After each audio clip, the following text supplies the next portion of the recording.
has holed a massive one from the back of the 17th green to give himself huge daylight, heading towards the end of the third round of the Masters. 4 shots clear. Oh my word, this is a meltdown on 10. It's a meltdown for McIlroy. It is just horrible to watch Rory McIlroy round the back 9. I'm afraid it's not good news. He's driven the ball down the left and into Rays Creek at the 13th. That was 14 years ago, and I'm glad I have a short memory.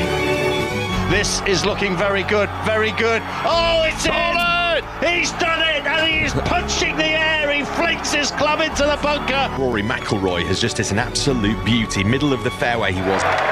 Booming roars ripple down the fairways at Augusta National. It's an eagle at the 15th for Rory McIlroy. He shoots to 12 under par, 6 under par for his round today. Wow.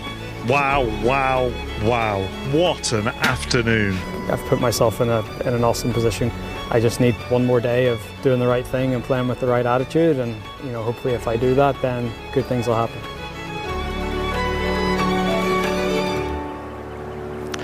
Well, after that shambolic start, things can only get better. Welcome to Augusta for the 89th Masters on what could be one of the greatest afternoons of sport that you will ever witness. The two biggest box office golfers going head to head. There are others in the field, but we are assuming these two go head to head for their first green jacket. Bryson DeChambeau against, of course, Rory McIlroy, who has the Grand Slam within his grasp. Ian Carter. We've been here before, but never before with the Grand Slam in his grasp has he led going into the final round. As you heard there in the montage back in 2011, he did lead going into the final round. He had a 4-shot lead going into the final round. He shot 80. It all was a huge meltdown on the back 9. He's a completely different animal now. He's 35 years of age, but as you so tantalizingly put it, Mark, it is set up beautifully because the man who we expect to stand in his way from destiny is Bryson DeChambeau, who inflicted the most painful defeat of Rory McIlroy's career, and it was only last year at the US Open. Trish Johnson, you have won LPGA Tour titles. You have won the Solheim Cup. It is very difficult for us mere mortals who have never played professional sport to even begin to understand what must be going through the minds of these two at the moment. Just watching Bryson signing some flags, still low-fiving some of the patrons, thank goodness, with not quite the same velocity. He was high-fiving them as he came off the 18th last night, which could have sprained a few wrists. But can you begin to imagine what will be going through their minds? To be perfectly honest, chappers, probably not, simply because I've never really... Winning titles is one thing, winning major championships is something very different, and I never won a major championship. I was in contention a couple of times, but not like this. The only thing I will say is any tournament, when you're going into the last round and you've got a lead and it's of massive significance, the nerves are there no matter what, the jangling. I think you can times that probably by about, 50 or so, to know what the expectation. This is the main thing is handling expectations, especially for McIlroy, because McIlroy's form this week has been as good as anything I've ever seen him do, apart from 2 little hiccups, which was both chip shots. DeChambeau, completely opposite to me. I don't think he's playing that well. I mean, yesterday he holed absolute tramliners to keep him within touch. I think Rory has a lot more in the bag, and if McIlroy plays the way he did yesterday, I don't think DeChambeau will touch him, but that's a big if. They tee off in around 3 minutes' time, the final pair, so 2:30 Augusta time, 7:30 UK time. We'll be with them for every single shot until the winning putt is made on 18. If anybody else makes a break for it, by the way, we will concentrate on them at the moment. As things stand within the field, nobody really is at the moment. Andrew McGee played here 7 times, has covered 19 of these for us, highest finish of 7th here as well. in talking about the nerves, in talking about what must be going through their minds, Andrew, the flip of this, which is what I always get when I talk to professional athletes, is this is what they do their sport for. This is why these two play golf, to win a green jacket and the final round at Augusta. I agree. I think these two especially, and maybe, Phil and Tiger and some guys who are extra special that have won lots of majors, have this thing in there that winning majors is all there is. I mean, I won 4 regular tournaments out of 606. Did I lose 602? Yes. From someone who spent a lot of time with Bob Rotella, his mind coach, as someone just said on the last speaker. I know what he's told him. And every time I did it correctly, and I didn't think of anything technical, and I stuck to my routine, thick or thin. Which, watch Rory today. Watch him when he brings his eyes back. The last time he looks at the hole and his putter starts to move back, that means it's into the target. If there's any kind of hesitation in there, he's just off his routine a little bit. So when I did that, I shot low every single time. And I was exhausted by the end of the day from this mental concentration of staying with my routine and not getting outside of it, which was so hard to do. So I'm going to be paying attention to seeing how much time he's taking with each before making a decision behind the ball. By the time he steps up to the ball, the 2 waggles he takes behind the ball, how many looks he's making towards the target, all those things are part of this routine that Bob Rotella has taught him. He said in the build-up to the Masters this year, Rory McIlroy, that the secret of success was a willingness to be heartbroken. So if you're listening to us this evening, I hope you've got friends and family close, right, for support. That any tears that there may be in 4.5 hours' time are tears of joy if you're on Rory's side. Deep breaths, everybody. They're on the tee. Here we go again. Here we go again, and they arrived on the tee. They exchanged warm handshakes, Rory McIlroy and Bryson DeChambeau, their respective caddies, Greg Bodine for DeChambeau and Harry Diamond for Rory McIlroy. McIlroy just wafting away with a few practice swings. He was first on the tee ground. There are thousands upon thousands of people horseshoed around that elevated tee area. There is glorious, glorious sunshine beating down. 4, please. Now driving, Rory McIlroy.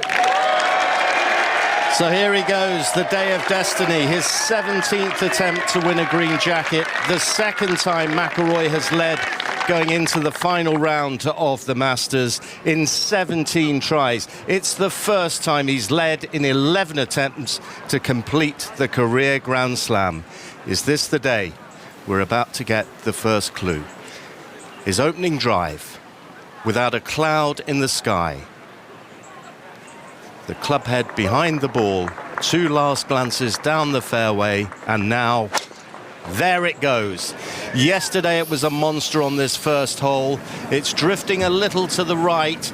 It's gone into the bunker down the right-hand side. Not quite the same pep as yesterday, and McIlroy finds the sand off the tee. Now driving, Bryson DeChambeau. And now it is the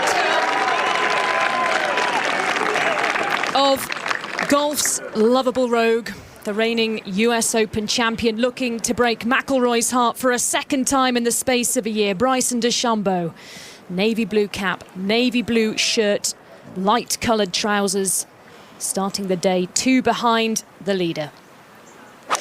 Massive thrash of the 3-wood from DeChambeau, and the drive arcing away down the left-hand edge and bouncing amongst the trees. It may have hit a little bit of the woodwork there down the left-hand side and bounced back towards the fairway. But 2 nervy opening drives from our final group, Tris Johnson. Yeah, well, I think you've hit the nail on the head, haven't you? I don't think Rory's, I think he just was a little bit unlucky there, but yesterday, obviously, Ian, we saw, well, he pitched it another 30 yards further than that, so maybe not quite great contact, but DeChambeau's, well, he had the hooks yesterday, and it looks like he still has at the moment. 371 yards yesterday. It was an incredible tee shot that just set up a flick onto the green, and then the first of 6 threes in a row, which no one has ever done at Augusta before. And that set the template for what was a sensational, sublime Saturday in which we saw so much great golf. But I think there, if we've got a barometer just from 2 shots, this is, Kat said it, nervy stuff, and they're both having to cope with their emotions. It's going to be fascinating. I mean, the nerves are understandable as well, aren't they, Trish? Partly through the situation, partly because, look, this is the only match that anybody out there wants to watch. And I would suggest there, around the first tee, they were probably 15 deep. At a conservative estimate on both sides, and up the banking at the back that takes you towards the putting green here at Augusta National. So I reckon there was 15 deep. I would suggest, if you want to watch any other group out there, you can probably almost just see every other shot of any other group. I doubt if there's ever been a group at any major tournament that's had this many people trying to watch them around the golf course. We should give you the leaderboard as it stands at the moment, because it's not just a 2-horse race, and if McIlroy and DeChambeau slip up early on, then others will be brought in to the 89th Masters. McIlroy at 12 under par, DeChambeau at 10 under par, Ludwig Aubert off to a good start. The Swede with a birdie at the first has moved to 7 under, but Corey Connors has dropped a shot at the first.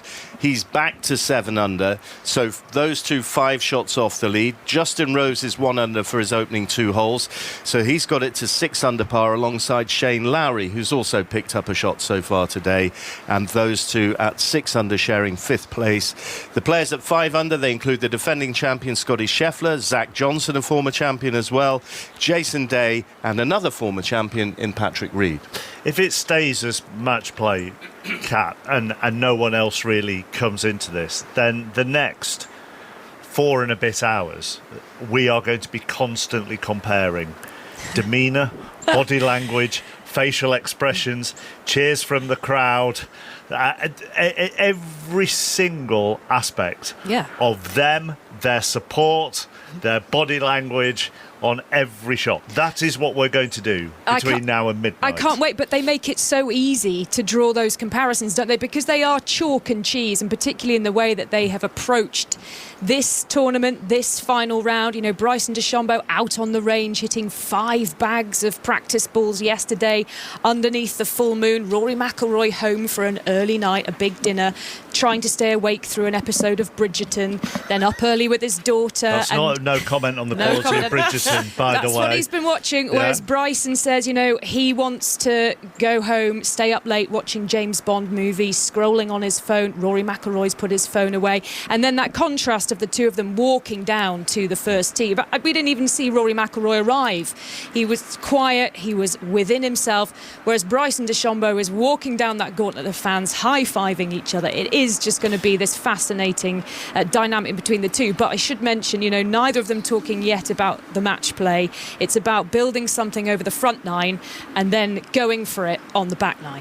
Well, Bryson DeChambeau has arrived at his ball. It's in the pine needles, ochre-coloured pine needles beneath the squat pine trees that go down the left side of the first. He's got an avenue. He's 181 yards out, and he bumps the ball forward on a low trajectory up towards the green, and it runs up towards the very front edge, but had to play for position there, nothing more. But he's given himself a nice angle for his third shot, which will be a chip from maybe 5-10 yards short of the green. Yeah, very sensible. You don't want to cause any havoc. You know, he could have probably had a bit more of a go, but he's left himself a fairly straightforward up and down, straight up the green. In contrast, how about this for a stance for Rory McIlroy? The ball must be at least 1.5 feet below the level of his feet, and he's got to really choke down on the club here to try and make contact with the ball, which is on just the first bit of slope of the left-hand edge of this bunker. This is incredibly tricky, Trish. Yeah, you really got to keep your balance absolutely perfectly here. Lower half has got to stay very, very quiet indeed. And he's picked it up out of the sand. Big puff of that white powdery sand, but he hasn't been able to get a good contact on it. Not much distance, and he is well down the fairway behind the ball of Bryson DeChambeau. I have to say, that was incredibly unlucky. His ball has absolutely pitched into the face and gone back down into about the worst position you could possibly be in, considering how bad DeChambeau's drive is and what he was left with. Rory's left with a shocker. So yesterday, he had exactly the same shot, didn't he? He hit exactly the same drive. He hit the same line. He hit the same line, exactly the same drive, and he probably cleared the bunkers by 5 yards, and it then ran on. And so we're talking fine margins, aren't we? And then we're talking a bit of bad luck, because with the stance, and as Kat described it, so far below his feet, you know, he does well not to actually topple over because the ball is so far below. He does well not to topple forward, having hit the shot. Yeah, and unbelievably difficult. I mean, these guys are so good at the fairway bunker shots, but when you've got that much difference between the level of your feet and where your eyes are and and the ball, that is so hard to make perfect contact. And as good as he is, even he couldn't manage that. Beautiful birdie for Justin Rose at the third. That's 2 birdies in the first 3 holes. He birdied the first as well. And that makes the halfway leader of this tournament back to 7 under par, into a share of third place with Ludwig Åberg, who's just off the back of the second green in 3 on the par 5 there, and Corey Connors, who bogeyed the first, so slipped back to 7 under. So movement just a little further down the leaderboard. With McIlroy and DeChambeau both having work to do, Trish, on the first, if they were to both drop one, so they come back to 11 and 9. All of a sudden, we're scrabbling and getting out all our notes on Ludwig Åberg and I know you're prepared, Ian. It was kind of metaphorical, really. I wasn't suggesting none of us had done any research on anybody else. But I tell you, if you're Åberg or Rose maybe, and you see them both, and I know there's still a way to go on the first, all of a sudden, sort of ears prick up a little bit, don't they? Oh well, I think especially with Åberg, I think a lot of people thought that he still has a chance if these guys don't play to their potential today. If they cancel each other out, Åberg is so capable of shooting 6 or 7 under in this weather, and he has that personality as well to just go under the radar. So Rory McIlroy's third shot on the first. It's just a little wedge, and the flag is located 27 paces on, so loads of green to work with. Getting to that back location, but precision required here. Hitting from his own shadow, McIlroy. And just halfway back with the backswing, halfway through, skips up towards the hole, goes by the hole, and then takes the slope and trundles away from the hole. And McIlroy will have around about 16, 17 feet to save par. That was a little loose, a little nervy, I think. I just think it was a very difficult shot, to be perfectly honest. He pitched it maybe a yard too far, and it's on a slight downslope. I thought he played it pretty well. Scotty Scheffler, world number 1 on the third, the par 4 second shot in. Puts the brakes on 3 feet, 4 feet or so from the cup, so could be a birdie coming for Scheffler if he can find the form with the putter. Currently at 5 under. So DeChambeau, having come up just shy of the green, having bunted it out from the pines down the left-hand side. This looks relatively straightforward, if there's such a thing on that first green, Trish. Yeah, I think so. As I say, he's going straight up the green, really. Plenty of room to work with. This first is uphill to begin with, and then obviously it goes a little bit downhill towards the flag. He's just got to judge this first bounce. If he gets the first bounce wrong, then it could come up quite short. I was chatting with the former European Ryder Cup player Thomas Levey, and he made the point to me last night just how good these wedge shots can be from DeChambeau. He says he works tremendously hard at them, and this looks very good indeed as it comes up, but then the brakes just go on a little sooner than he would have liked, and both of these players have not got gimme pars by any stretch of the imagination. Probably around about 8 feet for DeChambeau, and we've just seen a replay there that he actually started to play his swing there, and something happened and he backed away from it, didn't make the attempt to hit the ball, and then reset. So that again, a little clue of the nerves that are at play at the moment. Ludwig Åberg, fourth shot on the par 5 second from the back of the green, sliding this one down the slope from right to left. This looks very good for Åberg, putting for a birdie from the back of the green, but that has now caught the downslope, and it's just so treacherous, isn't it? They go so quickly from looking like good shots to looking like bad shots. Drifting by 4 feet or so for Åberg, currently in a tie for third at 7 under. Such a tantalising pin position, that on the second, tucked away in that right-hand side, and anything above the hole is like putting down a marble staircase. Now then, McIlroy. This is 20 feet, isn't it? Save par. All of. Good news is it's uphill, so he can be quite aggressive. I think it's going to break a little bit left to right up the hill. And I think this will be quite an important putt, as in what sort of putt he hits, how his nerves are. Is he going to be aggressive? Or is he going to have that sort of, this is for par, I don't want to make any major mistakes, I'll just give it a little roll up there and hope it falls? Or am I going to be, like I was yesterday, aggressive and make the ball go in itself? McIlroy in a kind of grey-blue shirt, lighter trousers, white, or lighter cap as well for this tilt. That's winning a first green jacket. And he backed off that putt there. Now he's back over it. This to save par at 12 under par. Up the hill the ball goes. It needs to turn, it doesn't. And it needs to stop, and it doesn't. And that has run on. Goodness me, that has run on by 6, 7, 8 feet. Well, it's a remarkable putt, really was. I mean, there's aggression and there's that. And that is, what's he got? Yeah, 8 feet. Still his turn to go. Not lost his turn. It's him again. Goodness gracious me. Jason Day's been having his troubles on the second, by the way, and he just chips up with his fourth shot there. He'll save his par. But this, if McIlroy misses this next putt and DeChambeau makes, then they're even Steven. It's gone on the first hole. So here he is, crouching down in those off-white trousers, Rory McIlroy, with a look of stern concentration on his face, and well he may, because 8 feet across this sloping, undulating, incredibly difficult putt to read for McIlroy, and he's missed it. And it's going to be a drop shot for the leader on the opening hole. 2 dropped shots. He taps in for the double bogey, and Rory McIlroy's lead from the start of the day, just a few moments into this final round, has been extinguished. Oh my goodness.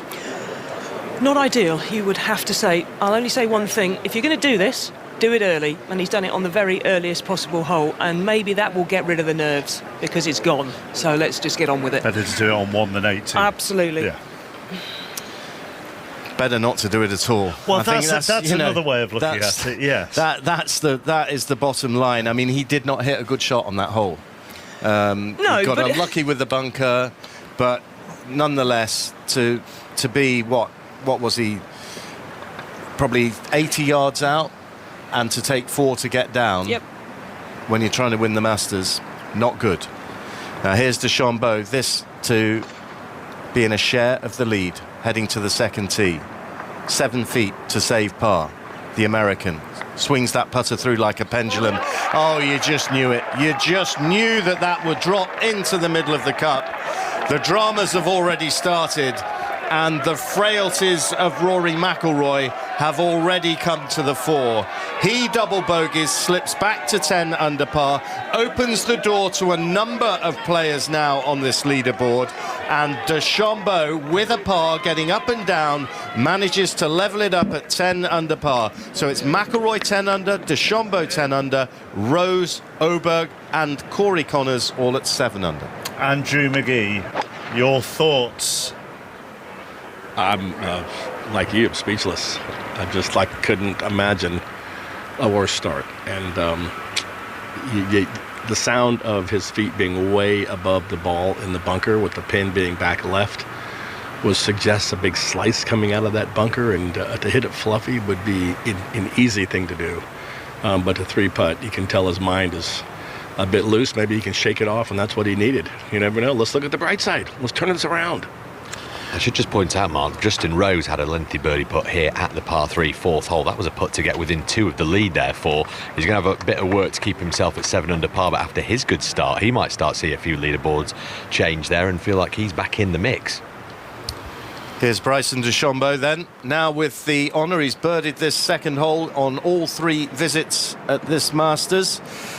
And he is ready for the par 5. 585 yards, swinging from right to left, downhill. That's the sound of him crashing his driver through the ball, and he bends down, picks up the ball, or picks up the tee, and the ball hurtles down the fairway, catches the downslope and runs forever. And that is an absolute monster from DeChambeau, who's really exerting his alpha male kind of influence on all of this and reminding McIlroy of what he's capable of. He looks very relaxed there, a smile on his face as McIlroy tees it up. He has driver in hand and has to come back from the double bogey at the first. Remember, he eagled this yesterday, chipping in off the back of the green. Nicely balanced looking swing from McIlroy, but he is looking anxiously at this one. Not a cloud in these deep blue skies, and that one looks like it's caught the bunker. It hasn't emerged, I don't think, and I think he's found sand. 2 tee shots running, he has. We can see it. So things are not going the way of Rory McIlroy right now, but a heck of a long way to go, and he just needs to steady the ship. But at the moment, it's choppy waters. Trish. Well, if you could have picked a way to start, that would not be ideal, I've got to be honest. In fact, it's about as bad as it could possibly get. There's no two ways about that. Both times, I mean, you talk about it's fine margins. The drive on the first, bang into the top of the ridge, and the second looked like exactly the same. It's about a foot away from being perfect both times. So, no, let's be honest, it's not an ideal start, and nothing like we have seen for the last 3 days. Let's bring Alistair Bruce Ball in. So we've got James Gregg and Andrew McGee out on the 4th, and it won't be long until McIlroy and DeChambeau are out there. And as we said, or as James said, he was watching Justin Rose there. He'll have Oberg and Corey Connors at some point as well. So James and Andrew are there. Catherine commentating with Ian as well on these opening holes. But Alistair, you've been at the practice range for a good hour or so watching these two, and then you went to the first tee as well to get a sense of the atmosphere round there. So do the practice range first of all. Practice range, first of all, I was there for about 45 minutes. Rory McIlroy was already on the main part of the range when I arrived, and he was just walking off the short game area, came onto the range, fantastic support. It was standing room only, so grandstands packed at the range to watch McIlroy and DeChambeau. There was probably about 7 or 8 players still there as well, but obviously numbers dwindling because those players are heading off for their tee times. And Bryson DeChambeau had taken himself away and was doing short game stuff, but not in the main area. He was away down the range to the left-hand side, so you could see the two protagonists there, but they were keeping well apart. Bryson DeChambeau eventually then came to this main part of the range, and by that time, I think there was Rory McIlroy, Corey Connors, one other golfer on the range. So he has got the choice of about 25 bays to hit from Bryson DeChambeau. He walked up to one, which I would say was 7 or 8 bays short of McIlroy, looked at it, decided against it. There was a murmur from the patrons behind the range, and then went past McIlroy. They never looked at each other. The caddies never looked at each other. The entire time on the range, they did not acknowledge each other's presence at all, and he set up 2 bays away. So Rory McIlroy is hitting shots, and DeChambeau is right in his eye line. DeChambeau is then behind McIlroy in his practice routine. So McIlroy is already onto the driver by the time DeChambeau's still doing the irons. I then left, so I didn't see them depart the range. Got up to the first tee, and I tell you what, it was like a ring walk to a prize fight. I've never seen it like that up there. I mean, thousands of fans lined basically from clubhouse to putting green, and then putting green to first tee, which is quite a short walk. Rory McIlroy was there first, way ahead of DeChambeau, and DeChambeau never arrived. So Rory McIlroy was just putting on his own, it was like in a boxing ring, surrounded by thousands and thousands of golf fans. Eventually McIlroy made his way to the first tee, and that's when DeChambeau chose to arrive. And you just heard this ripple. I mean, it was the same for Rory as well, but this ripple coming from the clubhouse, like a tidal wave, sort of coming over our heads of roars. And DeChambeau, again, really sort of using the energy of the fans, lots of high fives and low fives as he walked onto the putting green. He hit one putt, which he rolled up to the edge of the hole, said to his caddy, "That'll do," and straight to the first tee. It was electric, absolutely electric. So many questions to ask you about that, but here's Rory's second shot. He's 278 yards out here, has iron in hand, right in the middle of the bunker. It's a steep face in front of him, but enough room to get it up and over that, you would imagine, for the Northern Irishman.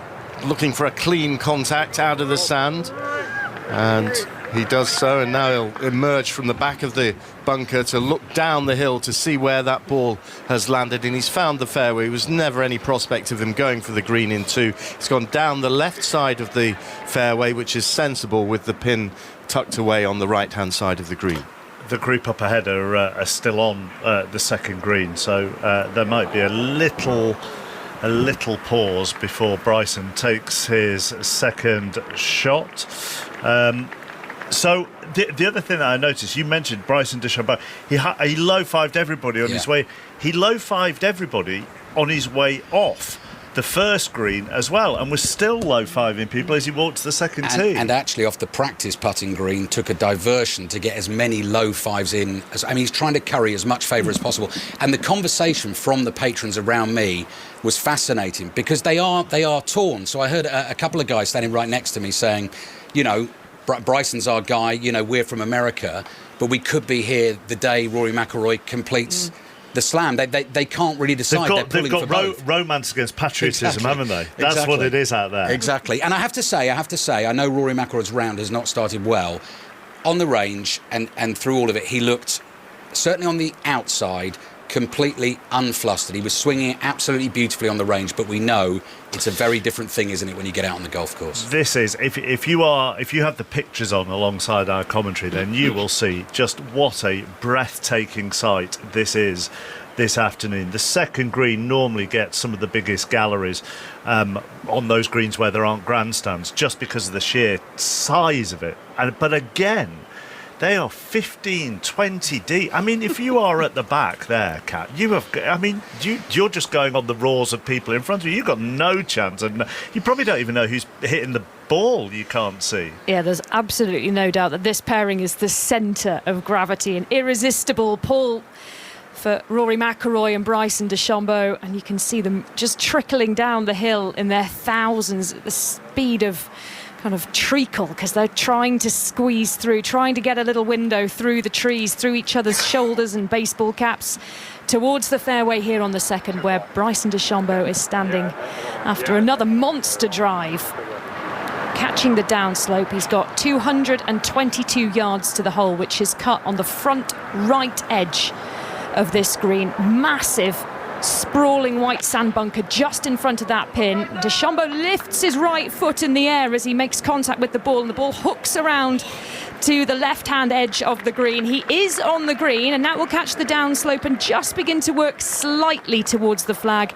But he's got an absolutely monster putt coming up. It is still moving. Trish, it's still on the go. Has it stopped yet? I think it has, yeah. But that'll be for eagle. Yeah, he's got an eagle putt, all of 90 to 100 feet, though, and massively sloping.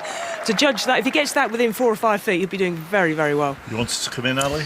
No, I was just going to say, we're watching Ludwig Oberg here putting for birdie on the third. He's at 7 under par, currently 3 off the lead. This is a good 40-footer, turning right to left, and it's just missing on the right-hand side, and now he wants it to slow. Final point I was going to make, Mark, is I'm really interested to see what the golf fans do this afternoon, because it's quite a Masters tradition to get on the property early, stick your seat down and stay in the same spot all day long and wait for all the golfers to go through. But this is a day, if there ever was one, to be on your feet and do the entire 18 holes. I mean, you can see the mass. They're 9, 10, 11 deep down the right of the second. But I still think this golf course is so well designed in terms of the slopes that you will still see the golf. And if I was a fan out there, I would try and see every single... And I'm not the tallest, as we know. Before you say it. No. But I was genuinely going to say, and I didn't want you to take this the wrong way, that if you are 20 rows back there, you are not seeing a great deal. But we know the spots, don't we? We because do. If you and a lot of the fans come time and time again, they know the spots. Anyway, I'll leave you to it. Okay. Rory's paced out this third shot on the second. Trish, I have to say, I think this is a vital shot now. It's such an awkward flag to get to, but you can use the contours, and he has given himself a good angle, and he walked all the way to the green to look at the hole, and then he's walked probably 50, 60, 70 yards back to his ball. Yeah, actually, to be fair, if he plays this right, he should be able to get this fairly close, because not only he could go straight at it, but he's got a huge slope that he can just... All he's got to do is get his pitch in the right place. So he's got to get the number absolutely correct, but he can let the contours feed this ball down to the flag. 90-yard pitch for Rory McIlroy. The flag tucked behind the bunker on the right-hand side, but he can go left of that, then use the contours. The ball stops and doesn't release. And now he's left himself a really, really difficult putt, because it is straight downhill from there, and more frustration from McIlroy in this ragged start to his round. And he's shaking his head and his knees go, and he's just looking disconsolate. He cannot believe it. He bent down at the waist there, dropping his club in frustration when he saw the ball just stick on the green and not take the contours that he was expecting and we were expecting the ball to do. Yeah, he pitched that such a long way short, though. I mean, he's pitched it nearly, 40 feet short, expecting it to release from 90 yards. I'm not sure that was the greatest contact. There looked a lot of turf with that. I think you will have probably seen every shot that McIlroy has played at this Masters, have you? Pretty much, yeah. I can't recall, even when he had that really difficult back nine on the opening day, when he double bogeyed 15, double bogeyed 17. Yeah.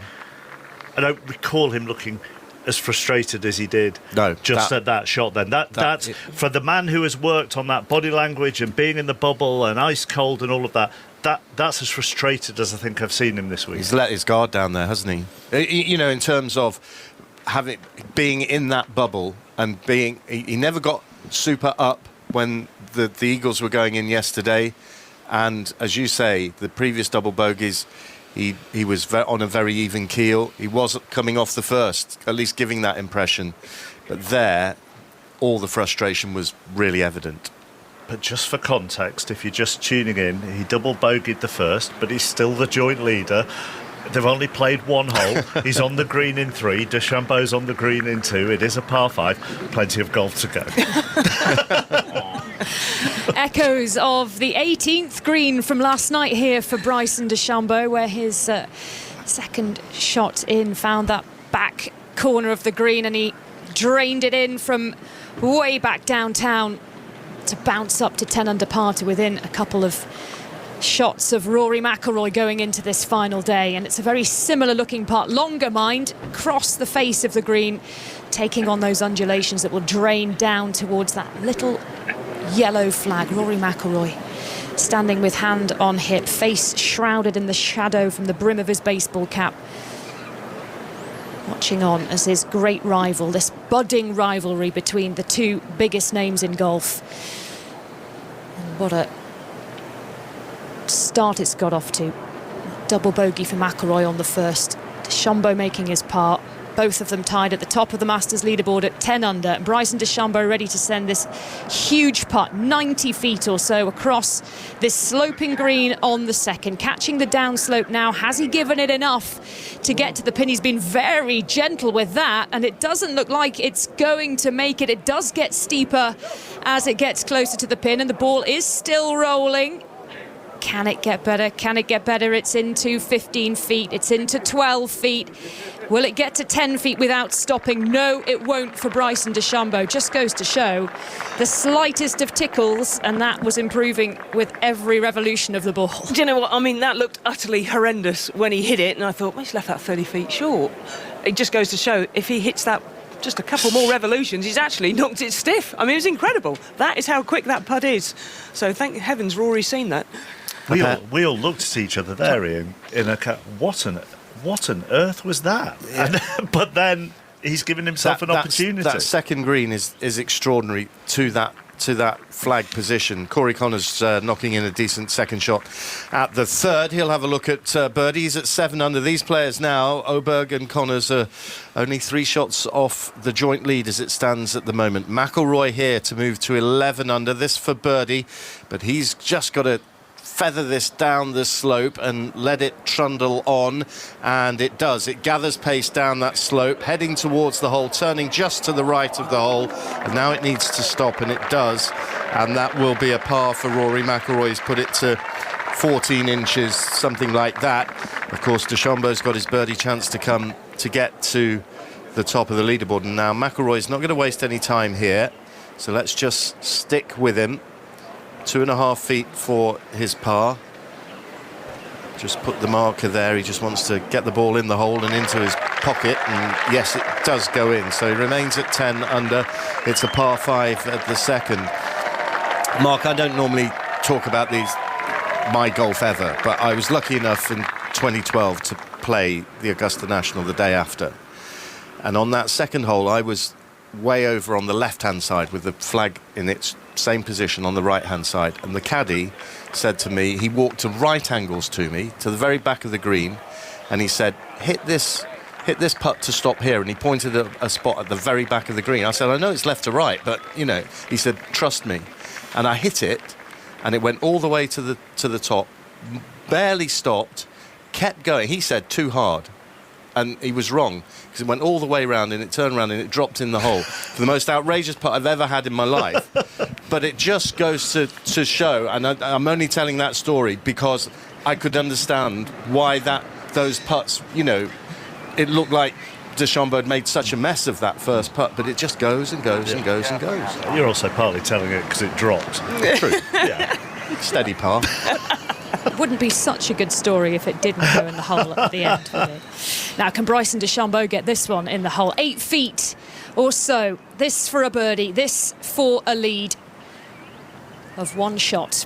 Stiff arms, those hunched shoulders, lightest of touches with the putter, and it's in. And it's taken 2 holes, but Bryson DeChambeau has wrenched the lead at the Masters from the grip of Rory McIlroy.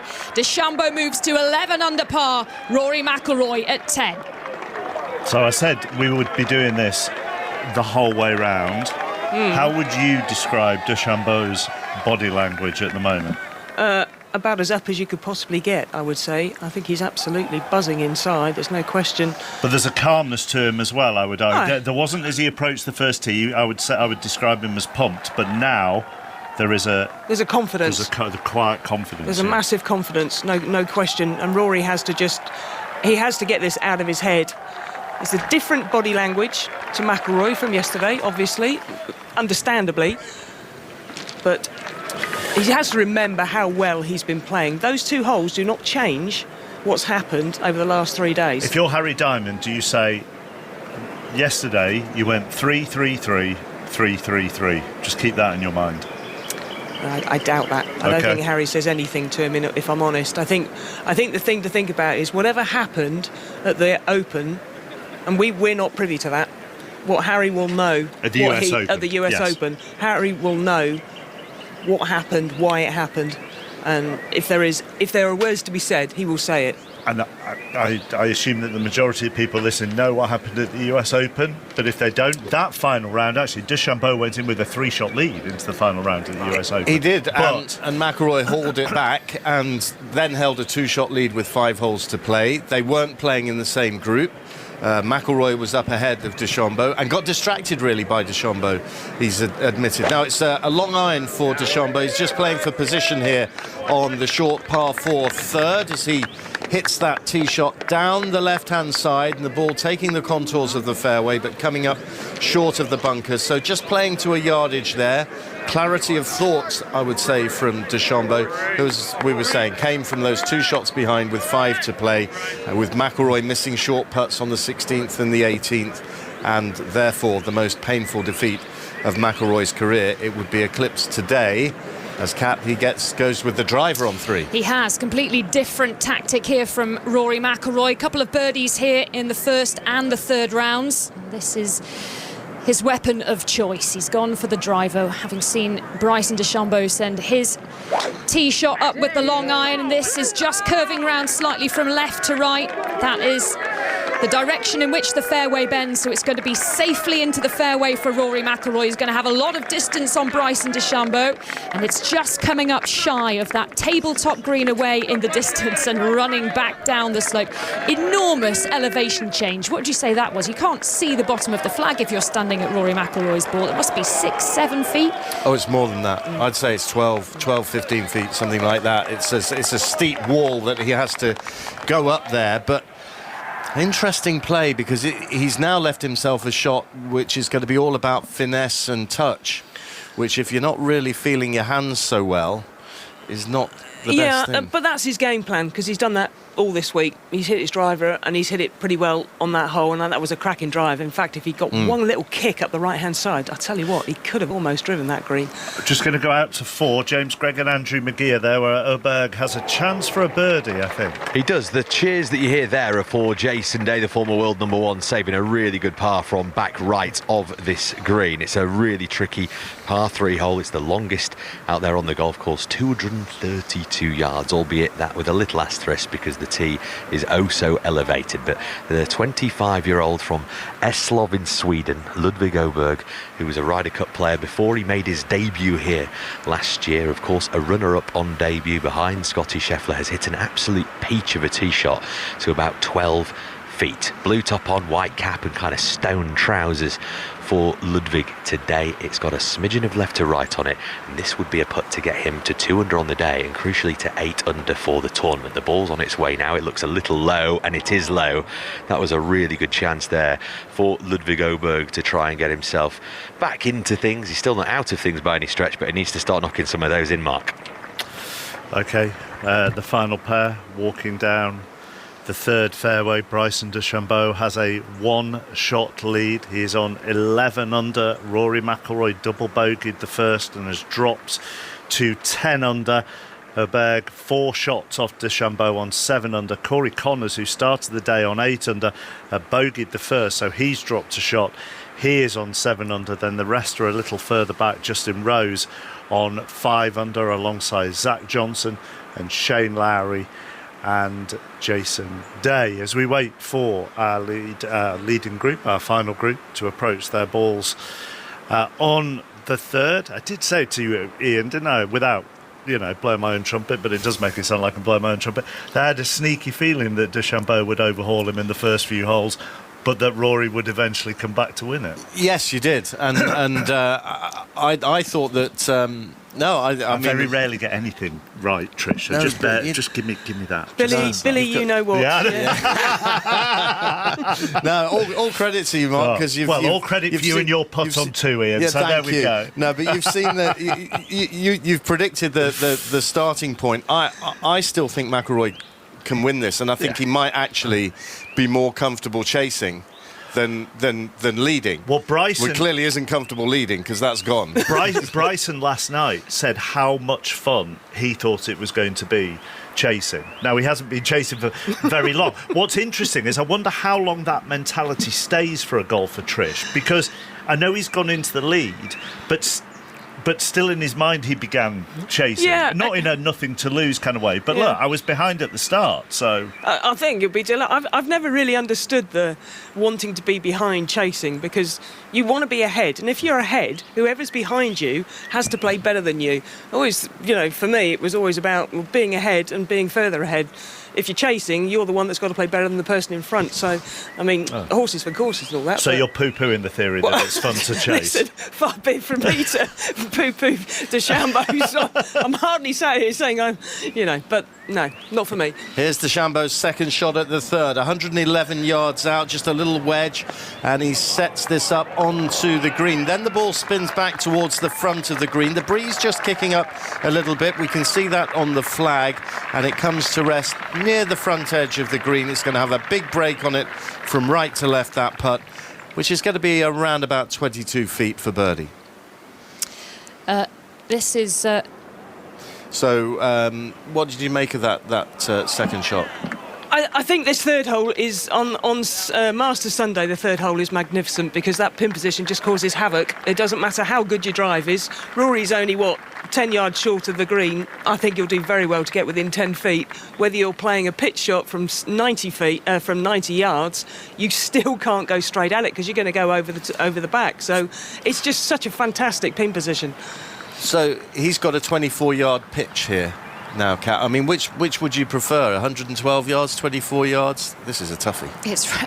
He can't see the bottom of the hole. He looks like the smallest little figure as he just punches the ball into the face of the bank. He's done this beautifully. Gorgeous control from McIlroy as the ball curves around the back of the hole. There's only 5 paces onto the flag and then a further 5 paces beyond. It's just a little slim finger of green, and McIlroy's managed to find it, Trish. Yeah, fantastic pitch shot, really is. And we were lucky enough to see that from behind, and you see how far away from the flag he had to pitch it going up the slope. Not only has he got to work out where the bounce is going to go, but how much the contours are going to turn it from right to left. And I think if he stood there with another 10 balls, I'm not sure he'd get any closer than that. I saw him take that exact shot maybe last year, the year before, and he was through the back of the green and miles gone. So he's managed to get some good practice in on that shot in the build-up to this Masters. Ought to say that along with listening to us, you can follow the live text commentary on the BBC Sport website and app as well. And as I always mention, the Masters app,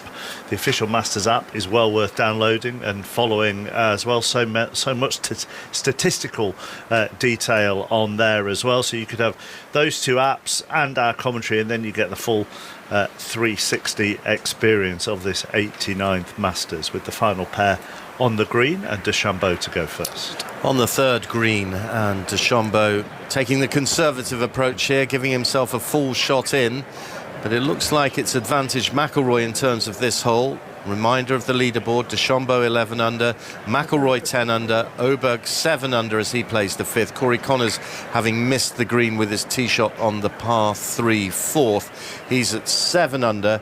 The players at 5 under include Justin Rose, Zach Johnson, Shane Lowry and Jason Day. So down on his haunches, around about 22 feet, I'm guessing, for DeChambeau here. Right to left, Trish? Yeah, right to left, considerably right to left, and incredibly swift, especially just as it gets to the hole. This is one of those that you'll think, is it going to get there? Is it going to get there? And if it misses, it'll just keep rolling and rolling and rolling. Deep navy blue shirt being worn by Bryson DeChambeau, the emblems of the Crushers, his live golf team adorning it. 1 practice swing, 2 practice swings, and this putt just coming from the left shin of his shadow as he aims to the right of the hole. His caddy Greg Bodine with the flag resting on his left shoulder as the ball starts its journey and turns towards the hole and swings beyond the hole without too much control, and still trickling 6 feet by. Wow, how the momentum shifts. Well, very difficult, that putt. It's almost, unless you just play it so far up the right-hand side that it just literally trickles into the hole, you're always going to leave yourself 2 foot minimum. Birdie putt for Scotty Scheffler up ahead on the 5th, and it goes for the defending champion. It's fallen back to 4 under par, but that'll catapult him back up to 5 under. Still a good way off the lead. He's not had his best this week, has the defending champion, in pursuit of a 3rd green jacket. Now McIlroy, can he hit straight back here, having surrendered the lead with a double bogey at the 1st and a par at the 2nd. DeChambeau moving from 10 under to 11 under with his birdie on the 2nd. McIlroy back to 10 under, but if this goes in, the 35-year-old from Hollywood in Northern Ireland will go back into a share of the lead. Might have the outright lead because there's a test to come for DeChambeau as well. Borrowing from left to right, sends it on its way, looks good, and in for McIlroy, the first birdie of his final round, and he moves back level with DeChambeau. This is going to ebb and flow, and we've already seen the way that the lead has switched in an extraordinary start to this final round. The roars are for Rory right now, and he gets a shot back, 11 under, and moves alongside DeChambeau. And a little deep breath as well. Did you see that as he went to join his caddy? There was just a...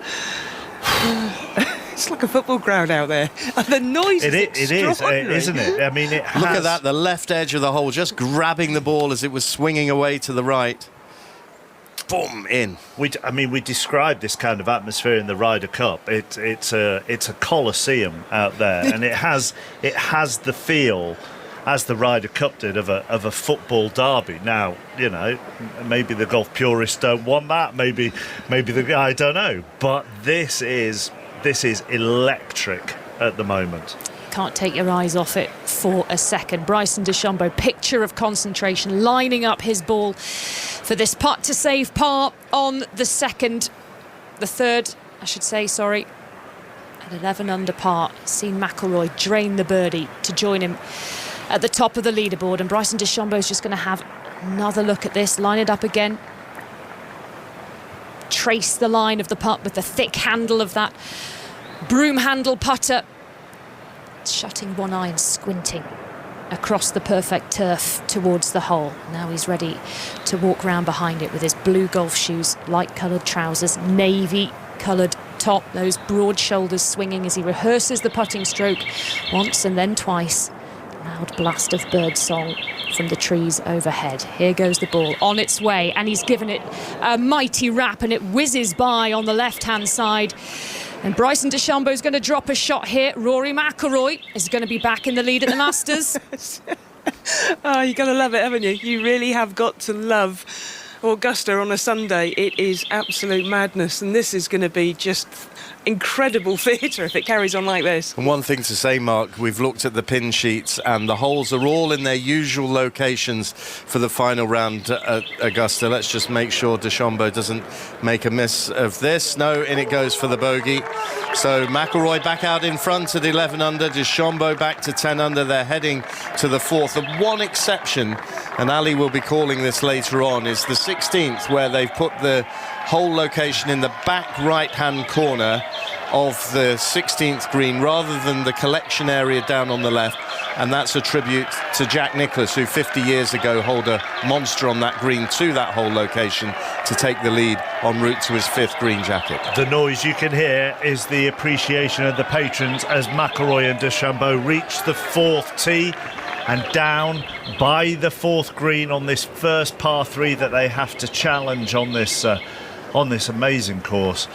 James Gregg and Andrew McGee. And the sun very much beating down on both of our necks. We're here in the back left corner of the grandstand at the long par 3 fourth that is situated right in the very back left hand corner. Now picture this. This is the green that is shaped a bit like a boomerang, and the pin today is cut right in the corner of said boomerang. It is 4 paces over a big gaping bunker that is not the spot to be today.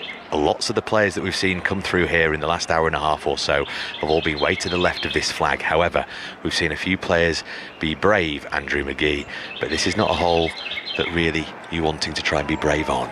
Yeah, lots of green to the left of this pin, a high cutting shot coming in there soft with your most iron, which is probably a full iron for most of these guys, maybe a hybrid coming in there left of the hole. Very few shots end up to the right side. Not much room over that bunker on the right. Big, deep, gaping bunker on the right side there. Maybe 4 paces over that. So a good putt from 20 feet left to right putt uphill is the proper shot. The scene above us, up by that tee box, is just a multitude of colour. It's like somebody's got a paintbrush with a load of different colours on it and just splattered it over that perfect green backdrop here at the 4th. It is not an exaggeration what the other colleagues of ours have been saying, Andrew McGee. It is an absolute scene of spectators, and actually Rory McIlroy has just finished lining up his shot here. He's gone through the final little bit of discussion with his caddy Harry Diamond. It's a 4-iron in hand here, 232 yards to this pin that is tucked well away in the corner of this par 3 hole. McIlroy, joint leader here at the Masters, and that red number, the first of the day, maybe just the turning point here from a Rory perspective. Now, stands still over the ball now. The ball is through. That's the noise that you can hear of the iron. We're looking for eyes on this ball. It's straight at it. It might need to travel a little bit. Oh, it doesn't need to travel. It's an absolute stunner from Rory McIlroy, straight at the yellow flagstick. And that is the sight that he will really, really enjoy. That golf ball finally coming to rest after a little bit of using the undulation, just past this pin position, resting around 10 feet away. He will have that for a remarkable birdie too. What a shot, Andrew. Incredible from that distance to be that pinpoint accurate. 232 yards, a bit downhill.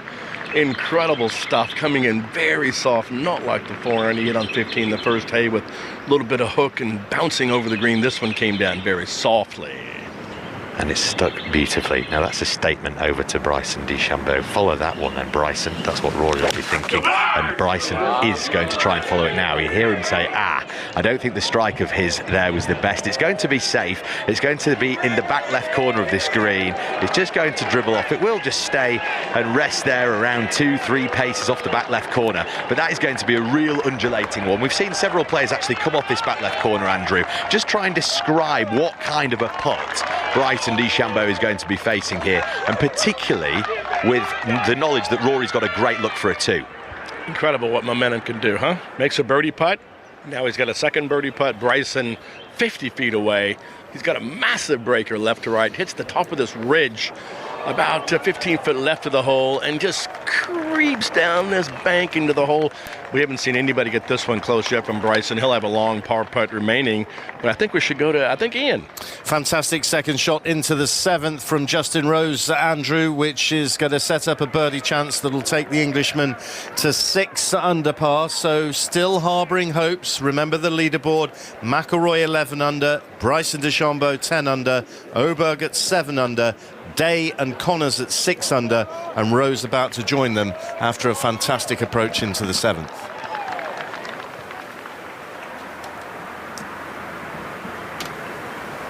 Now, Mark? Yes, sorry, I was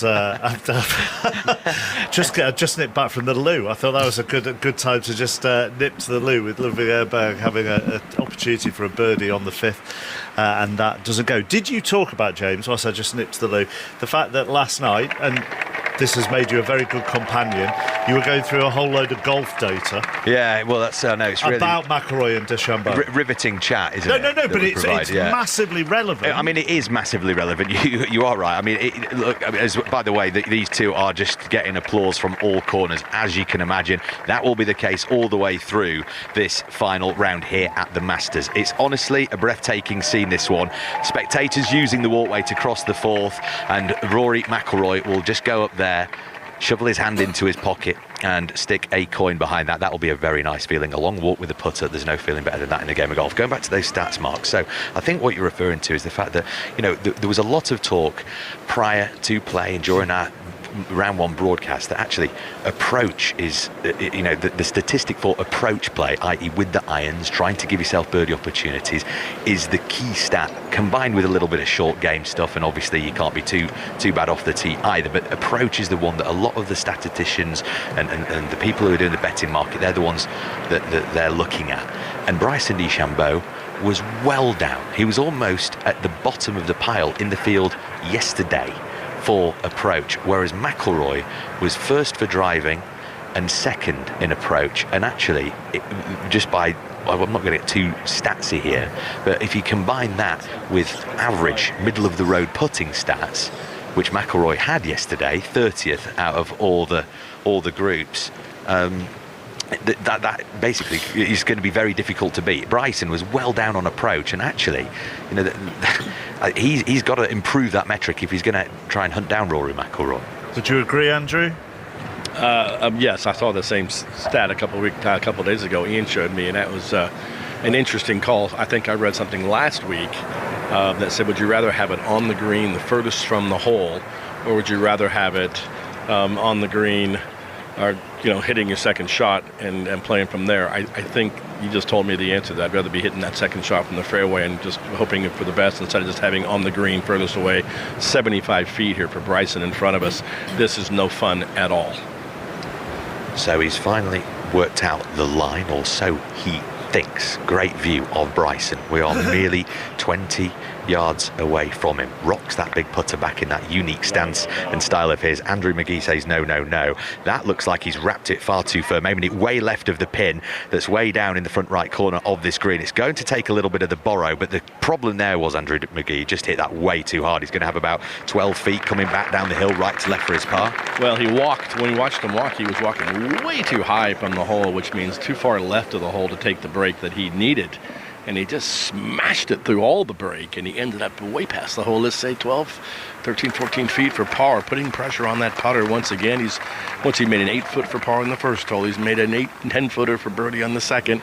He's missed an 8, so he keeps on having these 8, 10-footers. That's going to wear on you sooner or later. Confirmation of Justin Rose making his birdie at the 7th. Brilliant approach, takes him to 6 under. Lots of quick, frustrating and derailing bogeys. That's what I wrote down on my notes yesterday, having sat here for the best part of 2 hours and the best part of an hour and a half today. It is not an easy hole, this fourth hole. It's the 3rd hardest hole statistically, historically, here at Augusta National. It's called Flowering Crabapple. I don't think that Bryson DeChambeau really cares what it's called at the moment, because he's facing a 12.5 footer, I think, here for his par to keep himself at 10 under par. Now, it's a real banana skin after 2 gettable holes in that opening 3. Bryson, the big burly bruiser of a golfing entertainer, the 2-time US Open champion, is just lining up that par putt after that very good start in comparison to his final group playing partner here on Masters Sunday. The walkway that is 100 yards or so back up this hole is now at a standstill. Spectators, I've never seen them really use that as a vantage point, but anywhere you can slot in here around this 4th hole, you're going to try and do it. 10, 11 spectators deep behind the green. This grandstand packed out. Bryson DeChambeau only has eyes for the cup here. It's going to be very slippery indeed. This for par to keep himself at -10 for the championship, where he started the day, of course. And it's just a gentle little tickle. The ball's tracking. DeChambeau knew that that didn't have enough legs. It wasn't high enough. He stood up straight away. He's not going to require too much tidying up. He's just going to tap in. It will be a drop shot, though, here at hole number 4. We therefore could be seeing a very, very important 2-shot swing in the early stages of this final round. Rory McIlroy is just going to have one final look from the other side here, and he's got that little strut, that little spring in his step, this bouncy global, I was going to say golfing superstar, but sporting superstar, chasing, of course, this green jacket, not just for all the 17 attempts that he's had at it, but for an entire lifetime. That's important to remember, I think, in the context of a professional player like McIlroy. Finally down on his haunches for one last look. He stands to it square on, wipes the putter face, and really focuses in on the spot that he's trying to roll this little white ball over into the cup that's painted white. Hush quiet all around this 4th green here at the Masters. McIlroy for birdie on the way. It's a good stroke and it's in. Rory McIlroy has it. It's a massive 2-shot swing. It's a brilliant, brilliant birdie at hole number 4. The grandstand all rises as one to salute Rory McIlroy, who leads the Masters by 3 strokes here. Headed towards the 50, Andrew McGee, that is an absolutely wonderful birdie 2 here at the 3rd most difficult hole at the course. Yeah, that's knocking it in. That's a putt, not just hoping it's going to go in the left edge. That is knocking it in. Bryson tiddled his down the other way, hoping it's going to go in. It didn't go in. Rory's back to what he was doing yesterday, knocking it right in the back, hits the left lip and goes in hard.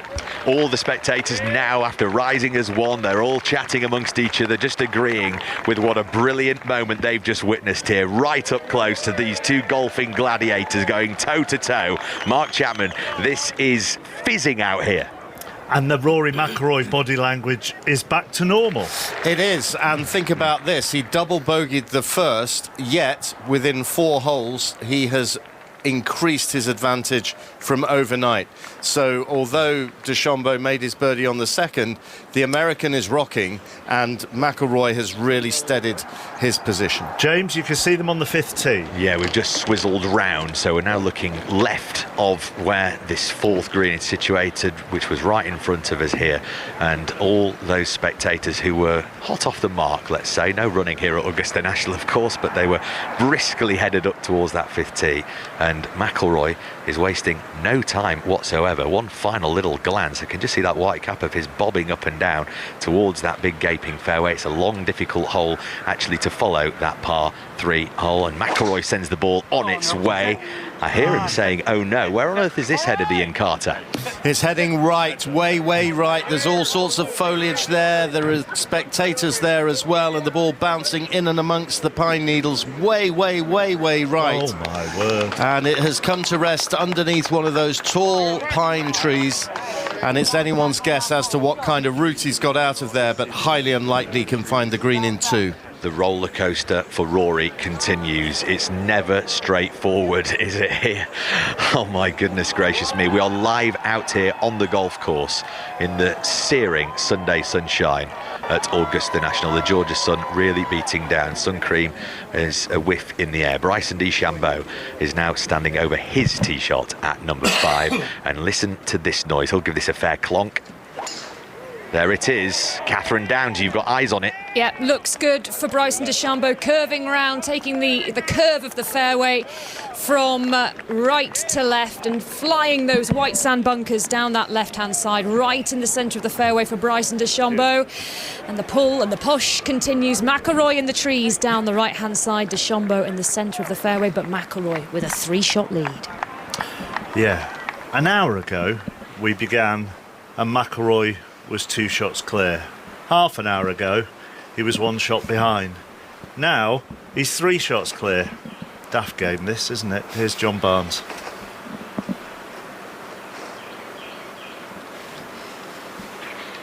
The voice of the UK. This is BBC Radio 5 Live. Thanks, Mark. Ukrainian officials say Russian ballistic missile strikes on the centre of the northeastern city of Sumy have killed 34 people and wounded nearly 120 others. President Zelensky said it was crucial the world didn't remain silent in response to the attack. The Labour MP Tulip Siddiq has strongly denied any wrongdoing after officials in Bangladesh said they'd issued a warrant for her arrest. Ms Siddiq, who stood down as a minister in January, is accused of illegally receiving a plot of land in the country's capital, Dhaka. The Metropolitan Police say they've informed the family of missing 11-year-old Kalaya Koa after a body was found in the River Thames about 5 miles from where she was last seen 2 weeks ago.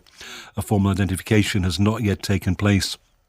And scientists from King's College and Imperial College in London say they've successfully grown human teeth in a lab for the first time.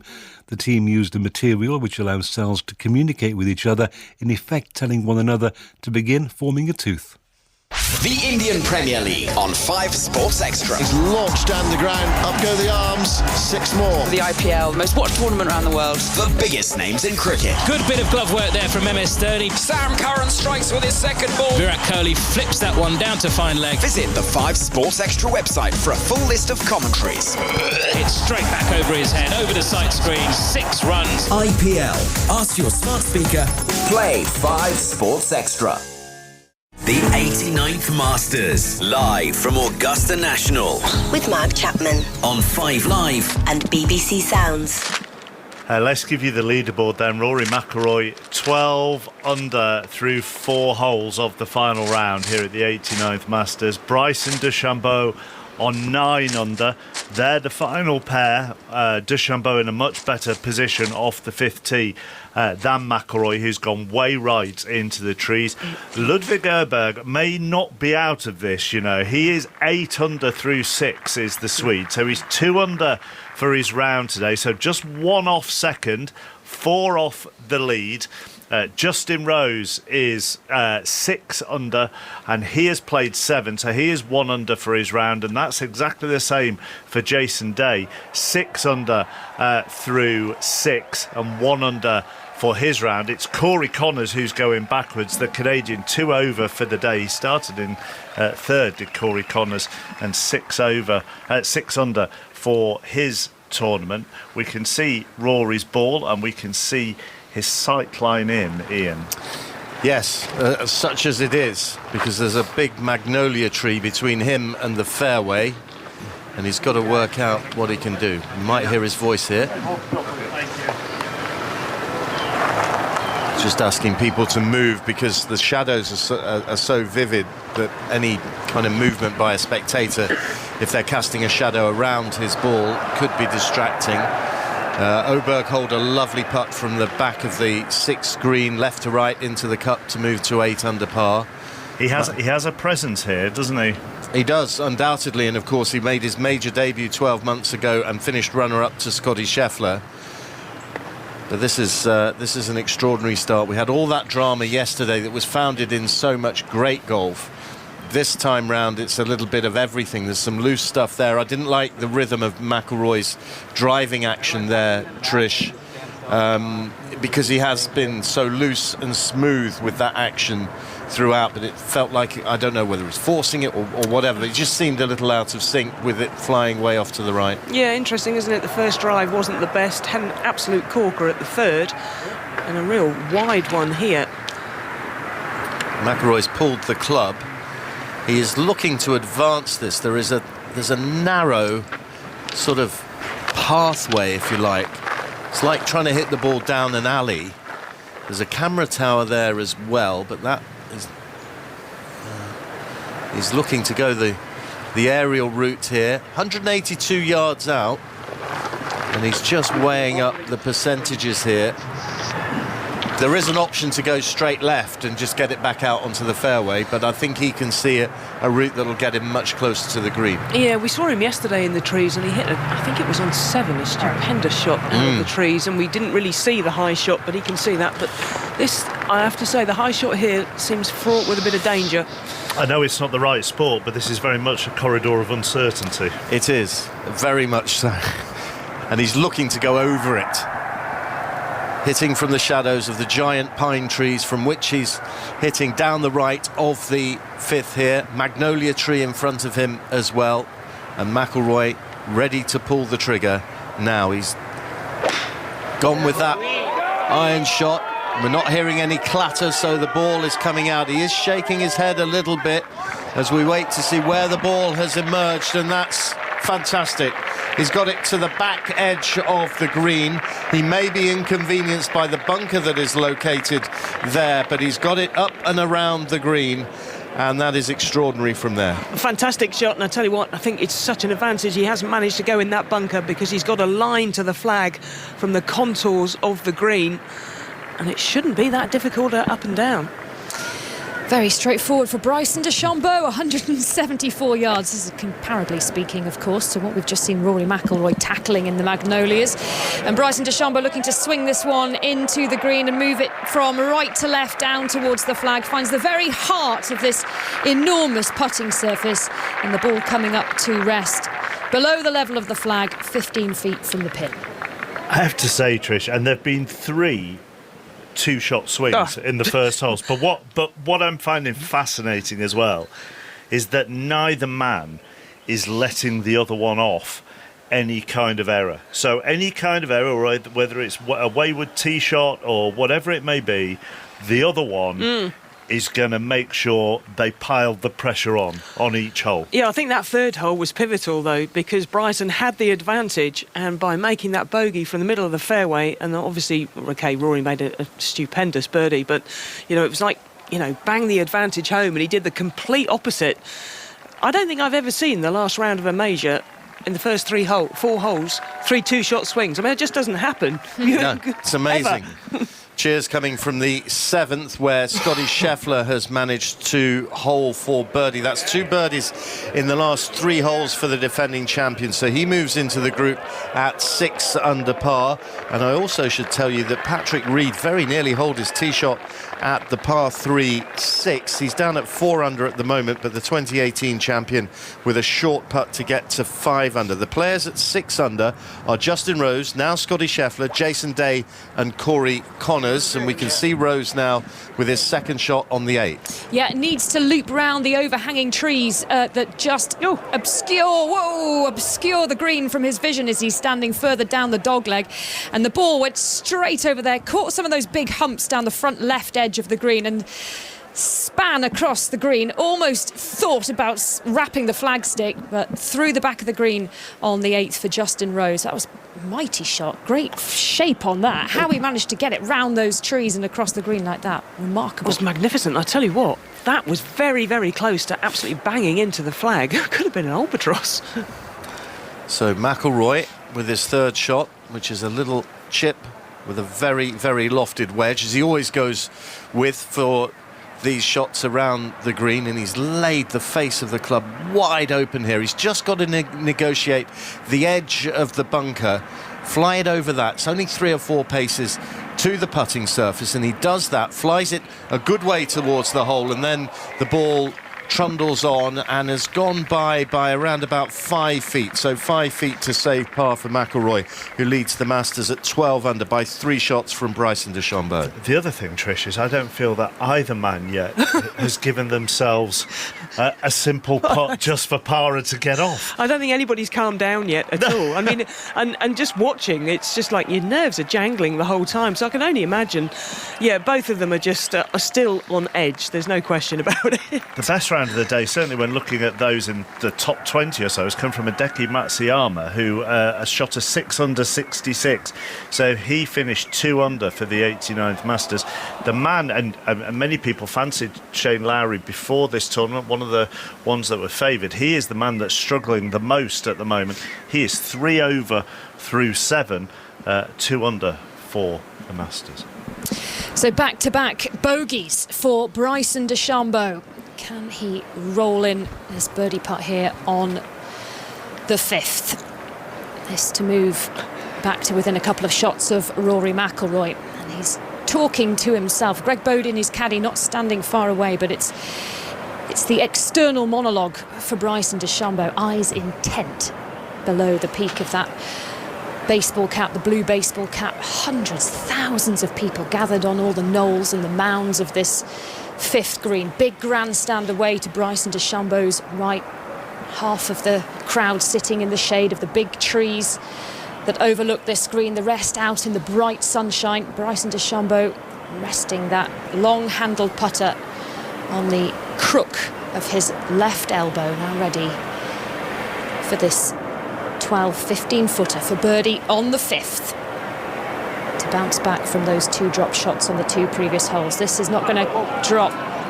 Skates by on the high side by 2.5 feet for Bryson DeChambeau. And he's got a little bit of meat on those bones to save his par now, Trish. He certainly has that. He gave that a real rap. I think it might be a tad more than that. Up ahead at the 6th, Patrick Reed from 3 feet for birdie, and the 2018 champion capitalises on that brilliant tee shot. It landed just right of the green and then funneled down to the hole location, and that takes him back to 5 under par. Back to Rory McIlroy then, pacing around this par putt on the 5th. Big trouble for the leader in the trees. Magnolias, famous magnolias of Augusta National, swallowing his ball from the tee. A little bit of McIlroy magic to find the back of the green at 15, and then a dinky little chip to put himself 5 feet from the cup. This to save his par, to maintain a 3-shot lead at the top of the Masters leaderboard on the final day. Lightest of touches from McIlroy, and in it goes. Sure as houses for McIlroy from 5 feet. And he waves his putter at the crowd just for a minute, coming out of that little bubble he's tried to create for himself over the first 3 days of this contest, and just acknowledging the applause of the crowd as he heads off to the 6th with Bryson DeChambeau with work to do to save his par, Ian. The word that keeps coming to mind is a word that he likes to use, which is resilience. And he had to show so much resilience after losing to DeChambeau at the US Open last year, and recovered to play some of the best golf of his career subsequently. And he had needed that resilience when he double bogeyed 15 and 17 on the first day, responded with his 266s. He needed it again after the double bogey on the first hole of this final round. And now if this doesn't go in for DeChambeau, McIlroy will be 4 shots clear. And this is no gimme. The US Open champion sends it forward and in from 4 feet. But it is only a par for Bryson DeChambeau, having carved a potential birdie opportunity. And going to the 6th tee, McIlroy holds a 3-shot lead. McIlroy level on the day at 12 under, DeChambeau at 9 under, Oberg at 8 under as he plays the 7th. And for the first time, there are just a few little low fives from Rory McIlroy as he makes his way from the 5th green to the par 3 6th tee. Yeah, very big difference from the from yesterday, to say the least. Don't quite know what that's about, whether it's just sort of instantaneous, just thinking, OK, yeah, I'll go with it. But very different demeanour to yesterday. And resilience is exactly what he has shown there. If you double bogeyed the first, given your history in the final round of the Masters, with a 2-shot lead and everything you're going for, you have to be resilient to bounce back. Well, here's Justin Rose at the 8th as he putts from the back edge of the green for eagle after that extraordinary second shot, and he's cozied it down to the side of the hole, and it should be a birdie for the Englishman, which would then take him to 7 under par and within 5 shots of the lead. Alistair Bruce Ball has joined us. I'm feeling sorry for the listeners. Ludwig Åberg hits his second shot into the par 4 7th shallow green. Perfect strike from Åberg. This is racing back towards the hole, back towards the front of the green. Again, one of those shots that could easily have been holed had it been spinning back on the correct line, but he's left himself there. A lovely uphill putt, about 15 feet or so, and Åberg at the moment 4 shots off Rory McIlroy's lead. This is unbearable. I was going to say, you're feeling sorry for the listeners because they've had to wait so long for your presence on commentary? No, because I've been sitting in the back of the commentary box here, and I just want to... It is absolutely unbearable. I can't listen, I want to talk, because honestly, and I can imagine people are in their cars, kitchens, whatever. It's just... We just keep looking at each other, don't we, in either a raised eyebrow or a little gesture or a deep breath, and we said this yesterday, Trish, as well. At times, that feeling of butterflies in our stomachs and holding our breath on virtually every shot. And we're not even playing. May surprise you to learn. We're not even playing. The tension is palpable. 183 yards, the par 3 6, sharply downhill. They actually hit over the spectators who were sitting on the banking from the elevated tee, and Rory McIlroy is there right now to this hole located in the back right corner, just on a little platform on that back right corner. You want to find that level. He sent it down the hill towards the green, finds the correct level, and it just skips through the back of the green. Not too bad there, not too bad, but he's around about 25, 30 feet from the hole. Yeah, pretty good, decent. He's got an uphill chip shot, so it shouldn't be that tricky. Right, here's Åberg, the Swede, playing in only his 5th major, 2nd Masters, runner-up last year. This to get to 9 under par. Right to left, it catches the edge of the hole, but doesn't drop, and he's got a smile on his face. He's playing beautifully. He's in the mix here, Ludwig Åberg, and very nearly made the birdie on 7 to get it to 9 under par. He remains 8 under, McIlroy 12 under, DeChambeau 9 under, Åberg 8 under, and Justin Rose 7 under. So DeChambeau 1 over par for his opening 5 holes. He's got a 9-iron here. Remember, DeChambeau always has exactly the same length of club. If you're not completely au fait with golf, that is unusual. The further down the bag you go, the closer to the wedges, the shorter the clubs go. He has uniform length to his shafts, and he hits that 9-iron brilliantly up to the correct level, and the ball skips to the back of the green, almost to exactly the same spot as Ludwig Åberg from where he holed his birdie putt, round about 18 feet with a left to right break. Yeah, it's fantastic this, isn't it? You just get the feel, even from here, we're not outside, but you can just feel the buzz of these two players walking down. The noise out there must be just out of this world. I can't wait to get out there and feel that excitement. They have a spot on the 6th, because the tee is raised and the green is obviously much lower down. They have a spot which is normally a walkway, but you can actually stand there as players tee off over your head and land it on the 6th green. That is packed. I don't think I've seen that on a regular round packed as it is today. They're trying to find any spot they can. Funnily enough, I've just picked up the Spectator Guide here. Very useful booklet if you ever come to the Masters. The Spectator Guide, which you can stick in your back pocket, and it's got, a description of each hole. Well, I don't know why it's not called the Patron Guide, actually. Oh, yeah. And it's called the Spectator Guide. But maybe suggest that to them. Yeah. Hole number 6, I think, is really understated. An elevated tee and defined targets are characteristics of this par 3. A significant difference in elevation from front to back makes pin position very important. As Ian was describing, today, on the Sunday, it's always parked back right. But the slope in the middle of that green, if you're putting up it, it's like putting up a slide in a kid's playground. It is just an enormous steep slope in the middle of that green. I was thinking it's a spectacularly beautiful hole, actually, that is one of the holes, and there are a few here, and we do mention this most years here. There are a few holes that do don't get the attention that other holes get, partly because of when TV coverage starts and where the best camera angles are and stuff. I don't think you get a full appreciation of that. I agree with you, and historically you only ever saw the back nine on Sunday, didn't you? Yeah. I mean that's changed a long time ago, but I agree, it's one of those that's overlooked. It's a spectacular hole, sharply downhill.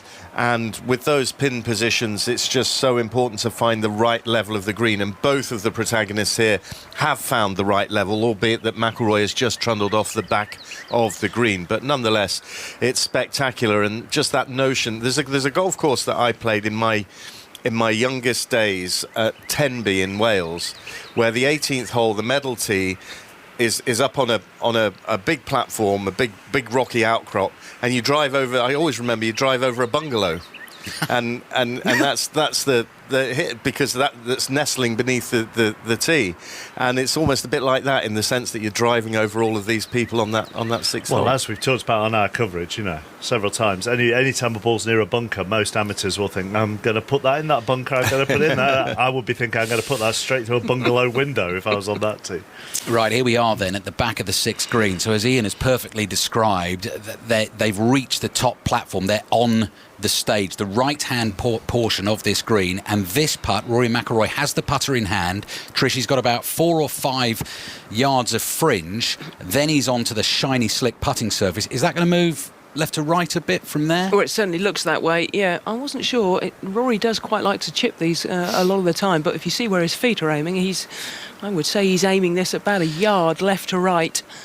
Certainly once it gets on the putting surface, it's going to turn quite significantly. Oberg's putt moved in that direction. Okay. Just want to keep the heart beating steadily and the hands steady, and McIlroy's flicking his eyes towards the hole, pulls the putter head back, sends it through the fringe onto the green. Line looks good. This won't have quite enough pace. It's still rolling, coming down towards the hole. I think he'll be pretty satisfied with that. Foot or so, maybe a little bit more, Trish, to tap in for the par. Yeah, maybe just I don't know, actually, Ali, 2.5 feet, maybe? Yeah. Something like that. A little bit of distance left and a little bit of turn as well.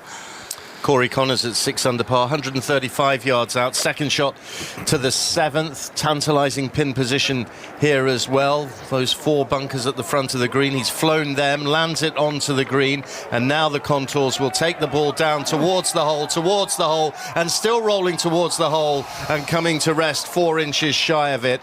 That is a cast iron birdie for Corey Connors. What a shot that was. He's moving to 7 under. Justin Rose currently at 7 under, having birdied the 8th. Trouble. He's in the trees on the left of the 9th. It's the dog leg right to left that swoops down from the top of the hill, and then you hit the second shot up a steep slope towards the clubhouse. That is a remarkable recovery, that. Justin Rose has found the back portion of the 9th green, enormous green just in front of the clubhouse, and the ball now is slowly trying to trickle its way down the slope. The thing with this putt is now, given where that pin is at the front, you basically have to turn your back to the flagstick and you hit it 90 degrees away from the hole towards the fringe of the green. You try and stop it dead on the edge of that fringe and then hope that the slope does the rest. That is going to be a real test for Justin Rose, but he is on the green in 2.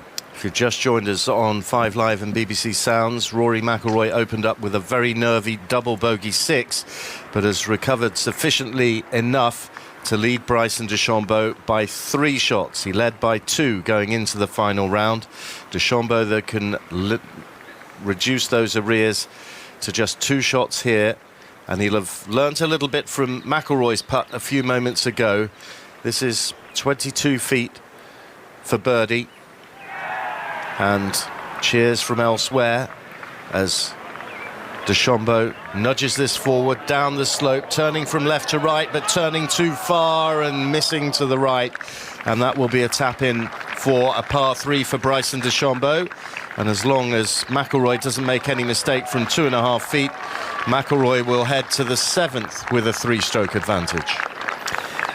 He will, and that's another hole negotiated for him. We are going back up the course, and this is probably where the cheers came from, Ali. Yeah, par 5-8, there we go. Scotty Scheffler's got it going with the putter today. Glorious sunshine at Augusta. Birdie on the par 5-8. They all want to birdie that hole, one of the easiest on the golf course for them.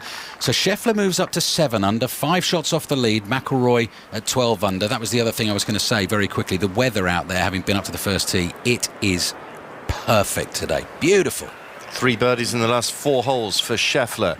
McIlroy to make his par at the 6th, and in it goes from a couple of feet, and he does go to the 7th tee with a 3-stroke advantage. Go back to 2011, he had a 4-shot lead going into the final round.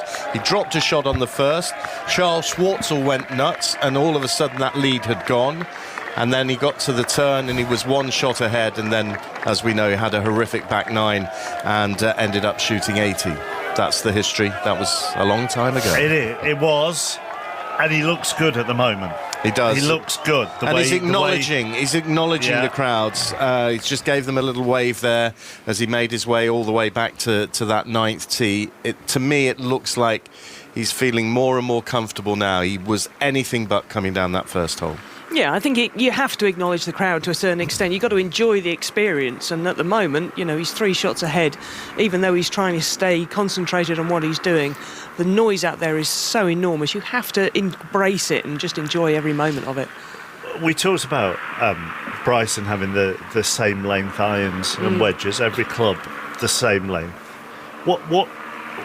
What are the positives and negatives of that for you? I got to be honest, it's an extraordinary thing, and before Bryson came along, no one had ever even thought about this. I mean, in his eyes, if you've got the same length club all the time, then obviously you're sort of standing the same distance away from it. I'm assuming that's obviously apart from the driver. This we're just talking about the irons. But funny enough, I was having a conversation earlier at lunch with Laura Davies about this, and we were saying how Ian had mentioned that he's, from maybe 40, 50 yards, he's really not at the very best of his game. But what a bunker player he is. But when you think about having a sand iron that is the same length as a 6-iron in a bunker, and you're so good at that, he's he's a bit of a freak, let's be honest. Rory McIlroy has the fairway wood in hand. He's playing the 7th, 450 yards, narrow corridor of fairway. Either side are the pine trees. He doesn't like it. You heard the exasperation in his voice, and he's pulled that way left, Rory McIlroy. So that's heading towards the 8th fairway, going the other way. The camera's zooming in on the pine straw in between the 2 fairways. We didn't see the ball there, but off the tee at the moment, Rory McIlroy is a little bit all over the place. There's anxiety in that swing, isn't there? Oberg in the pine straw on the par 5/8 after missing with his tee shot, and he can only bunt it out. The Swede at 8 under par in 3rd place. Here's Bryson DeChambeau. Has bogeyed this hole twice. He's just got long iron in hand for this 450-yard dead straight par 4, and he just fires it on a low trajectory straight down the middle of this 7th hole. He's happy to play from longer in, and he'll be having a much more straightforward second shot than Rory McIlroy. If your irons are all the same length, then does that mean it's a bit simplistic? This, I realise, depending on stance and ball and so on, feet and so on and so forth, there will be differences. But in the main, is that your swing stays the same and the club does the work? Well, more than anything, you're the same distance from the ball all the time, aren't you? So, in theory, certainly if you've got a sort of 3-iron, 2-iron in your hand and it's the 6-iron length, it has to be a lot easier to swing. But it takes that sort of mind to figure out, that for him, that's a bonus, because obviously you get your short irons and you've got a 9-iron and 8-iron that's a 6-iron difference.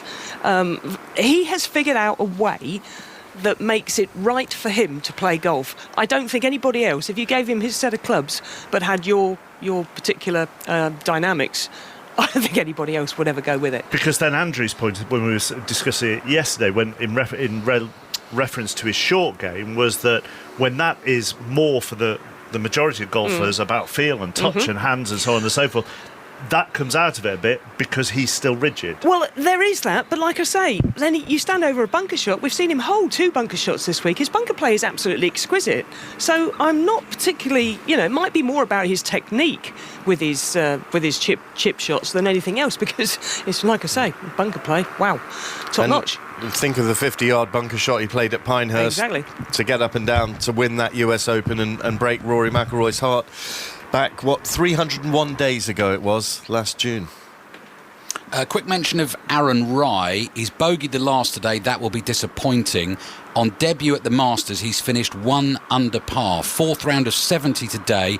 He is a golfer that will definitely be back here. And to finish under par in your very first Masters is no bad effort at all. No, and he really got it going. 4 under on the first day, wasn't he, at one stage? And then Augusta bit him. He's a name to watch out for, this lad from Wolverhampton. Lives over here, Pontevedra Beach, and uses the TPC Sawgrass as his training base. He's already won on the PGA Tour, and I'm sure he is very much in the mind of Luke Donald, the European Ryder Cup captain. It's been a good week for Max Homa, who's had some terrible form of late, and he's putting for a birdie on the 11th, currently at 5 under par, just missing to the left, but he's returned to form. Yeah, really good to see Max Homa playing well again. He wasn't just poor, he was outrageously bad for a good few months, so to see him work his way back is really a heartening sight. Gutsy par from Justin Rose on the 9th. He had the impossible steep putt from the back of the green. He rolled it about 10 feet past, but straight up the hill, 2 feet from the hole. He'd already clenched the fist. He knew where that was headed, and Justin Rose is still fighting here. 7 under par, 5 shots off the lead. What about Oberg, Ian? Yeah, Ludwig 179 yards out for his 3rd shot to the 8th, but he's hit an absolute beauty. The ball bouncing just short of the flag and running 7-8 feet by. Chance of a birdie despite driving into the trees. Yeah, beautiful shot, although he'd be disappointed on this 8th hole where he started. You have to birdie 8 if you've got any chance really of getting yourself bang into contention. So in terms of the leaders, or the final group out on the golf course, there is only one leader. That's Rory McIlroy. He's got a 3-shot lead at 12 under par. If you have missed any of our coverage so far this evening, 3 2-shot swings in the first 4 holes of the final round this afternoon. Just remarkable box office golf. DeChambeau in a better position, middle of the 7th fairway, 166 yards to the hole. Long shadows of the pine trees thrown out into the middle of the fairway in front of him. Huge galleries gathered behind that green, hitting it with the draw right to left. Oh, and he's short. He's found one of those bunkers, and this green is circled by bunkers front and back. And Bryson DeChambeau, mouth the gate, looks aghast, looks at the bottom of the club, and can't believe that he's come up short, because I think he liked the shot. Well, he did, and I tell you what, the thing is, with that particular pin position, you get it on the green, everything feeds round to that pin position, so he'd be absolutely devastated that hasn't carried that bunker. That's a poor mistake. Now, Rory McIlroy is down amongst the trees on the left-hand side. He's not in the pine straw. He's in the first cut of... You always hesitate to call it rough because it's barely rough. It'd be fairway for most of us. But it is slightly longer grass, which means it will be harder for him to control this.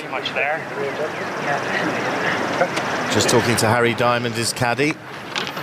And he's rehearsed the swing a couple of times from behind the ball. Now he's up to address it. And he's looking once again at trying to fly the ball over trees. 2 glances up at the gap, a 3rd glance up at the gap that he wants to exploit. A 4th. 5th. Just keeps looking up there. 6th time. Now he's ready. There it goes. And he chops right underneath it. And he waits to see where this one's going to end up. And the ball lands on the green and almost goes into the hole. Wow, what a shot from Rory McIlroy. And he's roaring with laughter. He cannot believe it. His shoulders are rocking with laughter as he makes his way up the fairway.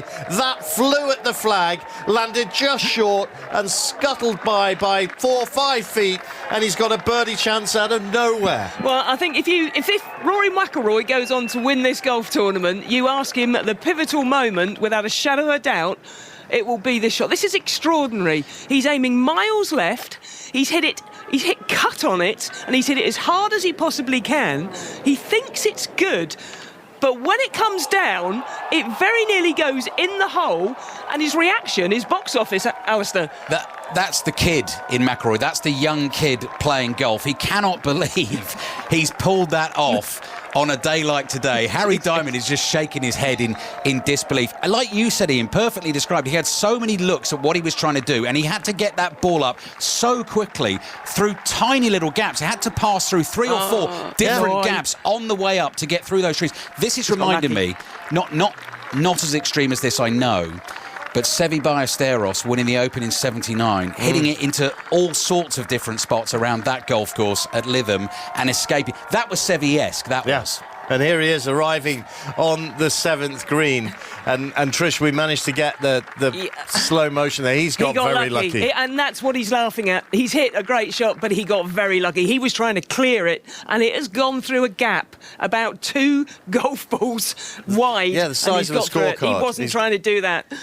You need luck. You need luck. If you're going to win a major, you need luck. Absolutely, and that was a big break. Now, what I'm interested in, that's the biggest sign of emotion that we've seen from him in a very, very long time on a golf course. Even when he won the Players' Championship, that laughter that came out, that to me was the... and this is plugged live for Bryson DeChambeau. Yeah, it looks like the fried egg with the golf ball, the white golf ball in the white sand as your yoke. DeChambeau has the club head behind it. You heard the splash, the thud of club head into the powdery white sand. He's thrown it out to the left of the flag. This is a brilliant shot from DeChambeau because he knew it was going to take the slope and start to turn towards the hole. And now it comes back towards the hole. Needs to turn a little bit more. It was on line. It needs to go a little bit more. That is genius from Bryson DeChambeau. 3 or 4 feet downhill, left for par. But it's the swings, the to's and fro's. He found the middle of the fairway, sticks it in the bunker. McIlroy goes wide left onto the pine straw, somehow gets it through the trees. He's got a birdie putt to come. It is a proper roller coaster ride, this. And to complete the point I was going to make, Trish, the fact that he released all that laughter, that surely will help him inside. You have to think so, don't you? I mean, he's been waiting to get that out, and obviously knowing full well that could have been disastrous, but it ended up absolutely perfect. What a great reaction that was.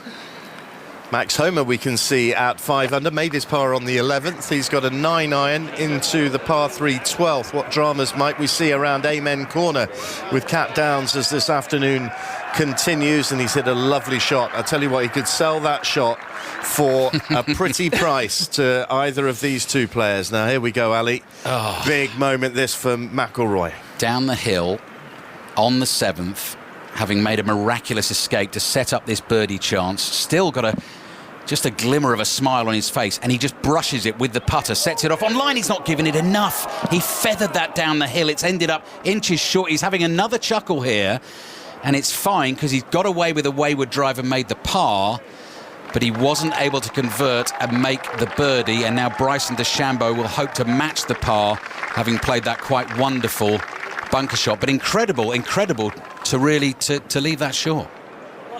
I think that's what he's looking at. I think he's amazed he left it short. I didn't think he didn't think that was possible. Exactly, I think that was it. I think he just needed to get the ball rolling, and it would have enough legs to make it to the hole. So, we said it was going to be dramatic, didn't we? And it really, really, you can't take your eyes from this, and it is really, really gripping stuff. And nothing, there's no such thing as a gimme here, Ali, either, is there? You know, this is it was a brilliant bunker shot from DeChambeau, but he's still got to make this putt and to remain within 3 shots of McIlroy. They're nerve frazzlers, even the short ones, and anyone who wins the Masters has to hold their fair share of 6-footers, 8-footers, which are all terrifying putts. So here he is then.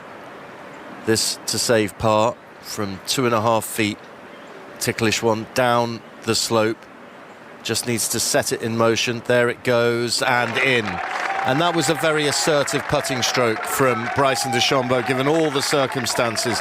And both of these players emerge with pars from the 7th in vastly different ways. And the status quo remains, and McIlroy can tick off another hole. He goes to the 8th tee with a 3-shot lead at 12 under. Ludwig Oberg to join DeChambeau at 9 under. Birdie putt just drifts to the left on the 8th, and he's annoyed with that one. It's gone a couple of feet by. So Oberg, if he can pop that in, remains at 8 under. Ian. Scheffler's on a charge. This for birdie on the 9th, borrowing from right to left, but he's overcooked that, and he'll do well to 2-putt now, because that has gone on by 5 or 6 feet, and that undulating 9th green. It's just pressure, pressure, pressure.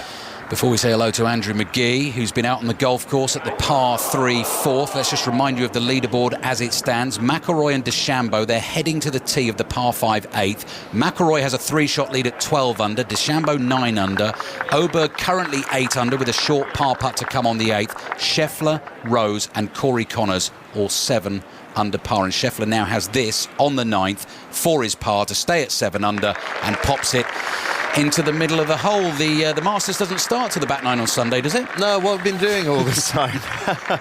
So, Mark and Trish are making their way to Amen Corner, which is where we will find Kat as well. So they'll take us through that dramatic portion of the course. And Andrew McGee, who was out on the 4th, has come into our commentary box now, overlooking everything. And we will enjoy your company for the next couple of hours, and then you'll be heading out with Ali to 15 and 16. What have you made of it so far, Andrew? Well, funny way to start my day. I've never been to 4. As I'm walking up the stands to the top, I had my head down, watching my feet take each step, and I look up, and it's Condoleezza Rice, and I'm about to bow, and then I'm thinking, secretary, something, and I'm about to take her hand, and she looks at me like, she shakes her head like, don't bow, and I scooted off to the right. Here we are then, the 8th tee, and Rory McIlroy, driver in hand, and finding a fairway has been very, very difficult for McIlroy so far. He would love to do it here. Vivid shadow cast by the brilliant sunshine here. Not a single cloud in the sky here at Augusta, Georgia right now. And here he goes. And that one peeling a little to the right. Frustration again. It's heading towards that bunker on the right-hand side. And in it goes again. And when there's been a bunker on a par 5, he's found it. He found the bunker on the first as well. Frustration off the tee is stock in trade for Rory McIlroy. It's a resigned shake of the head from Rory McIlroy as he moves to the back of that 8th tee. Behind that 7th green is one of the most wonderful viewing spots on the golf course. So they've just left that 7th green. They're onto the 8th tee. I think we can hear the voice of Bryson DeChambeau there. Final words with his caddy, Greg Bodine. So he managed to find the middle of the 7th fairway, but couldn't gain a shot on Rory McIlroy. Here he is. Driver in hand, likes to give it a good old thrash. You can see the avenue he's trying to hit down, this par 5 up the hill, bends left to right, big white sandy bunker away in the distance. This is headed towards it, but with a bit of right to left on it. You can hear the whooping and the hollering around the 8th tee, and that one I think has popped in the bunker as well. It sort of bounced, jumped up into view, disappeared again. And I think those two balls, actually, Andrew McGee, might be very, very close together in that bunker down the right of the par 5 8. Well, I just thought he clobbered that. He was going to carry it easily, but it landed about the same distance as Rory's ball. But yeah, one bounce up. I was looking at the lady back there. She covered her mouth with her hands like, oh my, he's done it in the bunker. So they're both in the bunker, laying up here on this 570-yard number 8 uphill par 5. On the green, Corey Connors looking for an unlikely eagle, but he should make his birdie. Lovely putt there, and he has put it just to the right edge of the hole. We've seen player after player hit this green in 2, but after those tee shots, the top 2 will be struggling. Rory McIlroy has been imperious with the driver for the first 3 days. He's the opposite of that so far today. Andrew, do we purely put that down to nerves? Well, I think it's kind of frustrating when you're driving it down the middle of the fairway and you're not getting it close and you're not leading by as much. He did shoot 266s. Let's don't forget about that. But he's working a little bit harder. He's having to grind it out a little bit. Maybe that's a good thing for his mindset to keep his head in the game. This is not going to be easy. I can't just drive it down there, wedge on, and make an easy 2-putt. I've got to work for it. But actually, when you look at the statistics, yes, he's been powering it as far as anyone, further than pretty much everyone. Him and Bryson are sort of neck and neck at the top of the charts in terms of distance. Rory only 27 out of 42 fairways, and these are big wide fairways coming into this round. And I'm trying to think, has he hit one fairway? He hit the fairway on the third, which was with a driver. Yeah. Fourth was a par 3. Fifth Didn't to the on the right. first, didn't on the second. Fifth into the trees. Seventh into left. the trees. So he's only hit one fairway so far. Yeah.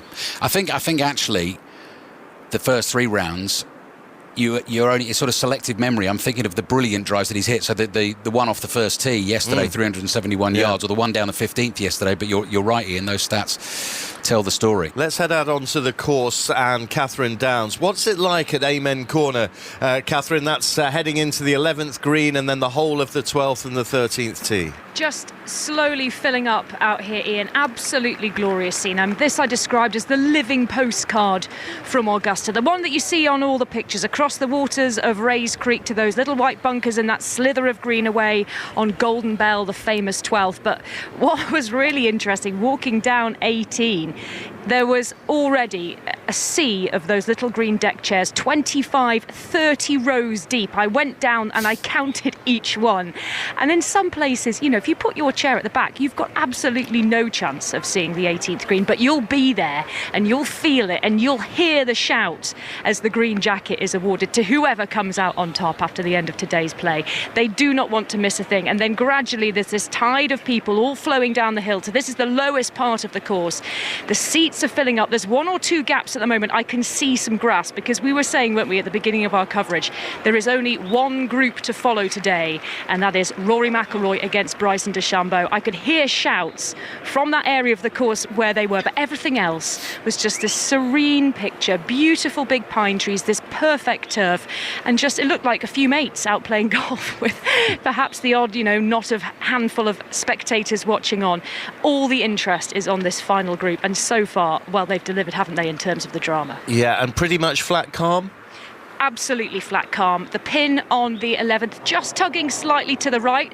Just seen, I think that might be Xander Schauffele has just plunged a ball down into Rays Creek. The ripples are expanding across the surface. No wind at all on the 11th, Ian. And on the 8th, Rory McIlroy in the bunker with his second shot now.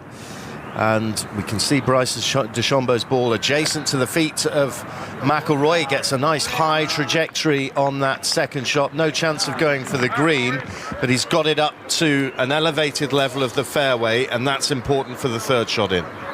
Yeah, it gives you a clear view of that 8th green, and as you said, Ian, I mean, they're a couple of yards apart, those 2 balls, so Bryson DeChambeau will now step in and see what he can do with his bunker shot. Again, it's a terrific view from behind the golfers here for the spectators, for the photographers as well. That looks a very, very shallow-faced club, so I think he's looking for big yardage here. Well, I was just going to make the point that, that it's such a tall wall of sand in front of you. DeChambeau's ball is probably a couple of yards to the left of where McIlroy's was, which might slightly lessen the sort of steepness of the slope in front of him. But you're right, Ian. Here's DeChambeau, swings through the ball, makes contact, stares away into the distance. Ball is still airborne at the moment, right into the middle of the fairway, spins backwards. It's probably 30-40 yards beyond Rory McIlroy's, but they are both on the fairway of the 8th into third shots to come on the par 5. McIlroy leading by 3. He's at 12 under, DeChambeau at 9 under. With Ludwig Åberg playing the 9th at 8 under and Corey Connors playing the 9th at 8 under. Thoughts, Andrew McGee? Yeah, this is interesting because we've all talked about the back 9 on Sunday at Augusta, and we're approaching that position. Of course, 8, they've got a birdie opportunity coming up. They're both going to have wedges in there. The pin is 24 back in the middle on the right side. They're thinking about skipping it to the right of the hole a little bit and letting it roll left. And then 9, there's potential birdie holes with pins in the front on 9. You can't get too greedy with that. Leave it short and you come all the way back down the hill. So one shot at a time. Let's don't think about the back 9 just yet. Scotty Scheffler under the trees to the left of the 10th, swinging draw into the shadows on the putting surface. Long putt, 60 feet, maybe more, up that 10th green. But Scheffler playing some better golf today, better numbers, 7 under par. He's 5 off the lead. Just taking a look at the 16th, where Jordan Spieth has got himself to 2 under par, that back right pin position. And Spieth with an 8-iron, 171 yards out, and he can't get it quite up to that position. I think we'll see an awful lot of putts from down in the bottom there. Ali, you certainly will when you get out there. And Andrew's coming out with me. I don't mean this to be a rude question, Andrew. Do you remember the Jack Nicklaus putt in 1975 that they're celebrating this year? I'm familiar with that pin, and when I played here on Sunday, it was always there. It was never back left. And I just know if you hit in that right bunker, it's not a good shot whatsoever, because you're going to probably hit it past down that hill and have a very difficult 2-putt for a bogey. I prefer that pin for Sunday. I think the back left one, the Tiger hole with the chip, is a pretty easy pin.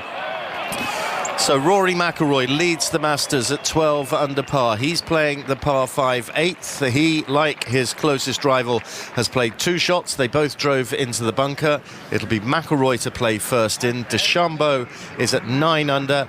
Oberg at 8 under, Connors at 8 under, and then 4 players at 7 under: Justin Rose, Scotty Scheffler, Jason Day and Patrick Reed. 153 yards out for McIlroy. It's only a wedge, adrenaline coursing his veins in that grey-blue top of his, golf shirt, white cap, light trousers, and a smooth-looking swing there as he plays this 3rd shot into the par 5 at the 8th.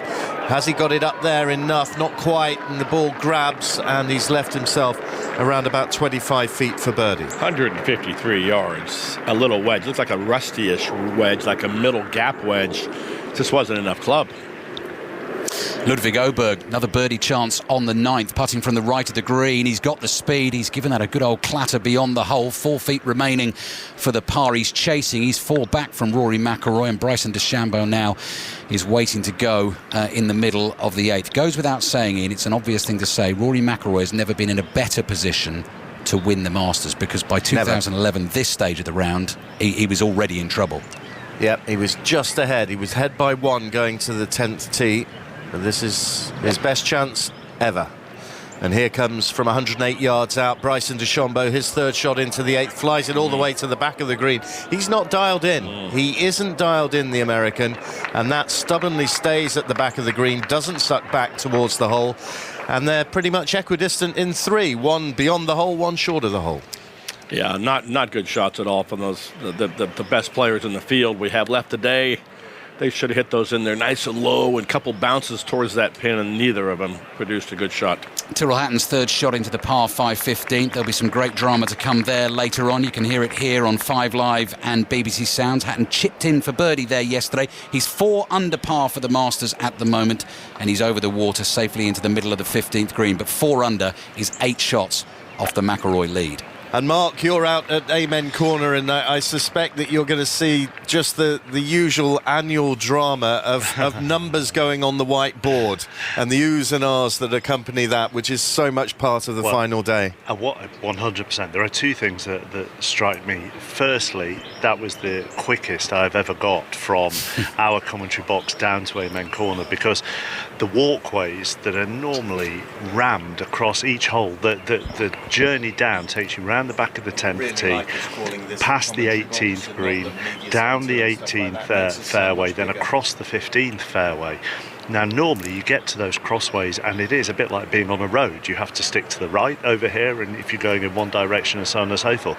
But if I'd wanted to, I could have cartwheeled down that crossway because there was just nobody around. But what you Did you? Can you?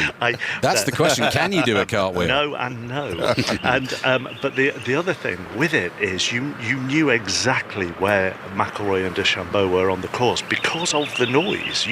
They would have finished on the 7th green and made the way to the 8th tee as I was walking down that 18th fairway, and you could hear the noise rolling back up the course to where I was. You know exactly where they are. And what I would say is the second thing to point out is Amen Corner is rammed already, and normally you would expect it to slowly build up, even on the final Sunday.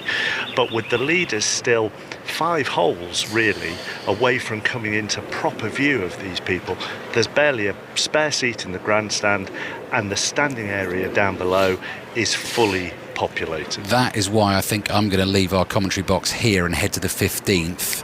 pretty shortly. So you can cartwheel? Not so I can cartwheel, because I think that is going to be a popular spot where I'm heading, and I'm going to have to sharpen my elbows and get in there and say, BBC, this is our spot and we need it. Ludwig Oberg has completed the front 9 in 2 under today. He holed the 4-footer for a par on the 9th. He remains 8 under. Our eyes here firmly focused on the 8th green. Huge swinging green of the par 5 at the top of the hill. Bryson DeChambeau will putt first, slightly clumsy with the approach shot. Both McIlroy and DeChambeau found the big bunker to the right of the fairway. Rory McIlroy hit first. He's in closer. DeChambeau is putting from the back of the 8th green. In terms of the 2 putts, Andrew, in terms of your memories of this green, coming from the back of this green or coming from where McIlroy is, which is there a spot you'd rather be? Anytime you're uphill, you've got a better chance at making the putt. He can be more aggressive up the hill. McIlroy. DeChambeau, right, uphill. He's probably 10 foot out from where McIlroy's ball is. He's got more of a downhill defensive putt. Well, look how far left Bryson's aiming. This thing is going to break maybe 5 or 6 feet left to right up the hill. Can he get it there? Can he give it a good bang like he done in 18 last night? Or let's see if he can keep some pressure. Oh, he's just tapped it lightly. On the way, flag fluttering in the breeze. You can see the shadow of it on the green. This is going to miss a couple of feet to the left of the hole. It's still trickling and rolling and teetering to a stop, and he's probably got 4 or 5 feet, and that's a big double teapot, hands on hips, and a sigh, and a goodness me, aren't these greens difficult for Bryson DeChambeau. I've learned something today. That's lovely. And again, another par putt to just rattle your nerves all day, all week long for these players. Nice approach into the 9th from Corey Connors, who's not out of this. The Canadian, level par today, 8 under overall, 4 shots off the lead. Max Homa making a late charge here. He's got a good look at eagle at 13, misses just to the right. So that will keep him at 5 under par. So it's McIlroy 12 under, DeChambeau 9 under, Oberg 8 under, Connors 8 under, Sungjae Im has got it to 7 under, Justin Rose is at 7 under, so too Scotty Scheffler as he heads towards the 11th, Jason Day also at 7 under, as is Patrick Reed, who is playing the 9th. Here's Rory McIlroy for his birdie at the 8th. This looks very good and comes up just to the hole side, but that is a stress-free par, and anything that is stress-free at this stage is a bonus. And McIlroy knows that he is now going to go to the 9th tee, still with a 3-shot advantage. He's ticking them off. I like what you're saying, ticking them off one at a time. Very smart, Ian. Right, next in view, Patrick Reed, Masters champion 2018, one of the players on 7 under par, just over 100 yards towards the 9th green. Perfect pitching distance for him. It starts to spin back. It's not on line to drop in the hole if it makes it that distance, which it does. It ends up pin high. 7 or 8 feet for Reed to get it to 8 under, and Sungjae Im on the 13th here, par 5 13th, short range putt for eagle, and that is why, Ian, you read him out, didn't you? That is the putt that took him to 7 under par. He is a consistently good performer here at Augusta. Great ball striker, really is, and I thought he'd have won a major by now, but still elusive. But what a shot that was into 13 to set up his eagle to get to 7 under. DeChambeau is at 9 under, and this is to save his par, and it's all of 4.5 feet. So maximum concentration here as that pendulum putter goes through and slots the ball into the hole. He's putted beautifully all week long, has DeChambeau, and at 9 under par he trails by 3 as he goes to the 9th tee. So much can still happen. There is still such a long way to go, but McIlroy, with 10 holes to play, leads the Masters by 3. And just to remind people of how it's played out, Rory McIlroy started the day with a 2-shot lead. He double bogeyed the first, took a 6 there, so all of a sudden they were sharing the lead at 10 under par.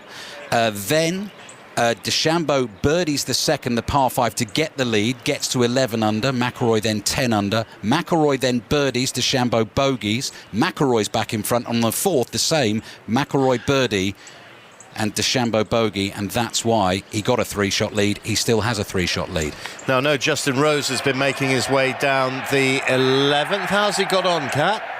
A remarkable moment for Justin Rose here on the 11th. A birdie from 50 feet right across this enormous green here in front of these thousands of fans who rose as one in ovation for the man who's been twice a runner-up here and who led, didn't he, after the first 2 rounds. They would have loved to have seen him shrug into the green jacket. A warm ovation for Justin Rose. A birdie for him on the 12th, and he has moved to 8 under par. Still not out of this, you know, Ian. No, he's not. He's within 4 of the lead. Now, can Rory McIlroy find a fairway? 9th. He's got the driver out. He likes to take on the trees down the left side and then find the point at which the hole swings from right to left. And that's exactly the line he's set it off on. And he likes that one, I think, as he walks on and the ball clears the trees and comes to rest. Wow, that is monstrous. Right in the middle of the fairway, and he's got a great look up the hill for his second shot at 9. Yeah, just a wedge shot left up the hill, the pin cut in the front. We just saw Patrick Reed's shot. Patrick Reed just tapped in for a nice birdie on 9 right in front of Rory McIlroy there.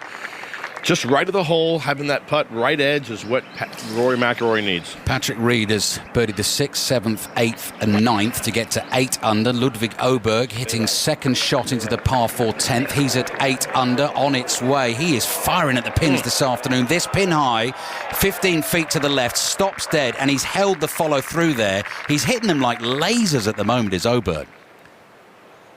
So to Justin Rose and Kat on Amen Corner. How's he got on with his tee shot on the par 3? Well, it's difficult to see where that one landed. I've seen Zach Johnson's ball plunge into that famous kind of upside-down spectacle bunker in the front. Justin Rose, I'm told, in the heart of the green on the 12th after that birdie that moved him to 8 under par. He's just about to walk over the stretch of the Hogan Bridge, over the river, and then onto the green where he'll find his ball right in the centre. Another birdie chance coming up for Justin Rose here. 9th tee, Bryson DeChambeau giving it a whack, falling off balance, having struck the ball, tumbling backwards on the tee, but doesn't need to look where that's going. He's absolutely crushed it down the right-hand side of the 9th.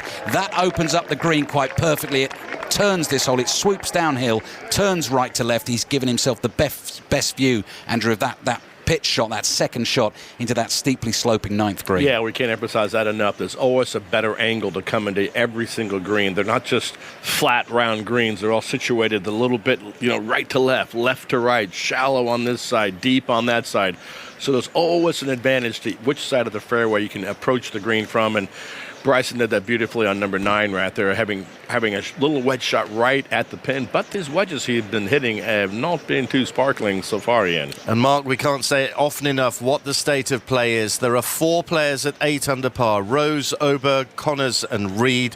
1 player at 9 under, DeChambeau, and the leader at 12 under, Rory McIlroy. McIlroy and DeChambeau making their way down the 9th. And Justin Rose definitely thinks he has a chance of a birdie on 12, because when he hit that tee shot and once he saw it land, he fist pumped on that 12th tee. So with him up on that green, away in the distance, in the shadows, he feels he has a chance of joining Bryson DeChambeau on 9 under, which would be 3 shots off our leader Rory McIlroy under clear blue skies and glorious temperatures here at Augusta National. Let's just take a break for the news, and then we are in to the final run-in. Here's John Barnes. The voice of the UK. This is BBC Radio 5 Live. Mark, thank you. Ukraine says a Russian missile attack on the northeastern city of Sumy is now known to have killed 34 people and wounded more than 100 others. Officials have accused Russian forces of using cluster munitions to maximise casualties in the heavily populated area. An arrest warrant has been issued in Bangladesh for the Labour MP Chulib Siddiq. She's accused of illegally receiving a plot of land in the capital Dhaka. Ms Siddiq denies any wrongdoing. She stood down as a Treasury Minister in January. Police searching for an 11-year-old girl who went missing in the River Thames almost a fortnight ago say they found a body. Claire Coa had been playing by the water in North Woolwich in East London on a school inset day. And a White House physician has said President Trump is in excellent cognitive and physical health. Mr. Trump was assessed for almost 5 hours yesterday. The Indian Premier League on 5 Sports Extra. He's launched down the ground, up go the arms, 6 more. The IPL, most watched tournament around the world. The biggest names in cricket. Good bit of glove work there from MS Dhoni. Sam Curran strikes with his second ball. Virat Kohli flips that one down to fine leg. Visit the 5 Sports Extra website for a full list of commentaries. It's straight back over his head, over the sight screen, 6 runs. IPL. Ask your smart speaker. Play 5 Sports Extra. The 89th Masters, live from Augusta National. With Mark Chapman. On 5 Live. And BBC Sounds. Rory McIlroy has a 3-shot lead at the 89th Masters over Bryson DeChambeau, both of them in good position down the 9th fairway, the par 4 9th. Their approach shots very shortly. Up ahead in the distance here at Amen Corner on the 12th green, Justin Rose to join DeChambeau on 9 under.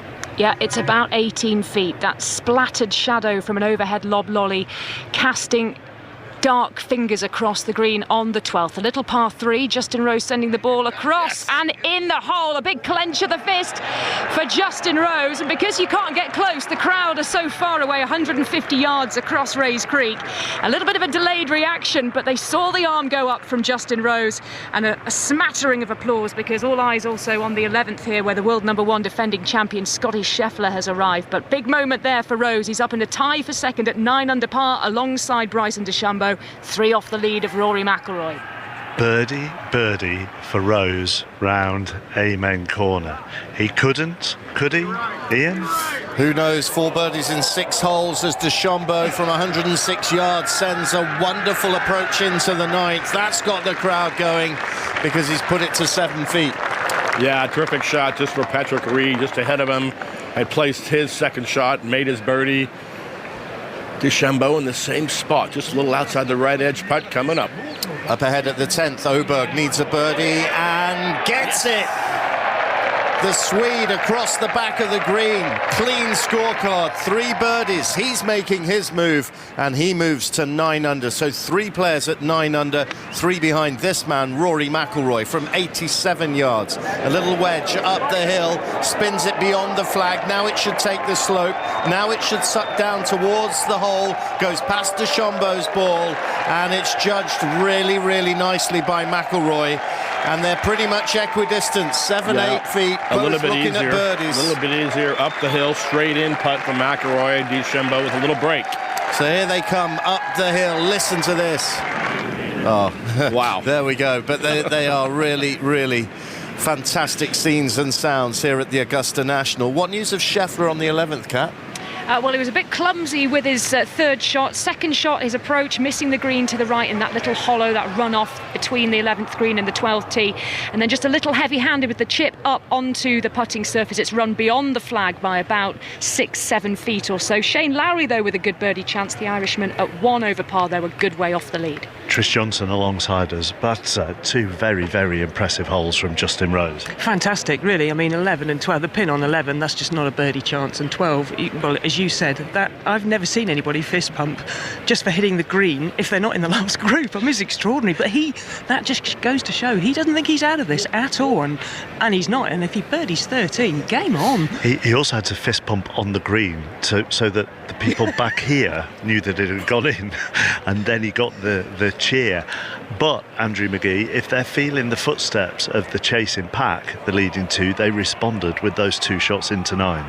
Oh, and then Victor Hovland just hit the hole on number 15 from the second shot from about 240. Yeah, I think everybody's feeling they can hear the roars.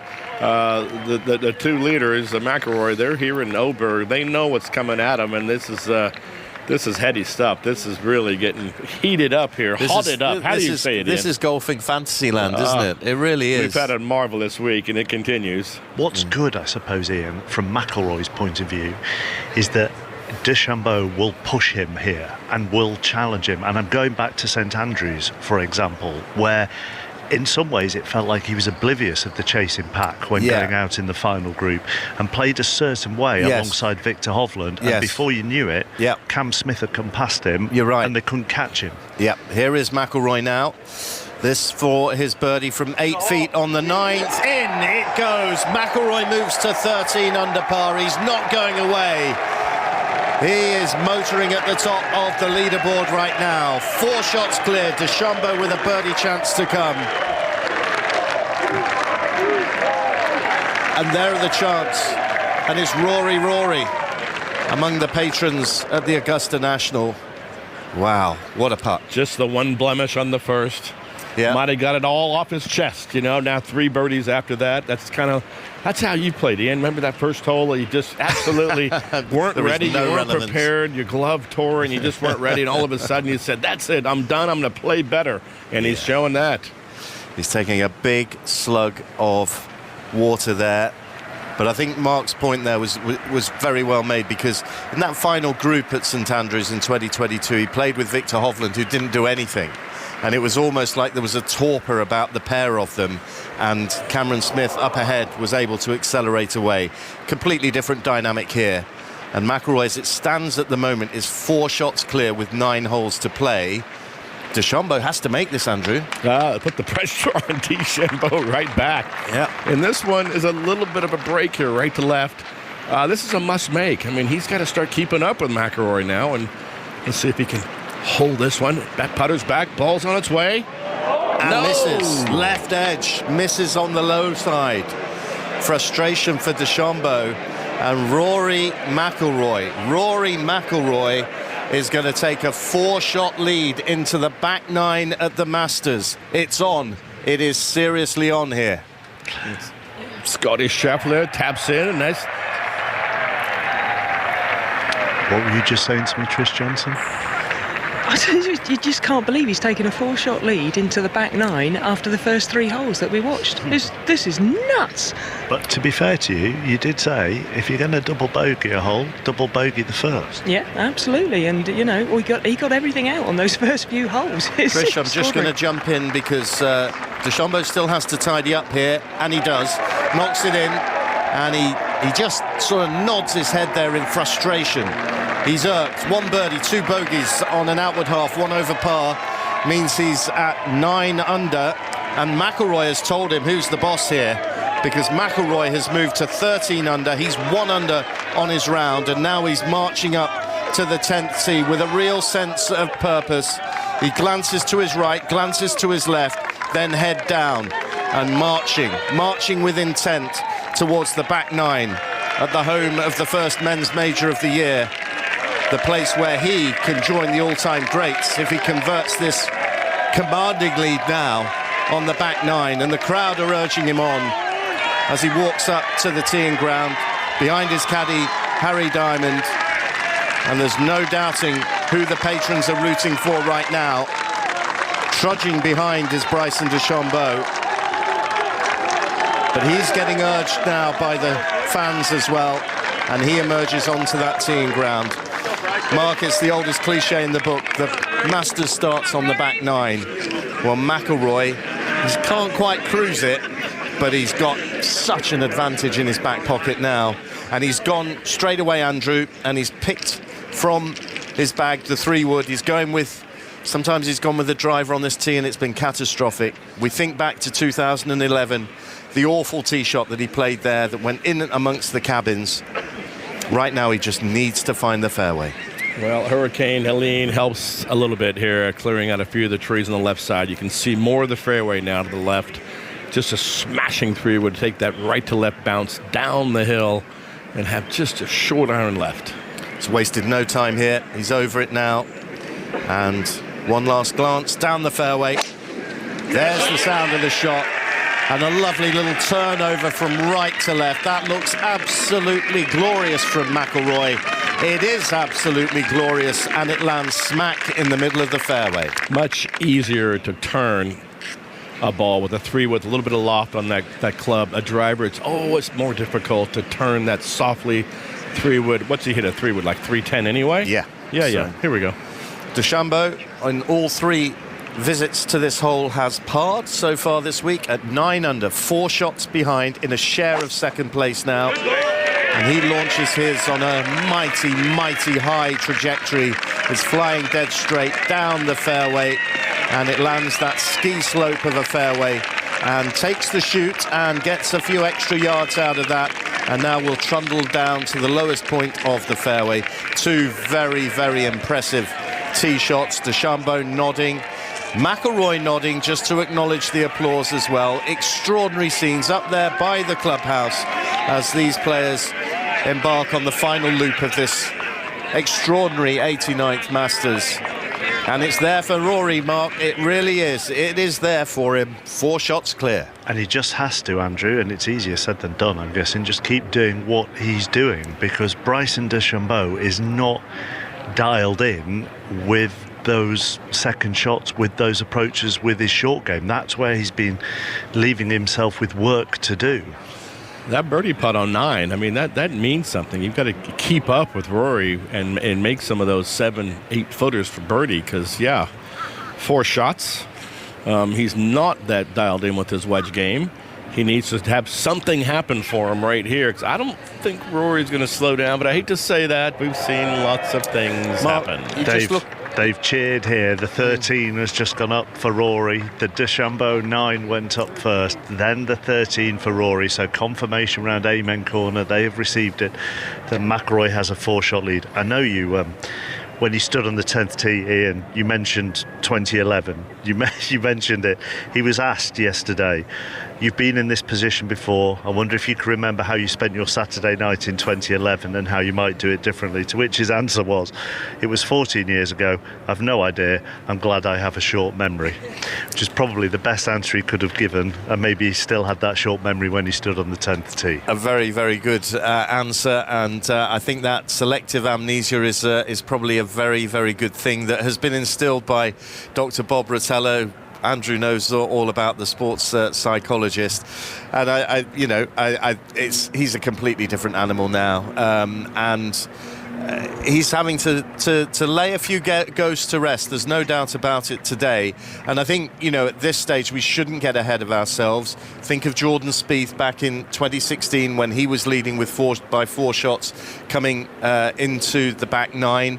And of course he capitulated around Amen corner. There was a 5-shot swing, wasn't there? There was. And I wondered who was going to bring that up. Yeah, it's relevant, and this is exactly what you have to get through if you're going to wear a green jacket. And Kenny Perry, he had a big lead, right? He did. Remember that? Yeah. And so much can happen. That's why you and Kat and Trish are out there, because there is so much that can happen. And the tee shot the second shot into 11 with that hole located right next to the pond.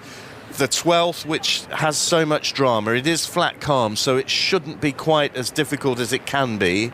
And then, of course, 13, you can make an eagle, you can make a double. So this is the beauty of Augusta, and it's what we're going to see transpire over the next hour or so, which will determine whether or not McIlroy takes his place in history, as he hopes to do. How many different approaches could he take now, Andrew? And by that I mean, okay, not necessarily safety first, but a sort of they've got to catch me here, so nothing silly, I don't have to chase anything. Or on those holes, and Ian mentioned 13 where there is an eagle possibility. He eagled 15 yesterday with one of the great 6 irons that's been seen on that hole by all accounts. So how does he manage, say, the next 5 or 6 holes? Well, he knows where the pins were going to be before he teed off today. And he knew 10, if it's a good drive, he's going to hit this next shot right of the hole. And if it's a good shot, he'll have a 10-footer for par. And on 11, he's going to hit it right and far past the pin, past the water, and have a 20, 30-footer. It's a good shot. So he's got a game plan because he knows where the pins are going to be. On number 12, he was looking at 20 feet left of the hole. And then 13, if he hits a good drive, it's a 7-6 iron in for possible eagle chance. So he's got his game plan. Let's see how he executes the second shot on 10, one shot at a time. I know it's a cliche. 2 bits of news to impart for you. Justin Rose from 200 yards out with a 6 iron has hit it pin high at 13, so we'll have a look at eagle there. On 11, Oberg has had to play out sideways and lay up with his second shot on the par 4 where you're located. We're looking at 10 now, and this is Bryson DeChambeau's second shot. I think he's got that a little heavy. The ball is turning over and going to the left and short. just clings on to the putting surface. His iron play has not been as crisp as it has been earlier in the tournament, and he's frustrated because he has found the green, but it's only a distant opportunity for birdie. Not good stuff at all. American term, doesn't have his fastball. He's not striking out the opponents. He's just hitting these short irons, 20, 30 feet. That's very frustrating for a player of his caliber. Rory McIlroy now, the birds chirping away. What is that, Ian? A Carolina wren, possibly. Rory McIlroy, beautiful. The sun glinting off it. Stainless steel shaft. Ball up in the air. Nice, high, drawing-looking shot. Hopefully right of the hole, spinning towards the pin. Oh, Lovely. What a shot from McIlroy. 189 yards out, right at the flag. And it comes to rest 15 feet from the cup. Great ball striking. There's no contest on ball striking at the moment. Not even close. I mean, Rory's got the beautiful balance. Look at him release the club. We didn't see that part. Is he No, we kind just of pinched seen the his replay. back? Watch his face. He's the things are going his way, Mark, because he didn't like the ball strike. Yeah, his face is like something hurt. As he swung through there, he let go of the club at the top of the backswing. I think that was more in response to the strike that he got. I think he wanted it further right of the hole a little bit, maybe, and it turned out pretty good. Yeah. So what news of Ludwig Åberg where you are? Because he's played his third shot into 11 now. Yeah, big putt to save his par, Ludwig Åberg, who is still in touch at this Masters tournament. 9 under par, now 4 shots off the lead. It was about 20 feet or so, though, to save par across the green.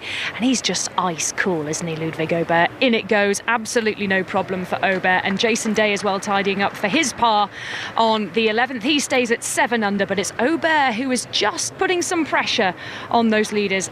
In a tie for second at the moment, alongside Rose and alongside DeChambeau. Yeah, and Rose can apply more pressure here as well on the 13th green, because the man in the peach shirt, the Englishman, 44 years of age, has hit a wonderful second shot in. Big break from left to right on this putt. This is for eagle, this to move to within 2 shots of the lead for the halfway leader. Sends it out to the left, will now want it to swing to the right. It does oblige, then it accelerates down to the hole. This looks good. Oh! Shaves the edge of the hole, and Rose falls to the turf in frustration. Cap off, rueful smile on his face beneath that greying hair. That was within a millimetre of dropping, and he'll tap in for a birdie. Oh, I thought that was going to go for Rose. It's a birdie, and it means the Englishman is at 10 under par, within 3 of the lead. Oh, perfect speed, high side, everything you would want. Goodness gracious. Good stuff. Everywhere you look, Mark. It's incredible. Well, he's within 3 at the moment. We know McIlroy has a birdie opportunity on 10, but at the moment, the charge is coming from the Englishman, who, let's not forget, Trish, led after the first 2 rounds. It was only yesterday when he had a little bit of a blip. No, absolutely. And to be honest, yesterday, nothing went right for him. I mean, I blame Ian personally, because he said he hadn't missed anything inside 10 feet, and he missed everything inside 10 feet yesterday. But today, he's come flying out of the traps, and he's banging contention. And I have to say, that bit of commentary was extraordinary, because I thought you were screaming because he'd made it. And we're just, we're gutted. And we could hear the cheers over on the right as well, which is where the 13th green is, and you could hear the cheers starting to build, and then they just faded away at the very last minute. We've got Ludwig Åberg on the tee here at 12. Ian is watching Bryson putt on 10. Yes, from the very left edge of the green. What would you say, 30 feet here, Andrew? Yeah, pretty straight putt up the hill. Can he get it to the hole? No. That's the trick. It's a slow putt, basically on the same line as Rory, so he'll be watching this as it passes his coin. Very rigid, very rigid. Have you ever seen anybody in the world ever look like this? Gives it a good bang, but it's left. It's left, and he's going to have another one of those 4-footers, left to right. And this must be wearing him out, because he's nothing is straightforward. He's not getting the tap-in pars. He's having to grind for every single one of them. It's his iron game. He's too far from the hole. Yeah. Meanwhile, McIlroy, who curiously dropped his club when he set his second shot on its way in apparent frustration, but he's got a real look at birdie here that will take him 4 clear of Rose and 5 clear of DeChambeau, at least 5 clear of DeChambeau and Oberg as it stands. What news very quickly of Oberg on 12?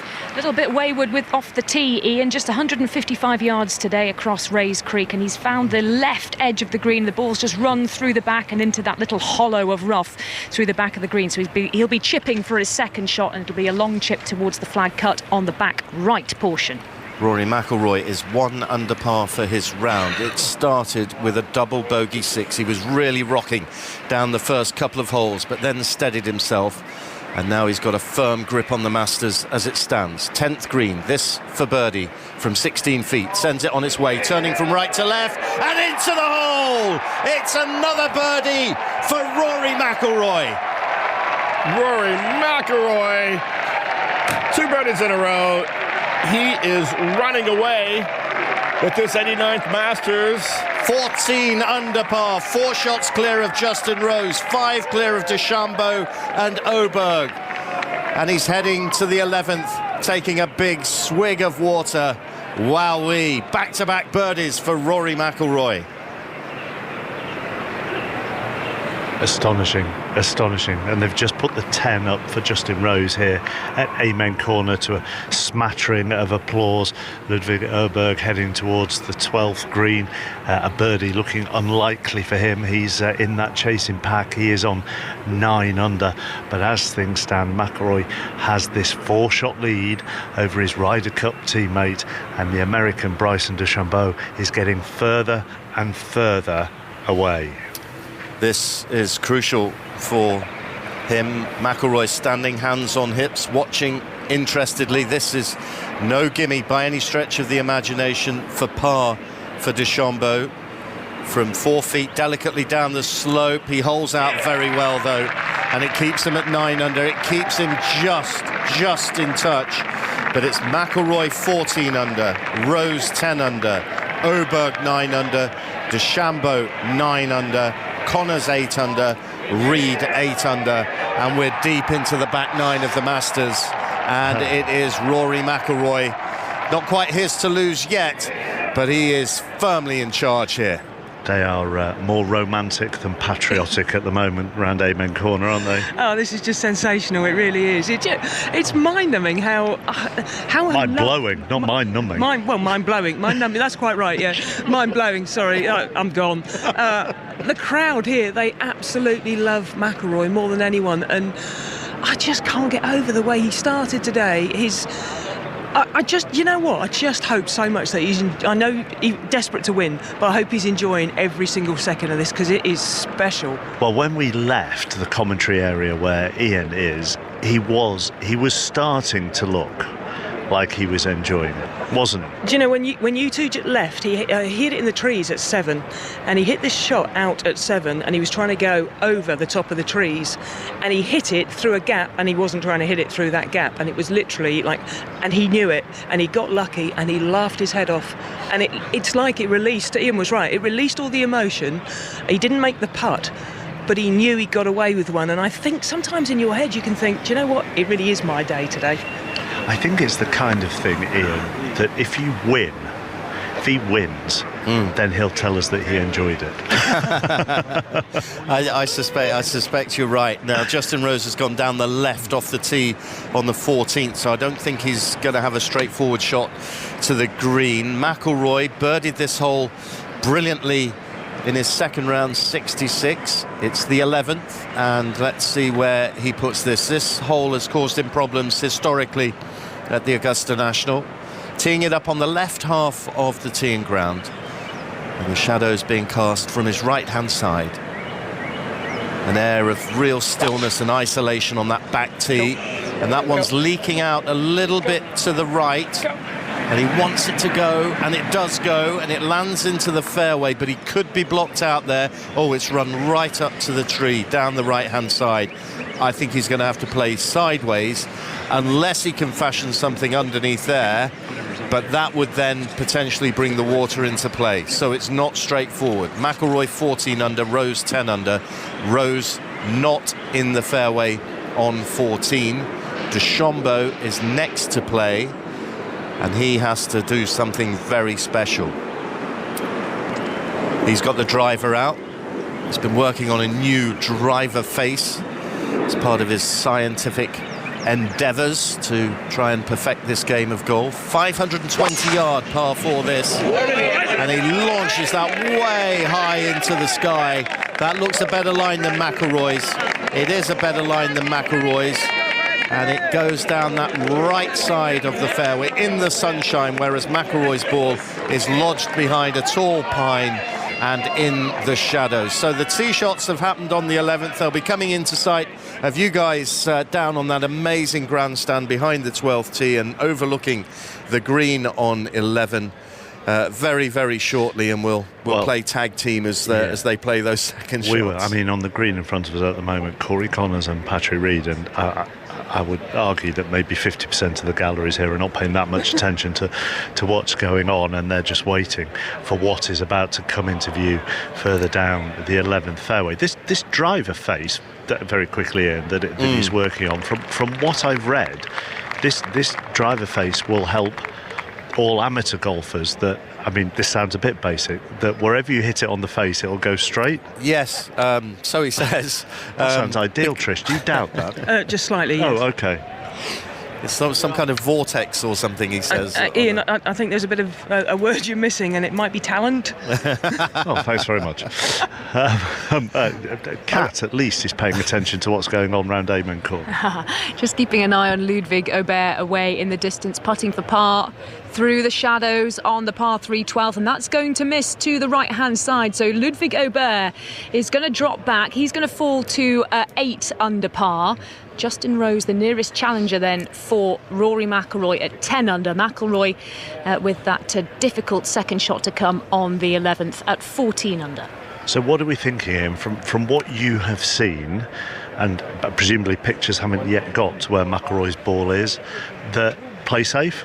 It's the only choice. It's the only option that he's got. I think the issue, and we've seen him in the past when he's been arguably less pragmatic and less strategic, we've seen him take on shots from behind those trees down the right of 11, and that has brought the water into play that guards the front left of the green, because if you don't get enough turn on the ball as you're trying to scoot it down low and run it onto the green, then you're going to get wet. I mean, Trish, has to take any thought of going anywhere near that water with his second shot completely out of his mind. Yeah, it was like you were saying earlier, Ian, you know, strategy is everything. He's got a 4-shot lead. This is the only stretch, really and truly. These next 2 holes are the only holes where he can just chuck it away, and you just make sure you don't do that. The other thing, Trish, is we often talk about the 11th, and again, it's one of those holes that maybe doesn't get the credit it deserves on television, actually. And so if you talk to people about memorable holes at Augusta, they won't. Very rarely they will say the 11th, but so many times we hear the professionals say, do you know what, they consider this a sort of par 4.5. That's the difficulty of this hole. So if you have a 4-shot lead on the final Sunday of the Masters and you need to take your medicine and get off here with a 5, you take it. Yeah, 100%, and I think actually this is just one of the hardest holes, if not the hardest hole on the whole golf course. Justin Rose on the 14th from behind a tree, trying to shape the ball from right to left off the pine straw, and I think he's done pretty well there, getting the ball up towards the green and onto the very front edge of the green. That was as good as he could hope for from that position after pulling his drive left, and the ball now trundling off the front of the green. So he's going to have to chip up there, and he's looking to the clear blue skies with his hand to his mouth there as we turn our attention back to the 11th here. And he does have a route here, does Rory McIlroy. He's got an iron in hand. Does he just play the percentage and just make sure that he can't get down anywhere near where the water is? He's 189 yards out. He looks like he's going to the right of the green, scoring a goal between 2 very statuesque tall pine trees.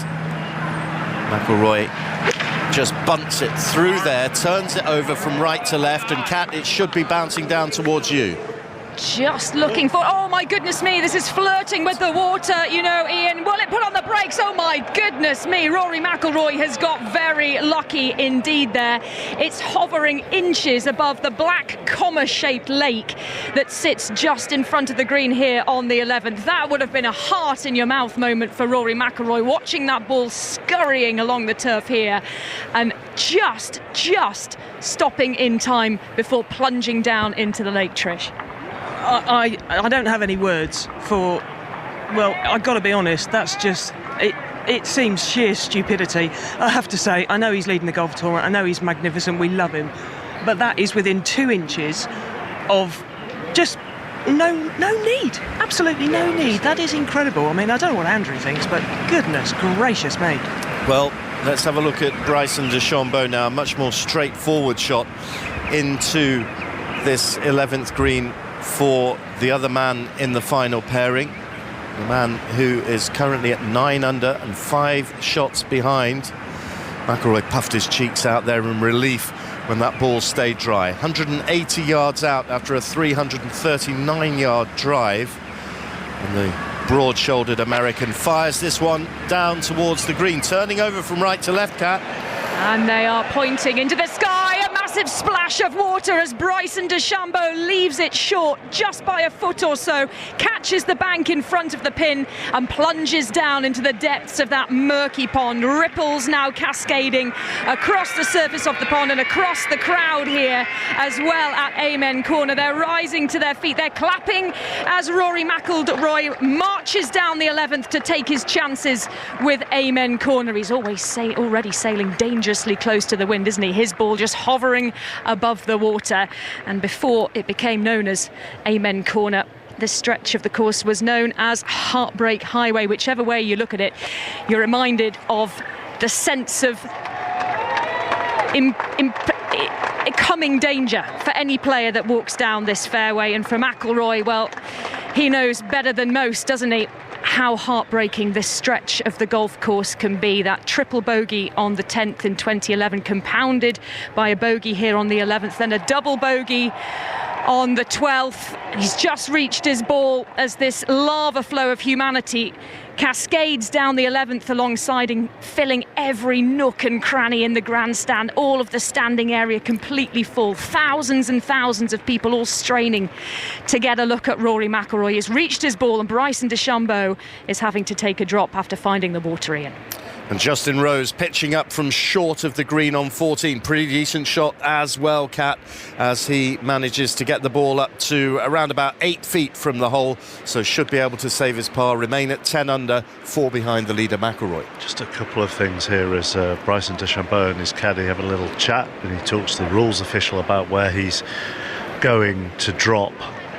He's 5 off the lead already, so you can understand why he thinks he has to chase it a little bit. There was a big round of applause here from the patrons when they realised whose ball was whose as Rory got to his ball that has just clung on there. The only thing that I would say, Trish, is he did come right, and there are 2 sort of quite prominent little hills and bumps on the right hand side of the fairway, and it hit one of them, and that's what kicked it towards there. I know you're still going to say that's still a misjudgment, but the bounce didn't help, and maybe he just deserves a bit of luck on his final round. 100% he deserves luck, and listen, there is no question that he will now look at that and know how close he's come to pretty much a bit of disaster, just giving frittering shots away, and this is going to be his day. I don't think there's any doubt about it, but yeah, he knows full well that ball can kick straight right. The fact that he's even brought that water into play still blows my mind, but do you know what? He's got away with it. We don't care. Good luck to him. You think it's going to be his day? Maybe Justin Rose. I'm only saying Justin Rose, and this is, we always focus on the playing partner, but Justin Rose will think, I'm through Amen Corner, I birdied 13. If I can get an eagle on 15, even birdie 15, that's still the opportunity to put a little bit of pressure on. No, definitely. And if Rory doesn't get up and down from this position and drops a shot here, he's still got the tee shot on 12 to play. It's not over and done with, but you know, often when you get pieces of luck like that, you have to think it's got to be your time. Bryson DeChambeau then playing his 4th shot after finding the water with his approach here on the par 4 11th. Sends the ball up and onto the green. Now it needs to bite, needs to put the brakes on, and it does beyond the pin. It's about 8 feet or so, but that will be his 5th shot, so it's going to be at least 1 drop for Bryson DeChambeau, currently at 9 under par, at 5 shots off the lead of Rory McIlroy, who, as we've been saying, has got incredibly lucky here on the 11th. Those 2 big humps down the right-hand side of the fairway here, like a buried camel, catapulting his ball off dangerously close to that glassy black mirror of a pond, which is reflecting the big magnolias and the big white scoreboard behind Rory McIlroy's shoulders. The heels of his white golf shoes are dipping down below the bank, the steep bank that rolls down to the dark surface of this lake, as he's just rehearsing the little chip here. It's going to need to cover 4 or 5 paces of the fairway, and then this long green with the pin cut to the back left-hand portion. Up goes the chip from Rory McIlroy, now working towards the flag, taking the contours, getting closer and closer, comes up about 8 feet or so from the pin. What do you think, Trish? Yeah, he looked, interestingly, when he hit that, it's not the best shot, but I think he almost like he's evening things out, and if I make 5 here, it's okay. That's his reaction to me. That's how he looked there, because that is not an easy putt. It's going to be very quick and right to left, so he's still got a lot of work to do for his par. And Bryson DeChambeau here playing his 5th shot. What do you make of this putt? Yeah, well, this is quick. This is straight down the hill, straight towards the water. But I think the most interesting thing with DeChambeau, he was walking down as McIlroy was walking towards his ball, and he just had his hands behind his head and his head down, as though he'd almost admitted defeat with that shot that just went in the water. And his body language has totally changed. Yeah, walking down the 11th fairway, trailing Rory McIlroy by several yards and also by 5 shots on the leaderboard. Rory McIlroy now crouching in the centre of this big teardrop-shaped green, that comma-shaped black lake away to his left, and thousands of eyes trained on and beneath the brims of Panama's straw hats, baseball caps. There is not a spare inch on which to stand here at Amen Corner, as Rory McIlroy looks to save his par to stay at 14 under par at the top of the leaderboard on the final day of the Masters. The ball on its way, and he's already up and after it. Doesn't like it. It's run on round the back of the hole, and I think he's going to mark it because he doesn't want to rush that one. Got another foot and a half for that one, Trish. No, that never looked in, did it? The moment he hit it, he was up and out of it, very uncomfortable. I think the whole hole has just been very uncomfortable, and if he gets out of here with a 5, it's okay. News of Justin Rose, Ian. Has missed his par putt on the 14th, so he's back alongside DeChambeau for the moment at 9 under. Obviously, DeChambeau is going to drop at least 1 shot here, so even though McIlroy has dropped a shot at 11, the picture is still very, very rosy for the Northern Irishman. Nice, very good, Ian. Bryson DeChambeau is now eyeing up this putt. It's probably about 12 feet, maybe inside that, 10 feet, I'll say, for the US Open champion. That navy blue, rich navy blue T-shirt, light-coloured trousers, navy blue baseball cap, those thick, broad shoulders and those muscular arms tense as he wraps his thick fingers around the handle of the putter and casting a shadow along the line on which he hopes his ball will travel, sending it on its way, and it comes out into the sunshine. It needed to stay in his shadow, and it's tiptoed past the hole by a foot and a half, about the same distance as Rory McIlroy. It's going to be 2 drop shots here for Bryson DeChambeau if he can tidy up from here. Trish. God, I can't. This is honestly, I'm getting quite sort of emotional here. I don't really get emotional at golf, but just the fact that McIlroy could, it's sort of, the more holes you play, the more you realise, jeepers, this could actually happen, and we would actually be here when a moment in history is made. It'd be extraordinary. Well, there's a long way to go yet, and this, remember, Trish, is the treacherous Amen Corner, and Rory McIlroy now putting to save his par on the 11th from just a couple of feet away. Needs a steady hand here, and in it goes. That's a bogey. My apologies. Drop shot for McIlroy. He falls back to 13 under par. Bryson DeChambeau back to 7 under par. Amen Corner has hit back on the 11th, and now they walk up the slope, off the 11th green, down the the little dip and then that steep banking up to the 12th. Bryson DeChambeau just tapping the peak of his cap with his forefingers as the patrons all rise as one, applauding for Rory McIlroy, who's just rubbing the forehead with his thumb and his forefinger. But listen to the decibel level rise as McIlroy reaches the 12th tee. There are hats in the air, they're waving them in appreciation for Rory McIlroy, for appreciation of everything he's achieved in the game, and for the fact that he stands on the brink of history here, looking to be only the 6th player to complete the career Grand Slam. And McIlroy, just a couple of little flaps of the fingers to acknowledge the crowd, but he reaches for that large black water bottle in the pocket of his golf bag and takes a deep, deep draft, a cooling draft.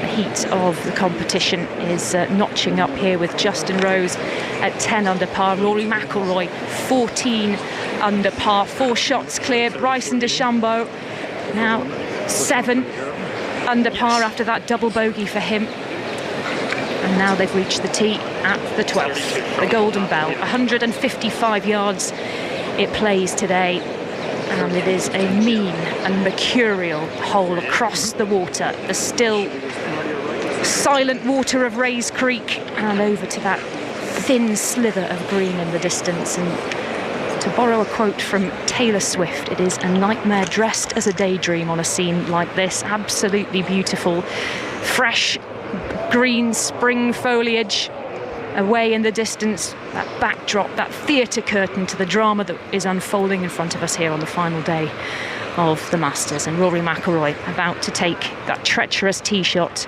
across the creek. It's where so many hopeful Masters champions have seen their hopes drown, and Rory McIlroy sends his ball up and over and into the heart of the green, into the shadows, the dimness of the shadows in the distance, masking the ball. But it's safely over from Rory McIlroy, and that is such a crucial tee shot in the hunt for the green jacket. Thank heavens for that. Honestly, what an awful tee shot to have to play at this stage of the game. I have never seen so many people around this tee box. It's absolutely electric. Rory McIlroy 13 under par. Bryson DeChambeau 7 under par after a double bogey for the US Open champion on the 11th. Where's the ball gone? On the 12th, it's plunged down into the bunker, the left bunker through the back of the green, and that's going to be a very slippery shot for Bryson DeChambeau with that thin green away in the distance, the treacherous bank down to Rays Creek, and Rory McIlroy and Bryson DeChambeau marching now in the lengthening shadows towards those 3 arches of the Hogan Bridge and onto the green at 12. Ian. Up ahead at the 13th, Ludwig Åberg looking for an eagle after finding the green of the par 5 in 2, and it's a good effort. The ball swinging from right to left and coming to rest around about 3 feet below the hole. So it should be a birdie for the Swede, a bounce-back birdie for him, and that would take him back to 9 under par alongside Justin Rose. Rose, I can tell you, has hit his tee shot and has found the fairway and will be hitting into the 15th from 251 yards with fairway wood. He's got to go for it. Let's see what he does here. Amazing scenes around the green of the 15th, coming down the closing stretch here at the Augusta National. The Englishman with an outside chance, and he just backs off there. He was about to pull the trigger and decided something had interfered with his concentration. Roars from elsewhere on the course. We're not sure what those are for.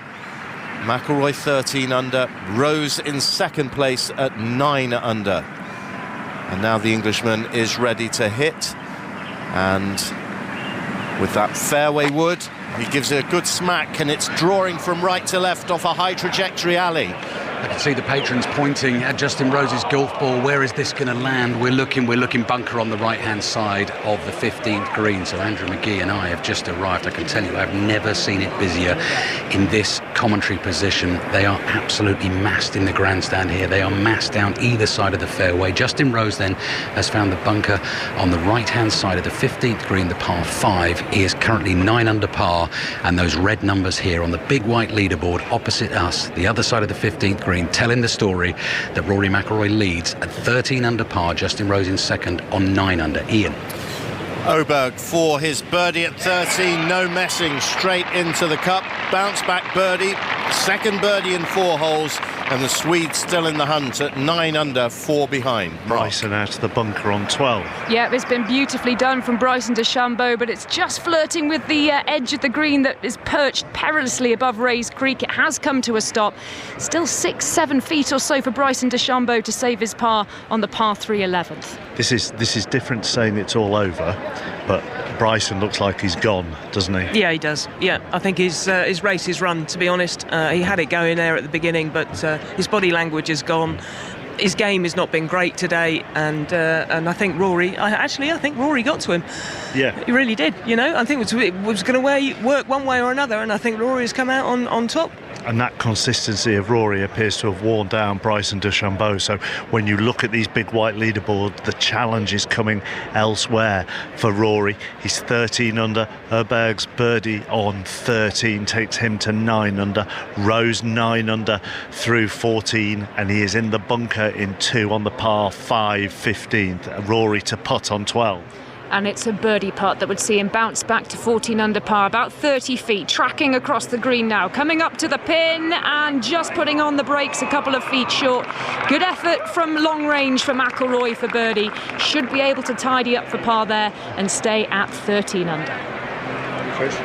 Yeah, excellent, really superbly played. I think, okay, he got lucky on 11, but 12 was played perfectly. It wasn't going anywhere near the flag, didn't want to know about the flag. 30 foot left of this flag on 12 is pretty much pin high, and that's perfectly where you hit it. And he's just been incredibly sensible, and now he's got one of his favourite holes to play on 13, and you know, he could almost, if he does what he normally does, he could almost win it there. We're keeping an eye on Rose on 15 and DeChambeau with his par putt here on 12. Do you need it, Ali, or are you okay at the moment? I think you've got a couple of minutes, Mark. I can see the tall, angular figure of Justin Rose in his pale orange shirt walking onto the 15th green, but he's going to size things up before hitting the bunker shot. Yes, you need a little bit of argy-bargy to get into your pace. Well, I would say some gentle negotiation. It has got really busy in here, so our American colleagues, Sirius Radio, have 2 commentators in here. Andrew and I are in here. Japanese television are in here as well. The old, do you know who I am? Didn't quite go down that route, but there was one of the Japanese contingent who's not actually a broadcaster, who's just sort of helping the broadcaster, and I said, well, come on now, we're both talking here. So managed to win the day. Not best pleased, but we're okay, we're in position.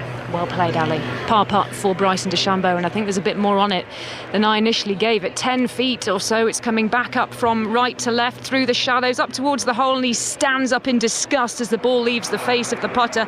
Another drop shot for Bryson DeChambeau. That's 3 in the last 2 holes, and the US Open champions race is run. The stage is open for Rory McIlroy to just tap in for a par here on 12, and that'll be just the one drop shot so far through the treacherous stretch of Amen Corner, which can break hearts for wannabe Masters champions. Just watching McIlroy now as he prepares to tidy up. In it goes for McIlroy, and he will march off to the 13th tee, where 14 years ago we saw that young mop-headed McIlroy crumpled on the handle of his driver as he watched his hopes at the title tilt die. Very different story as he marches towards history in the 13th tee, Ali. Justin Rose then, 3rd shot, par 5, 15th. Augusta National looking an absolute picture this Sunday afternoon. Still danger lurking everywhere for our leader Rory McIlroy, on the way at the moment to completing the career Grand Slam. But Justin Rose is chasing. If he holds this, it would be an eagle. Out it comes, high ball flight, sand thrown onto the green. It's on line, it's good from Justin Rose. It's still going, it's going to be close. inches away from dropping it. Just pulled to the left-hand side of the hole, Andrew Magee. Perfect for distance. Tap in from a foot, and Justin Rose is going to get to double figures. He's going to get to 10 under, Ian. 14th, Scotty Scheffler, the defending champion, on a bit of a charge, and he's hit a brilliant approach in and capitalises, makes his birdie from 3.5 feet, and Scheffler is up to 8 under par, into a share of 4th place. Ludvig Oberg sharing 2nd place with Justin Rose at 9 under, but the Swede has driven into the trees down the 14th mark. No mark at the moment, Ian. This is Alistair Bruce Ball to the left of the 15th green alongside Andrew Magee, who played in the Masters 7 times. Andrew, fabulous bunker shot from Justin Rose. He'll pop this in, he'll get it to 10 under, and as I was just saying, he will well know the danger that still lurks on this back 9, and possibly, just possibly, he might be thinking about a green jacket. Rory McIlroy with Ian Carter. On the 13th tee, on this par 5 that swings around from right to left, and that looked a very comfortable, balanced swing, and it was from McIlroy, and he's cruising now. He finds the fairway down the right-hand side. Glorious tee shot from the Northern Irishman, who, again, goes to the water, takes a big swig of that, keeping hydrated, keeping calm, and he's seen, basically, Bryson DeChambeau disappear from contention here. DeChambeau 4 over for the opening 12 holes now. He's got the driver in hand, gives it a mighty thwack, and this one climbs into the skies and heads down the left side of the fairway. It's a big, big drive from DeChambeau, but as Kat was saying, his race appears run. He's down in a share of 9th place at 6 under par. It's McIlroy at 13 under, Rose at 9 under, Oberg at 9 under, Scheffler now at 8 under, Patrick Reed at 8 under par. Justin Rose waiting to putt on the 15th green. His playing partner Zach Johnson for a birdie 4, putting from the back slope behind the 15th green. The man who famously won the Masters in 2007 by playing all the par 5s as 3-shotters. Doesn't have the distance, has an amazing wedge game. That's how he got it done. Justin Rose that year, one of his closest challengers. Do you think Justin Rose still believes, Andrew Magee, there's an outside chance? Get it to 10 under and just hope that Rory McIlroy makes a mistake somewhere on the way in. Well, he's just got a wee tap in here, so we can just count this double figures, 10 under, back to 10 under for Justin Rose. Got this devilish pin placement, the new pin placement, back to the right on 16. Hard to get it close there, but he's got to make a couple more birdies, I got a feeling here. If Rory makes another birdie on 13, an easy birdie to get to 14 under, this is getting out of reach. Justin Rose then tucks that loose bit of material of the orange polo shirt under his left armpit.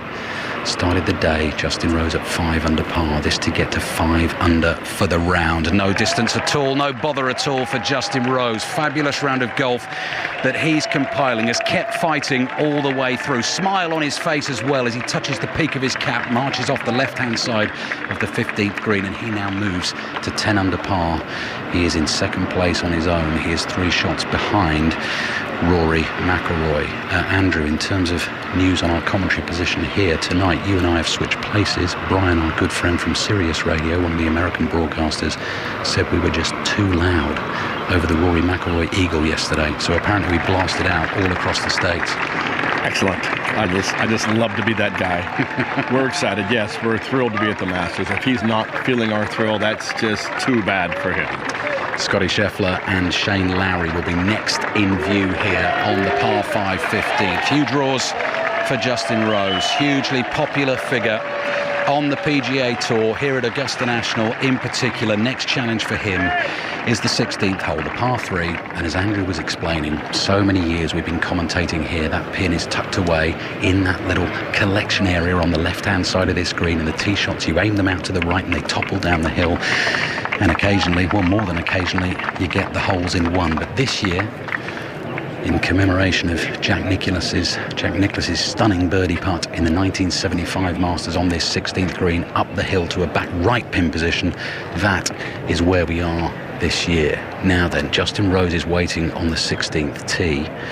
Away in the distance, on the 15th fairway. That's the swing of Shane Lowry, all in black, the big Irishman, sending the ball on its way towards the 15th green, and splash it goes into the water. So Shane Lowry will have to drop in the dropping zone, short of the water that guards the 15th green. He won't be winning the Masters this year. So Andrew Magee, you used to play this pin position on the final day of the Masters on the par 3 16th. Talk me through it. Talk me through the shot that Justin Rose is facing right now. Talk me through the shot that Rory McIlroy is going to be facing in 40 minutes time or so. Yeah, the 16th, it's take that egg time. There's nothing good except right at the pin. Right at the pin's a little dicey. Left of the pin, you're going to roll down the big hill. You have a 40-footer up the hill. Try to guess the pace coming up. It's difficult. You can leave it 6 feet short, have that power putt.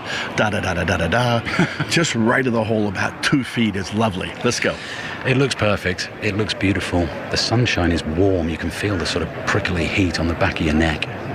One tall, long shadow stretches out across the 16th green away in the distance, and the yellow flag lying flat calm right next to the flagstick. Not a breath of wind right at the back of this 16th green, which moves from right to left as Justin Rose stands in the middle of the 16th tee, just going through the pre-shot routine. We'll come back for that. Ian, Rory McIlroy.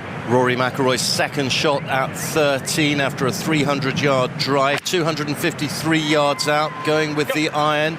Wants it to fly, wants it to go, and the ball, it's a layup, it's pragmatic, and the ball is just trundling down short of Rays Creek. That should be safe, Ali.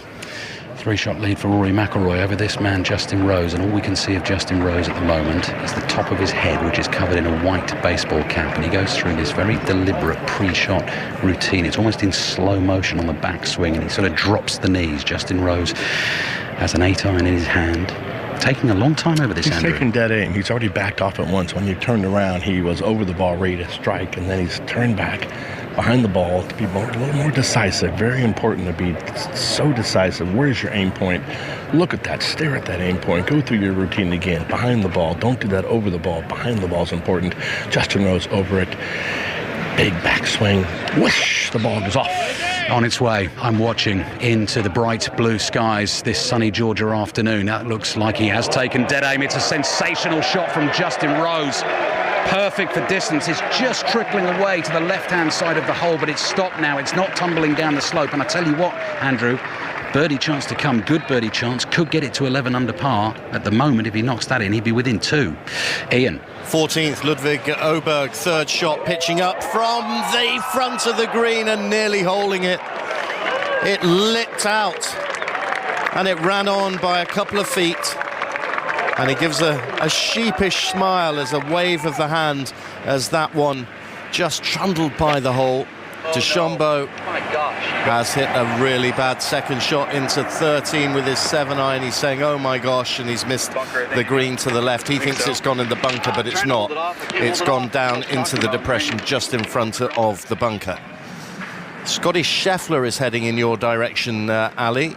Yes, from 227 yards out and trying to swing it around the trees. I think it's heading for the bunker.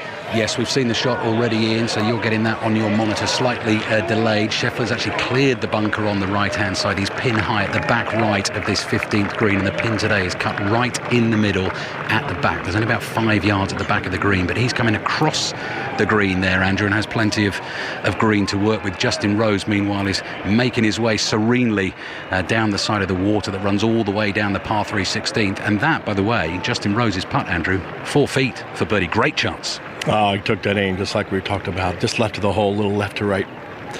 4 or 5 footer coming up. Should be in for the 2. Let's give it to him. No, he's got to make this. Scotty Scheffler, as loose as he's been all week, he's still 8 under. It's incredible. He has not had his A game whatsoever. He could get to 9. If he chips a 10, he could get to 10. Crazy. Rory McIlroy's on 13 under. He's playing the 13th. Ian Carter. He's playing his third shot on the par 5 with a little wedge, having laid up, and the ball trundled down fairly close to Rays Creek, down the front left. He's got 86 yards left to go. Splendid isolation amid the shadows as he hits this into the oasis of sunlight. Well, oh no, he's put it in the water. I do not believe it, with a wedge. Goodness gracious me, that should have been routine. It should have been left of the flag. He's pushed it, he's shaking his head, and it's gone into Rays Creek. That is incredible. What a mistake from the leader. McIlroy into the water. He laid up to make sure that the water wouldn't be an issue, and now he's got to take a penalty drop for his 4th shot and will be playing 5. And Justin Rose has a look at birdie at 16, and suddenly the pressure is going to become enormous on McIlroy. From 86 yards out, he pushed it. It skipped along the top bank of Rays Creek, and then it went down, and he went down hands on knees, shook his head and said, "What have I done?" Trish, I know you can't see Andrew, I know you can't see that shot, but from my description, I mean, how can he miss to the right? That's incredible from that position. Just to let you know, Oberg's got up and down. He's made his par. He remains at 9 under. Oh, that's just the cardinal sin. You cannot be right of the pin ever on that hole. Scotty Scheffler getting a drop over here on 15, but 86 yards. What a blunder. You've got to stay in this game to the bitter end at Augusta National. There's always something lurking. Exactly what we were saying about Justin Rose. We've got eyes on Justin Rose, Ian, on the 16th green. Scotty Scheffler is about to attempt a chip for eagle. If that goes in, he gets to 10 under, and suddenly he's in the mix as well. The drama continues apace on 5 Live and BBC Sounds. Justin Rose with a 4-footer to come away in the distance. He won't be first to putt. Zach Johnson is down bottom left of this green, so we've got a little while here until the Scheffler eagle chip and the Rose birdie putt. And Rory McIlroy was cruising. He's in a spot of bother, Ian. He is, and although the ball went into the water very adjacent to the green, he's had to go and has chosen to go pretty much all the way back to where he played that shot from previously, which he pushed into the water inexplicably. So he's now surveying what will be his 5th shot on this par 5 alley. Right, Scotty Scheffler about to play his 3rd shot on the par 5 15th. I mean, he will have no idea that Rory McIlroy has found Rays Creek. No one in this grandstand knows that either. All they can see is McIlroy on 13 under par at the moment. But Scheffler knows this is important. He's taken his time. Tall man in the shadows of the pine trees, stretching out at the back of this 15th green, bumps it forward onto the putting surface. Now it's going to be really quick. I don't think he likes it, and no, it's not going to get anywhere near the hole. So Scotty Scheffler not even threatening the eagle there. Justin Rose lining up the birdie putt on the 16th. Ian, what's going on with you? 5th shot for Rory McIlroy, having taken the penalty drop from the creek on 13. This is better with the wedge, and it's nicely controlled, and he will have a putt of around about 10 feet for bogey on 13, Ali. Right, so if he holds that, that'll be 12 under. Justin Rose is at 10 under, and he's got this 4-footer on the 16th. And I tell you what, we're looking away through the binoculars here, and I think Zach Johnson, having putted up the hill on the 16th, Andrew, it is still his turn. So Justin Rose has got plenty of time to survey his putt. He took a long time, a lot of deliberation over the tee shot. The tee shot's an absolute stunner, and who knows, it may even take him to ultimate glory today. Well, that's helpful for Zach Johnson to show us from this distance how close Rose is, because Zach Johnson is out. And so he is, let's just guess. Let's say he's 6 feet. So Rose, yes, he is just 4 feet, left edge putt, just where you want to have it, underneath the hole. Couldn't get a better opportunity. Keep your cool, Justin. Take a breath. Knock it in. Rory McIlroy with a bogey putt to come on the 13th, the par 5 13th, inexplicably putting a wedge in Rays Creek. Currently our leader on 13 under par, but could be dropping a couple of shots on that par 5. Scotty Scheffler getting ready to putt from about 18, 19 feet here on the 15th. This is for birdie. This is quick from the back right of the green. If he pops this in, then he's at 9 under par. And McIlroy very soon, his 13 under, may drop to 11 under. This one's going to miss on the left. I can see Andrew McGee shaking his head as soon as Scheffler hit the putt. So he's not been able to get up and down and use those brilliant short game skills to effect here on the 15th. He taps in for par. He remains 8 under. We're still waiting for Zach Johnson to putt on 16. Ian. 8-9 feet for McIlroy for bogey on the 13th. He had laid up short of Rays Creek. He had 86 yards and he pushed his pitch into the water, had to take a penalty drop, and he's pitched to here, 9 feet from the cup, and this to limit the damage. Bogeyed 11, parred 12. It's going to be at least a bogey on 13, and the leader is rocking, and rocking badly at the moment. This is crucial. His putt on the 13th green for bogey, sends it on its way, and it's dribbling down and it's meandering away from the right edge of the hole, and it is a double bogey 7 on the par 5 13th after driving into prime position, and the Masters is wide open once again. McIlroy still leads, he's at 11 under par, but Justin Rose has got a big chance now on the 16th in front of Alistair Bruce Ball. Absolutely fascinating, Ian. Away in the distance on the 16th, no sight of a leaderboard, and at the moment the leaderboard behind the 15th green still has McIlroy having played 12 holes at 13 under. So Justin Rose has absolutely no idea that this birdie putt, this 4-footer on the 16th, is to get him into a share of the lead with Rory McIlroy. And for Rose, just 2 holes to play after this one. Struggling to hold the binoculars steady here. Such is the tension and the pressure. How about it for Justin Rose? From 4 feet, in it goes, and Justin Rose shares the lead at the Masters with Rory McIlroy. He doesn't know the disaster that has befallen the Northern Irishman at the par 5 13th, but here we go, there's the reaction. Listen to that all around us at the 15th green. The gasp, the oohs, the ahs, and the Masters is wide open. Justin Rose with the birdie at the 16th gets to 11 under par, and Rory McIlroy has dropped to 11 under par. It happens here at Augusta every time. What is it this back nine on Sunday? Every time I leave here, 19th year for me to be here, I go, oh, that's the best I've seen. This could be the best I've seen. Justin Rose to the 17th tee. James Gregg, what can you see? Well, you can just hear the oohs and the ahs and the gasps. That's exactly what has just happened down your way, Ali, because they've just changed the leaderboard just away to the left-hand side of the 17th fairway, and now the spectators, these patrons, are feeling that something is really brewing over the course of this final couple of holes. McIlroy standing on the 14th tee, just ruefully shaking his head, waiting for Bryson DeChambeau to finish off, and he holes out, and he is at 6 under par. He's 5 shots behind, but McIlroy, who was in cruise control, no longer the case. He's in a share of the lead. He's in a dogfight with his Ryder Cup teammate Justin Rose. Rose at 11 under. McIlroy, after that double bogey from nowhere on 13, is at 11 under. Oberg at 9 under, Scheffler at 8 under, and Justin Rose, well, he'll be teeing off on that 17th tee.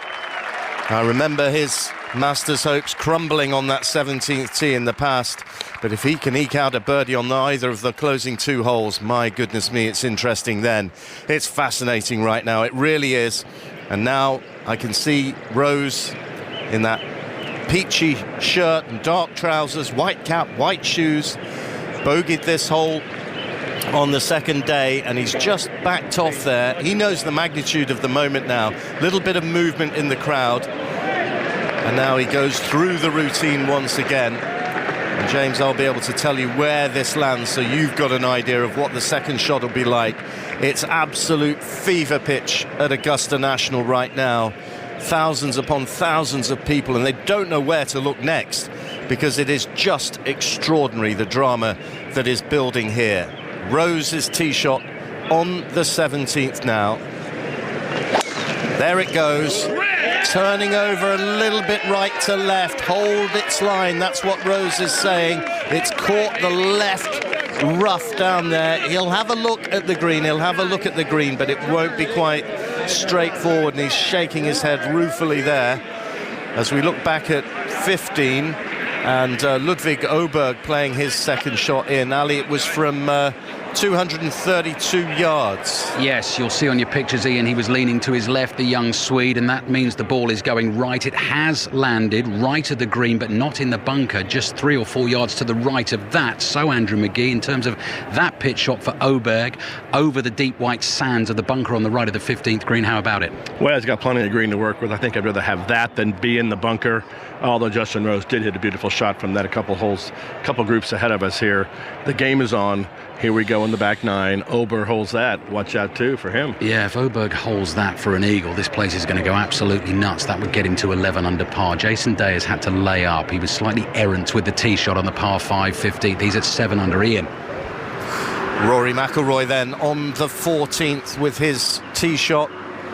He's going with the fairway wood, needs a good one here. That's peeling off to the right. There's a big slope that goes from left to right down there, and it takes that slope, kicks off to the right, goes into the pine straw, down the right-hand side. He should have an unencumbered view from there. It's not ideal, but it could be worse. McIlroy 11 under, Rose 11 under, 2 clear of Oberg at 9 under, and 3 clear of the defending champion playing 16, Scottie Scheffler.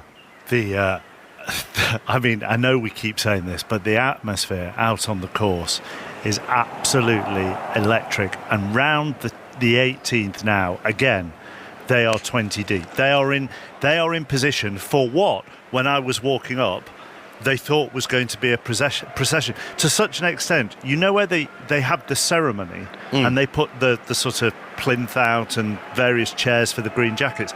There are people sitting in their green folding chairs facing a ceremony that is at least 2 hours away.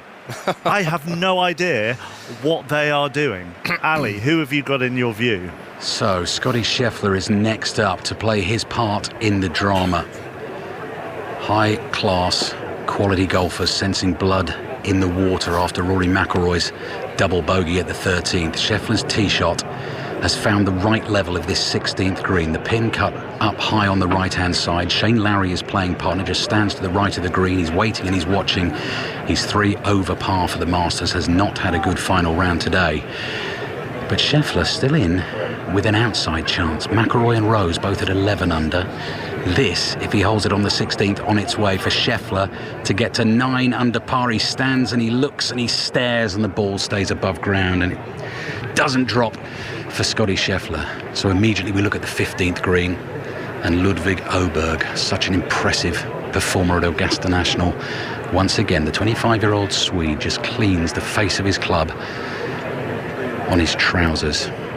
Dark blue top, sends the little pitch onto the putting surface. It grabs at the second bounce, but it's going to continue rolling because this is slippery and it's fast and he wants it to keep going, and it's trickling towards the hole and it ends up maybe 7 feet, 8 feet short for Oberg. That for a birdie, that could get him to 10 under. Lovely shot, just a little short. There's the very fast little putt right to left coming back. He'd love to have that one maybe over and run it by the hole that had the uphiller, but that was dead on, straight in the middle of the hole, that chip. Ali's right, isn't he, Andrew? That's a great analogy. The chasing pack sense blood all of a sudden. Oh, of course, once that 11 went up, everybody got hungry there. That was the watch out game's on for everybody. And who we got here? Rose, Scheffler. He needed to make birdie on 15 to kind of get to 9, 10. Justin Rose is 6 under for today. Remember, his first round was a 7 under 65. Is he going to bookend the Masters with 2 65s? We'll go to James Gregg on 17 shortly, after Ian with Rory's second from the Pines on 14. And the number here is 165. That's the distance for McIlroy from the Pine, and he's got to shape this from left to right because his direct view is obscured by 3 trees. So he's got to bunt this out low and try and swerve it from left to right and chase it up to the flag at the back of the green. Gives it a huge swipe, and now he'll watch as the ball lands on the front edge of the green and then veer straight off and down into a depression short of that undulating green. So he's not found the 14th in 2, and it continues to be ragged for Rory. James Gregg with eyes on Justin Rose, who has just pulled the club that he is trying to find this 17th green with from his golf bag. He's down the left-hand side through the binocular lens. I can just see that peach shirt that he's got on, and his caddy Mark Fulcher just stepping away from him, perhaps with words to the effect of, "You've got this, Justin." The 44-year-old Ian Carter, I believe you might have better eyes on this than I. I'm looking through one binocular lens, and he's just about to go. And of course he's obscured by the trees for you as well. He's got 136 yards, James, and he's got to try and shape this a little bit from right to left, and you'll be feeling this. The breeze is kicking up here at Augusta right now. It really is. It's buffeting straight the way down this 17th hole, Ian. Yeah, so he's over it now, and he's got a closed stance, which suggests he's going to move it from right to left. Gets a really high trajectory, James, heading your way. Well, eyes on it now. All the spectators trying to shield their eyes. Oh, there it is, short right of the green. That is going to be a really, really difficult pitch shot. Not even a chip, I'd describe that shot that is facing Justin Rose as. Can you confirm that that is his ball short right of the green, Ian? We can't at the moment because there it is. Yes, the TV pictures have just shown it now. The cameraman was a little confused. Öberg's birdie on 15.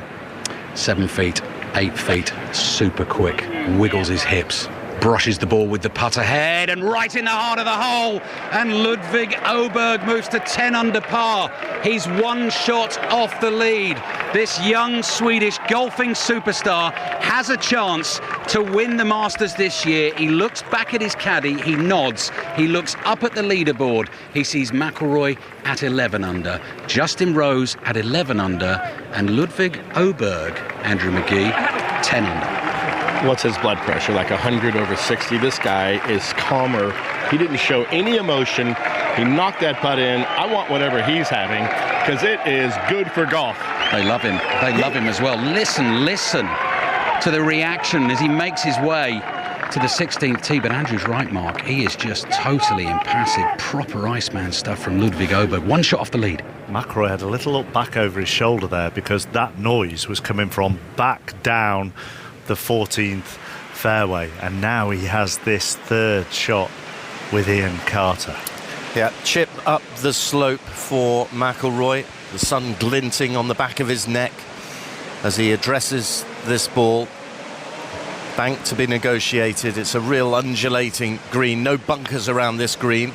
Looks like he made reasonable contact there, but not quite as crisp as he would have liked, and it's just run onto the back. It might just trickle back down there, and it does. It does just come down, creeping inch by inch towards the hole, but that is a really, really slippery putt to save par for Rory McIlroy. He's put it to around about 6 feet. James. Justin Rose now just standing over this really difficult short-sided pitch shot. He's finished his rehearsals. He's probably got about 8 or 9 paces to land this ball in. He's taken the aerial route, trying to fizz it in there with some spin. It's taken 3 hops, and then it's jammed the brakes on. And this 17th grandstand that is absolutely jam-packed with spectators. They filled it up thinking that they were going to have a couple of hours to wait until they got a glimpse of the Masters champion-elect. They may well just be looking at him. He's probably got 4 or 5 feet there for a putt to save his part and keep himself in a share of the lead here at the Masters Alley. Dropping the voice close to a whisper here in our commentary position high above the 16th tee. Ludvig Åberg doesn't take long over the ball, sends this on its way, looks really good in the air. That is dead aim again, heading for the flag, maybe slightly left. Andrew McGee will peer through the binoculars to see where that ball is going to end up, because quite often if they're too close to the top of the slope, he's gone over the back actually, just given it a little bit too much. He's through the back of that green. What's the chip like from the back of that 16th green, I wonder? We'll ask Andrew McGee in a second. Ian. McIlroy to save his par and remain in a share of the lead with Justin Rose, who's just played that deft pitch at 17. This is the 14th from the very back edge of the green. McIlroy down the slope, hits it towards the hole. It hangs on the edge. It hangs on the edge, and he will wait the full 10 seconds here before he knocks it in. It's not going to drop in, and it's a bogey for McIlroy. And the man who was cruising is now out of the lead. He's gone double bogey in the last 2 holes. He began the back 9 with a birdie on the 10th, and then a par on the 10th, and then made the bogey on 11. So, goodness gracious me, is unravelling. and he's back to 10 under par. Yeah, in 4 holes, he's gone bogey, par, double bogey, bogey. And when Trish Johnson, you left Amen Corner, he had a 3-shot lead, did he, over Justin Rose? And in the 10 minutes it's taken you to get to our new position in the commentary box, he's 1 shot off. I'd said to Kat on the way back, I said, if he's messed this up, by the time we get back, I was joking. Clearly was joking. I'm just grateful you self-edited yourself there as well. Yes, quite. Well, I was. I mean, I can't, Adam and Eve. I cannot believe it. Went to 14 under par at the 10th, then dropped a shot at 11, made par at 12, then that double bogey 7 at 13, now a drop shot at 14. He has 15 still to come. He eagled it yesterday. Justin Rose is sizing up a 5-footer for his par on 17.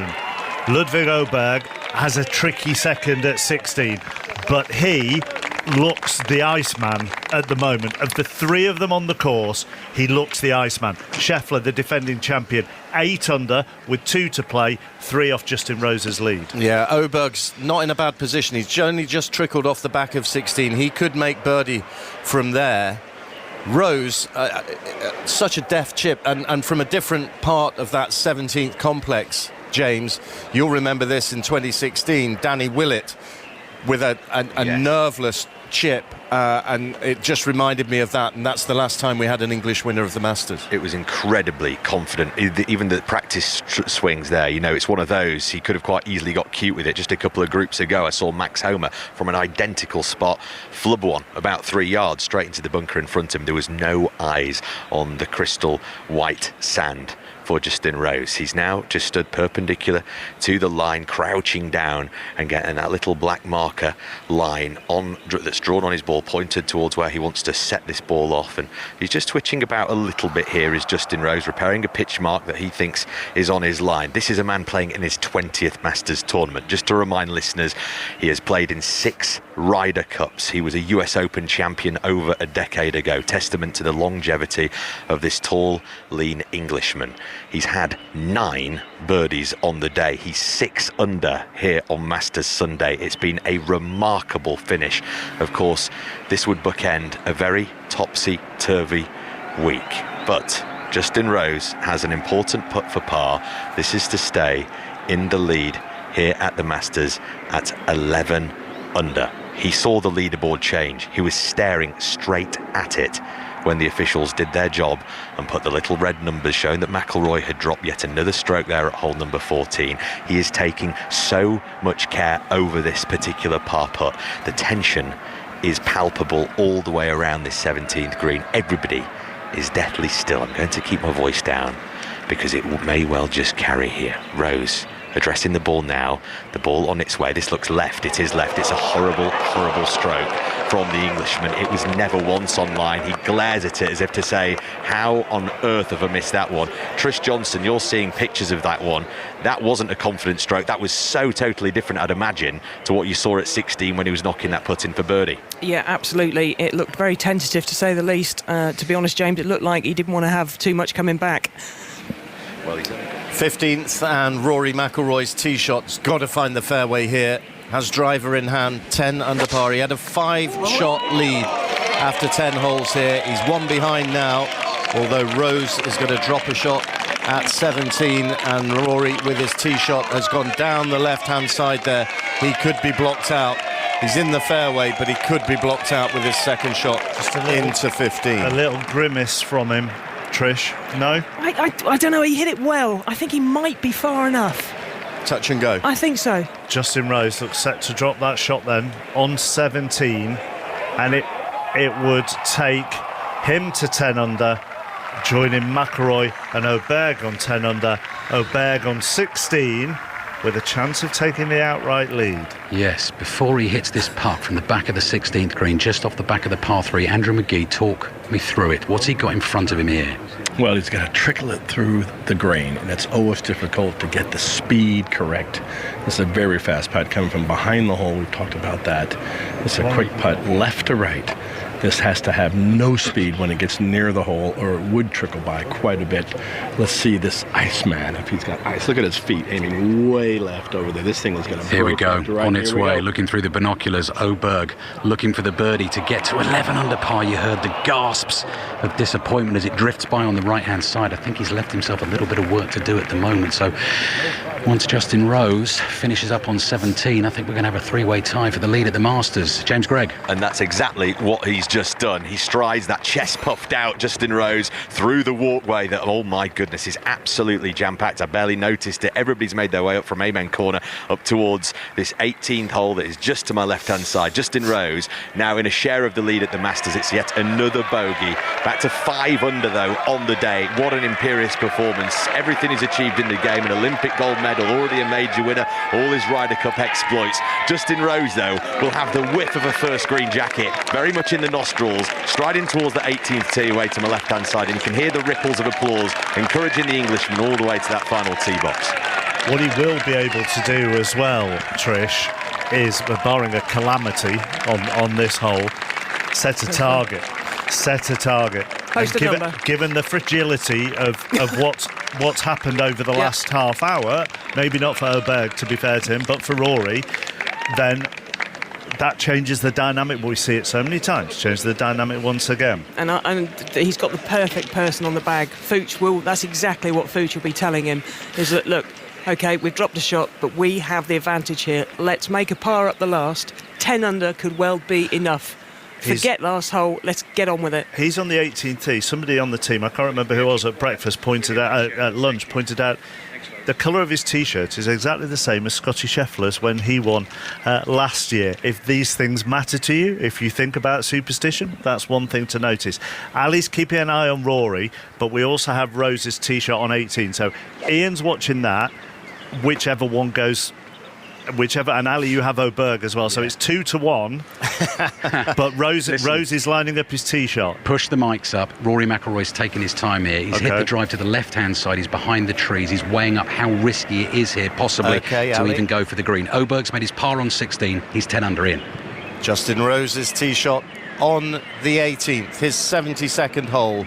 Thousands upon thousands of people watching, lining this hole. And he's fired it off on the line of the bunkers, and that looks a beauty. And it bounces up into the fairway, and it bounds up, and he's going to have a look at the green, and he's going to be able to get up there. No problem at all for Justin Rose off the tee on 18. Ali. Right, Ludwig Oberg on the 17th tee, sharing the lead of the Masters with Rory McIlroy and Justin Rose. On his way up 18, the Englishman's hit a good drive. Harry Diamond and Rory McIlroy, Andrew McGee, 200 yards away to our right-hand side. We can see them through this little avenue of trees in lengthy discussions here about what to attempt, what can they do, what can Rory McIlroy do here, what is the best play to try and win the Masters. Well, he's right there. He's got to think about winning the Masters.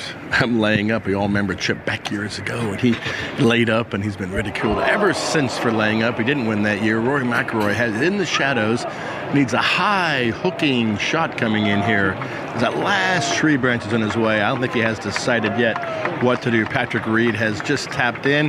The green is clear. Rory is not next to hit his playing partner. DeChambeau. DeChambeau is over the ball, 212 yards to the flag, out of contention, you think. 7 under par, but pop it in for an eagle, get yourself to 9 under par, and who knows, Justin Rose is on his way down the 18th at 10 under par. Ludwig Oberg playing the 17th at 10 under par. Rory McIlroy had a 5-shot lead after 10 holes today on 14 under par, double bogey at the par 5 13th, and he is in this 3-way tie for the lead. Picture perfect at Augusta. We hope your nerves are standing up to the drama on 5 Live and BBC Sounds. What a sight that is. Now, I don't think this is making it. DeChambeau's ball's going to land in the middle of the pond in front of the 15th green. Splash. It goes. And Bryson DeChambeau's hopes, faint hopes of winning this year's Masters are sunk on the par 5 15th. That got nowhere near. It wasn't even close. Just to culminate these last couple of days of poor iron play, poor distance control. That was awful. And he hit it solid, it sounded like, but the ball we just saw it just slowly hitting the wind, a tiny bit of wind, and pushing it backwards right into the middle of the pond. Rory McIlroy in the shadows. ABB, we're watching this we can tell by this swing if he's laying up or is he going to go for it. I think it's a layup. Okay, let's see, 207 yards. We can see the statuesque figure of McIlroy in the dark blue shirt swinging at the ball. No, he's going for it, and he's leaning around the trees, and he's looking, and he's marching, and I think he likes this from McIlroy. They're pointing at the ball. Where's it going to land? It's going to land in the heart of the green. It's going to stay on the green, and it's rolling towards the hole. That is incredible from Rory McIlroy. He had this Masters in the bag, then we thought he'd thrown it away, and now he's knocked his second shot on the par 5 15th to within 6 feet of the hole for an eagle that might finally get the job done. If you're a Rory McIlroy fan, it's never easy, Andrew McGee, but goodness me, I nearly swore there, goodness me, it's entertaining. Is that right? It's never easy. Well, we've seen this roller coaster continue. Rory McIlroy with an incredible shot. Let's say a middle iron, 5 or 6 iron with a big hook. It probably hooked 20 yards to come off that right bunker. Lands beautifully, uses the hard hook on the green, right to left, roll it towards the hole. Oh my goodness, we've seen some good stuff. You heard it in the background here in the grandstands. McIlroy is taking his time. He's walking away from us to the right. You can approach this 15th green 2 different ways. Bryson DeChambeau is coming to the left. He's going to have to drop a ball in the dropping zone, having found the water. McIlroy is trying to keep it calm. He knows the job isn't done, but that, if he goes on to slip on the green jacket this evening, that will be the shot that he remembers. The high hook, 207 yards.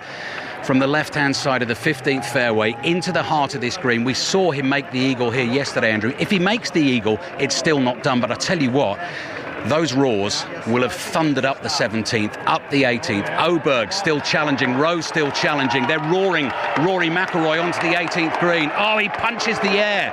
His putter's in his right hand, and he punches the air, and that's not in celebration, that's in determination. He has been up against it this afternoon. He double bogeyed the first to fall level with Bryson DeChambeau. He bounced back quickly. He had the 5-shot lead after the 10th.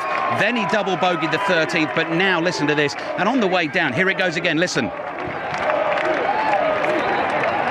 Rory, Rory, Rory. They're chanting here at Augusta. Is it finally going to be his year? 11 years since he's won a major, trying to complete the career Grand Slam, to join the very greatest in the game. Gene Sarazen, Ben Hogan, Gary Player, Jack Nicklaus, and Tiger Woods, the only 5 men to win all 4. It's in McIlroy's grasp. He's got to wait here, Andrew, because Bryson DeChambeau has found the water. Bryson DeChambeau is waiting to pitch his 4th onto the green. If you're Rory McIlroy, what are you doing right now? He's just on the right-hand side of the green, and he's taking himself away from the drama. Had a little look at the leaderboard as well. Yeah, stay away from the drama. He's talking to his caddy, Harry Diamond. They're just, what are they talking about? They're talking about the football scores, you think? They're talking about maybe where the pin is on 16. No, they're not doing that. They're saying, hey, this is fun, isn't it? Let's get to Ian. Ludwig Oberg's tee shot on the 17th. Give you news of that. That has just trundled into the rough down the left-hand side. Very similar position to where Justin Rose had to hit from a short while ago. Ludwig Oberg, 10 under. Justin Rose, 10 under. Rory McIlroy, 10 under. Eagle putt from 6 feet to come on the 15th, but he's still going to have to wait. DeChambeau's played his 4th. He's hit it into the heart of the green. It's stopped dead, but it's probably 12, 14 feet from the hole. So McIlroy still has time to take it all in, and he will want to take it in, but goodness me, Andrew, given what he's been through, I mean, what a roller coaster ride we've had. Standing ovation for Bryson DeChambeau as he makes his way across the Sarazen Bridge. Cat Downs, what can you see? Justin Rose with those 2 syllables surely ringing in his ears from down on the 15th. Rory, Rory rolling up the hill towards him as he takes his second shot here into the 18th from just inside 170 yards up into the clear, cloudless sky, safely onto the green for Justin Rose. Will it catch the downslope and get better towards the pin? It does. Comes down onto the bottom tier of the green, and he'll be putting along the shadow of the pin from about 20 feet from the flag for a closing birdie to pile the pressure on McIlroy further down the course. Go on. If I'm not mistaken, that's exactly the position from where Phil Mickelson holed to win his first major title in 2004. So he has that to go to 11 under. McIlroy with an eagle putt to go to 12 under. Oberg with his second into 17. He's on 10 under. James? He's missed the green right, not quite in Justin Rose territory. He's going to have a clear line of sight, no bunker impeding him, but it's going to be a really dicey up and down for the Scandi sensation. In a share of the lead at the Masters.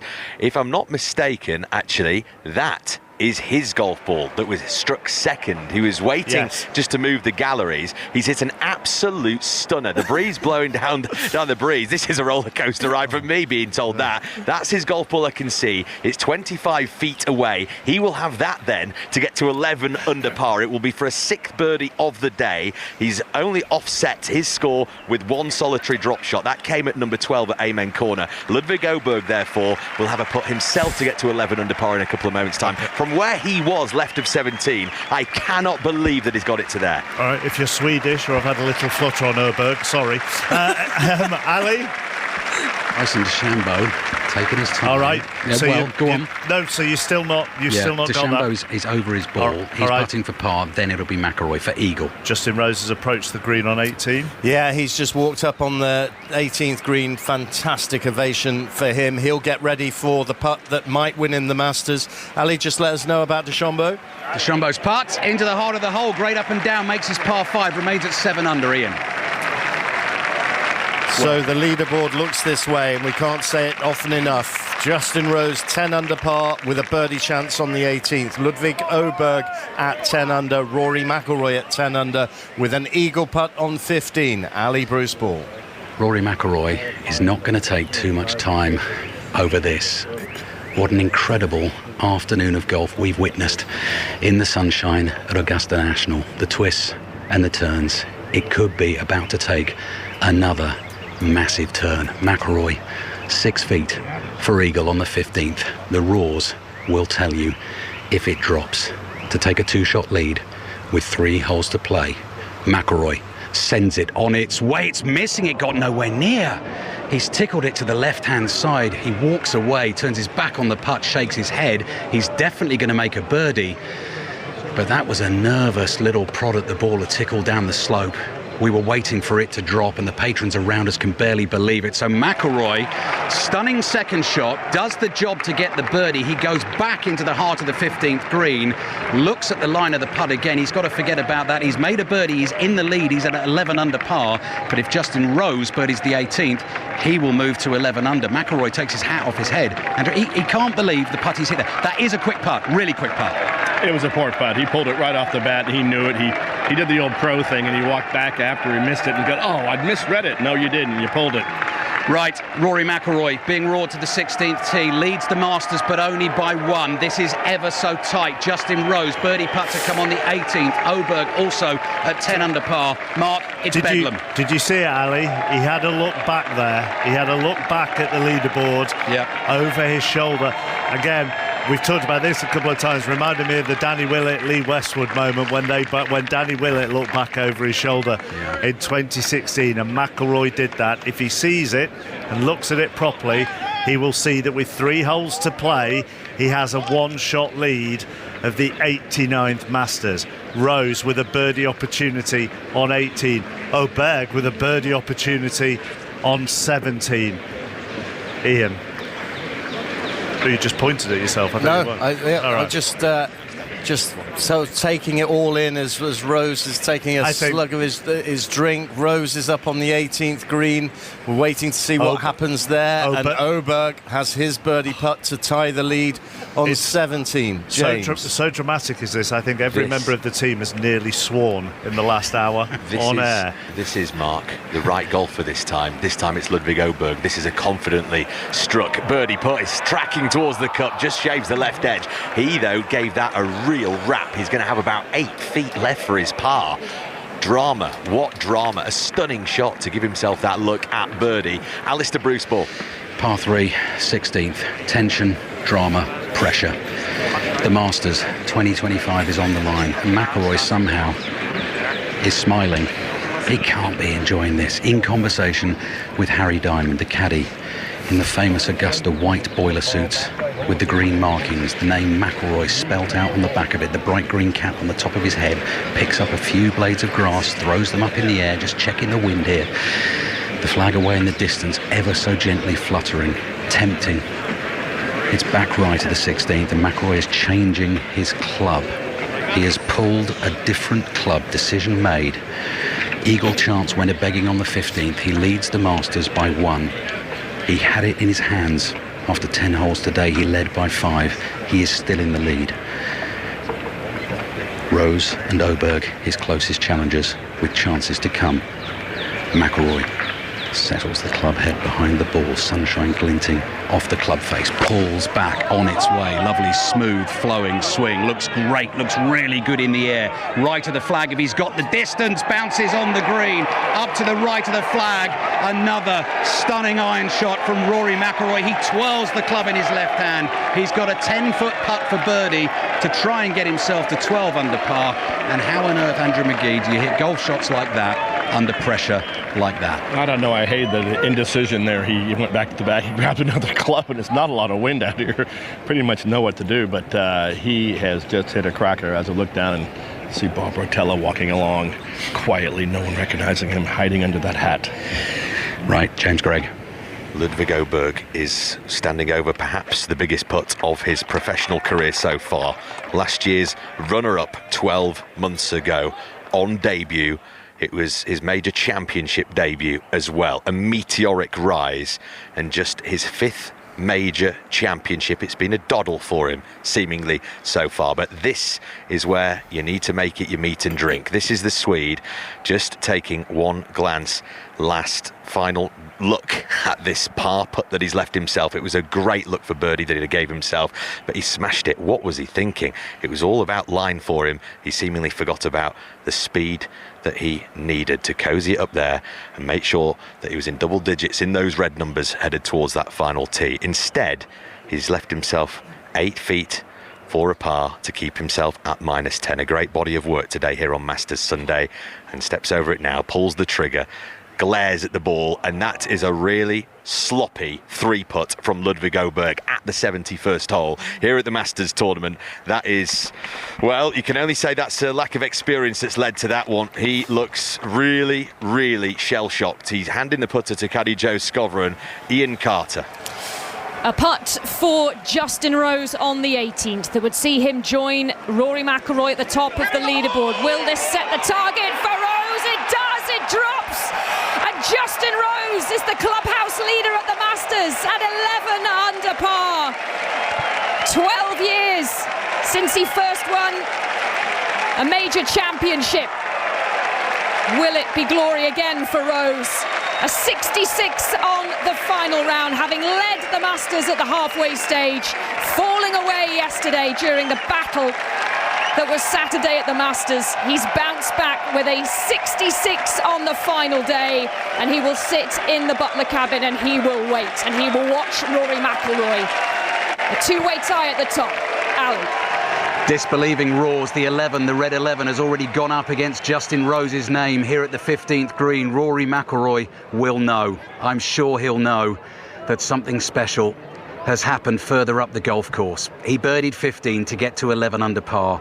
He is now standing looking at a 10-foot putt on the 16th green to try and strike another blow, to try and get back in front.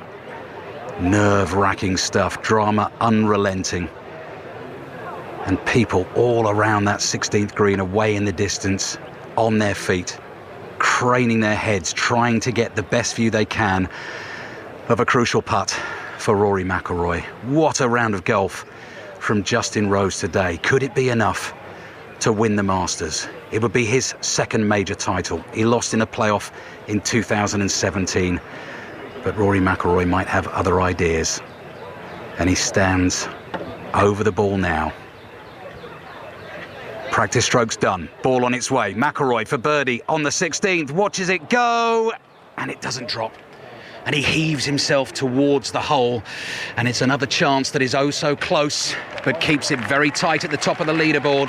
McIlroy Taps in for par on the par 3 16th. So the 6-footer for eagle on the 15th mark didn't drop. The 10-footer for birdie on the 16th hasn't dropped. And Justin Rose has really laid down a challenge. McIlroy with 2 to play, 11 under, and that is Rose's clubhouse lead. Andrew McGee, 17. Whose position would you rather be in? Oh, Andrew, you've taken the headphones off. I'm going to relate that question to you. Not a difficult one. Would you rather be Justin Rose at the moment? Yes. I want to be in the clubhouse finished. And having Rory to have this really difficult tee shot, 17 and 18 coming up, I want to be finished in the clubhouse with the one-shot lead. I know you are listening and you are feeling butterflies and tortured and sick at the drama that is going on. We understand that because we all feel the same at the moment. And do you know, with 2 Ryder Cup teammates at the top of the leaderboard, I don't think some people have one favourite, some people have another. It is an astonishing day of golf, but you feel the nerves with every single swish of a club or a putter. Ian. Yeah, and just seeing Rose finish there with the putt that was very similar to the putt that gave Phil Mickelson his breakthrough all those years ago, as Bryson DeChambeau makes birdie at the 16th to go to 8 under par. But when he walked off, did you notice he looked up to the sky? That's exactly what he did at Merion in 2013 when he set the target there and won his one major to date. He's won the US Open, he's won Olympic gold, he has been runner-up twice at the Masters, and now he has the clubhouse lead at 11 under par. I'm inclined to agree with Andrew that, be in the clubhouse, be nice and loose, and then you can see what Rory McIlroy does, because McIlroy must be feeling absolutely aghast. He had a 5-shot lead. Somehow he's got to find a birdie in the next 2 holes or win a playoff to get the career Grand Slam. I want to come back to McIlroy in front of James Gregg. Didn't think I'd be saying this at the start of the day. Don't rule out Patrick Reed.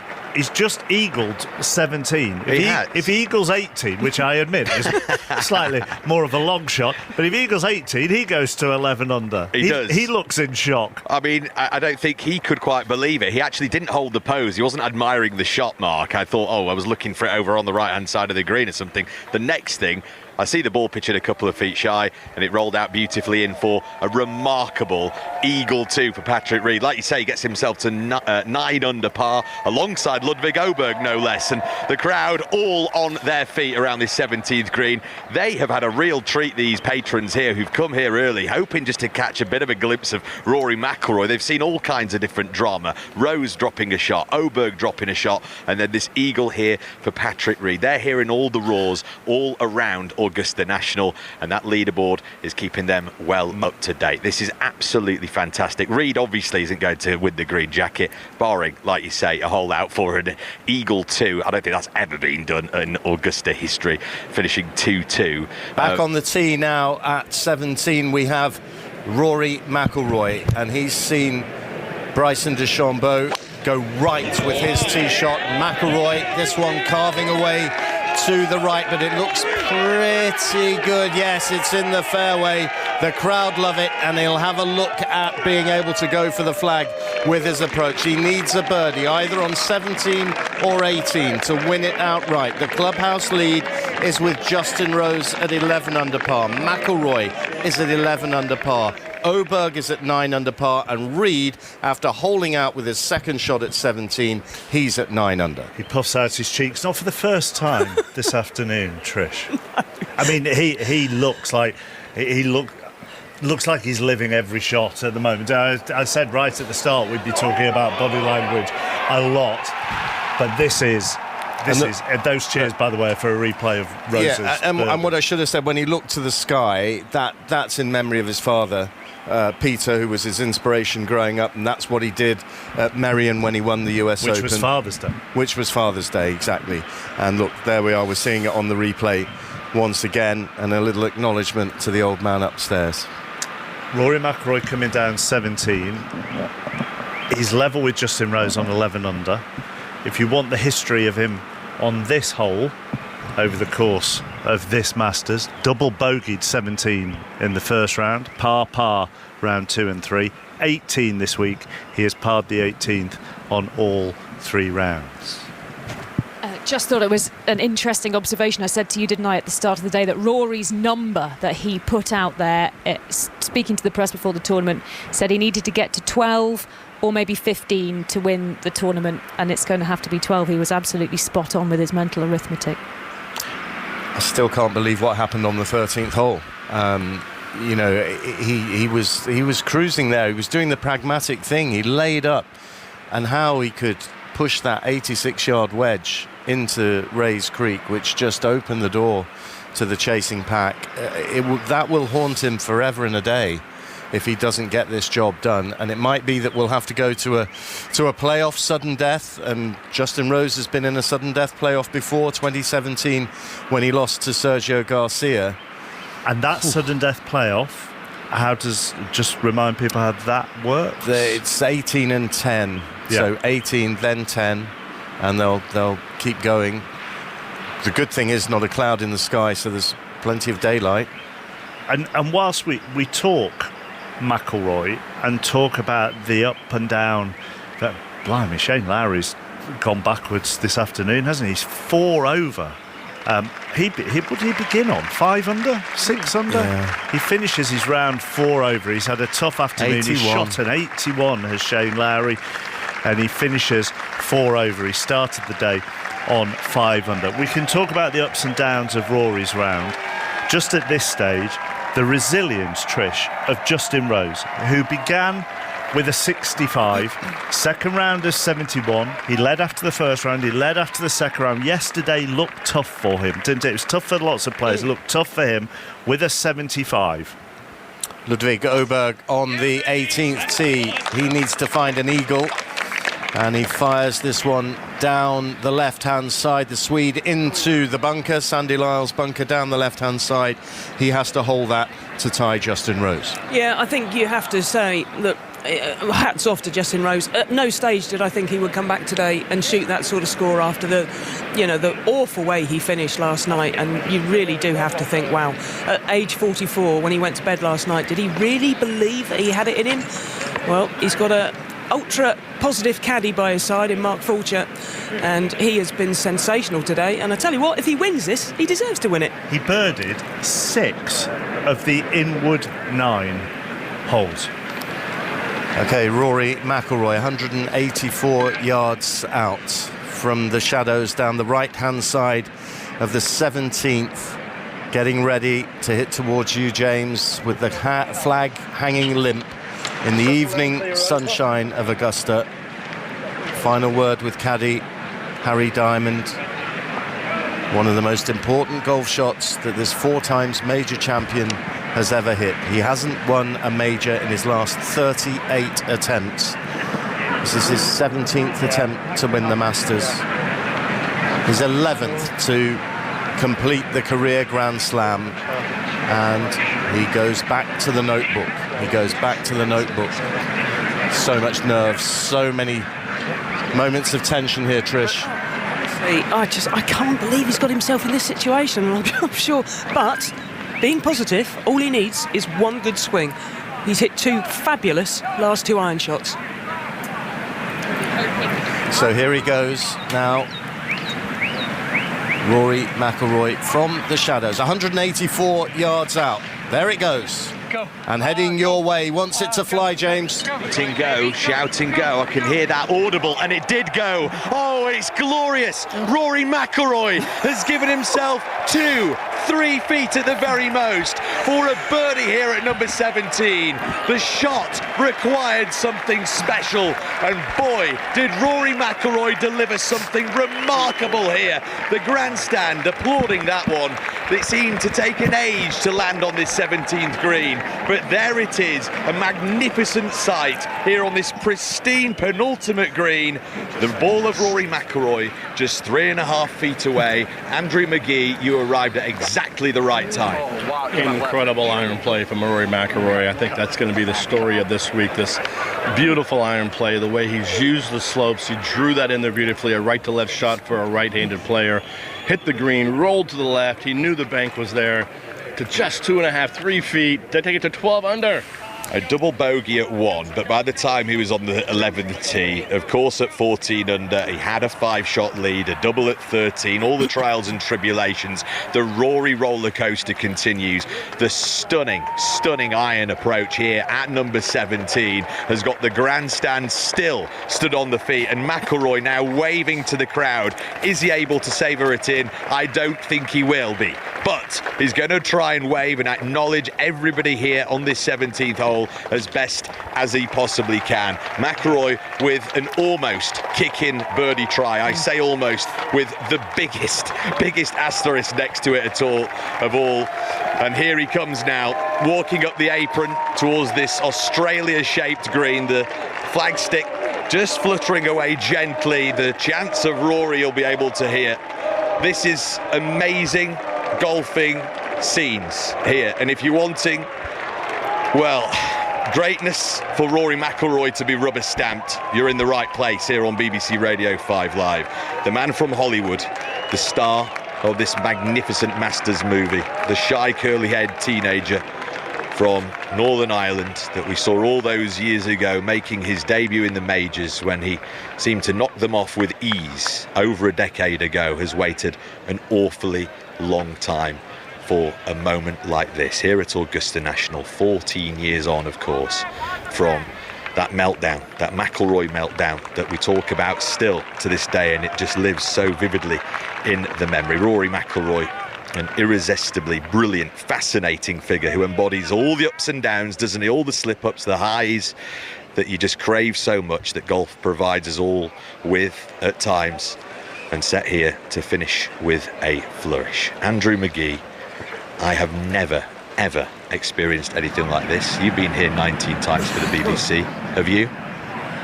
It's always, every time we leave here on a Sunday, it's the best I've ever seen. And this is great. It's coming down to the very end, which is all we want. But again, we have to wait for DeChambeau to tidy up and do stuff. And Rory's leaning on his putter once again, waiting. Let's go off to Ian. Yeah, Ludwig Åberg has just made a mess of his bunker shot. Caught the lip of the bunker. Didn't get anywhere near the green, and his race is officially run. He can't tie Justin Rose. In fact, the ball's staying in the bunker. So this is his third shot now to the 18th. He was looking to get it up to the green, and here he goes, the tall Swede once again. And this one goes into the bunker right of the green. So Åberg is not going to win. Rose in the clubhouse at 11 under. McIlroy at 11 under. But with that short putt to come on 17 to take the lead. And that would mean that McIlroy would then take a one-shot lead up the last, and a par would get the job done. Rose, meanwhile, is on the range, just keeping loose. And you can't blame him for doing that, Ian, can you? Remember, Justin Rose dropped a shot at this hole. Ludwig Åberg dropped a shot at this hole. Bryson DeChambeau chips on to the 17th green. Now, Rory actually just stood 10 or 15 paces away from where his ball marker is, not even looking at the line, not trying to let this little tiddler that he's left himself get in his head. It's going to be DeChambeau's par putt to come first. What an unravelling it's been.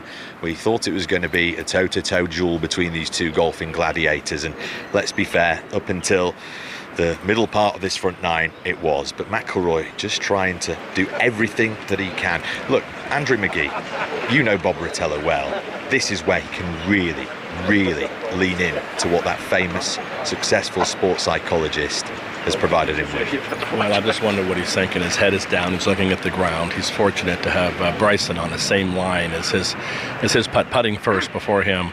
But he's had to wait for so long, head down, knowing what to do. He knows he has to keep to his routine. He can't make this a bigger putt than it is. He has to pretend it's the same kind of putt that you practice, and that's impossible, isn't it? There's no chance he can keep to his routine here and watch his head. When it comes back that second time to his ball, his putter's going to go back right away. that means is being real decisive, and he's freeing up. He's not standing over the ball like Bryson stands over the ball, then he kind of looks, and then he freezes, and then he strokes. Rory's not doing that. He's freeing it up. He's letting it go. He's looking at the target like a basketball shooter, looking at the free throw line, looking at the back of the rim, and just trying to hit it.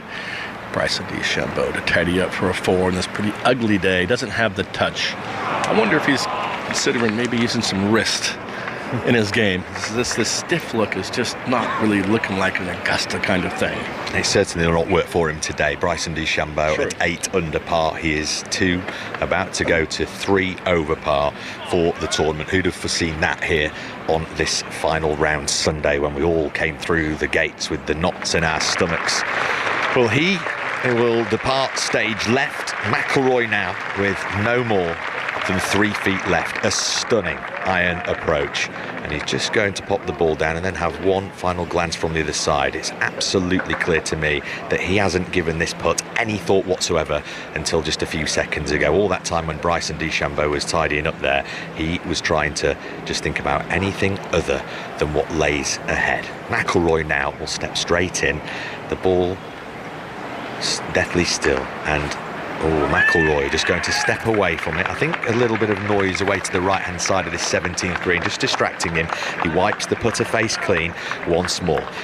The hole is just obscured slightly by the ever-lengthening shadows here on this perfect sunny Georgia afternoon. McIlroy for birdie, and gets it.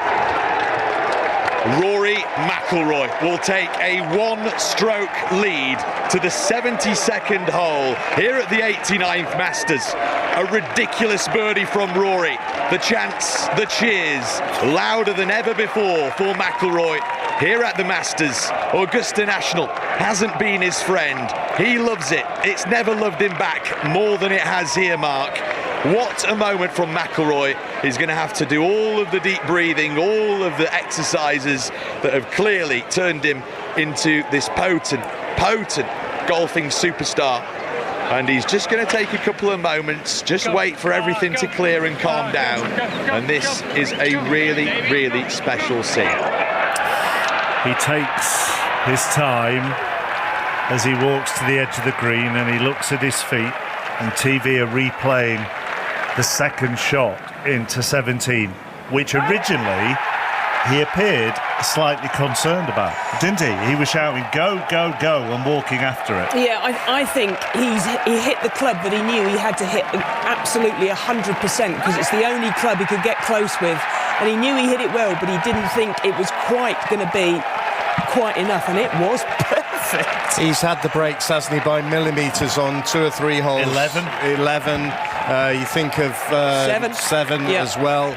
When that was an extraordinary shot that got him in and helped get him into this position.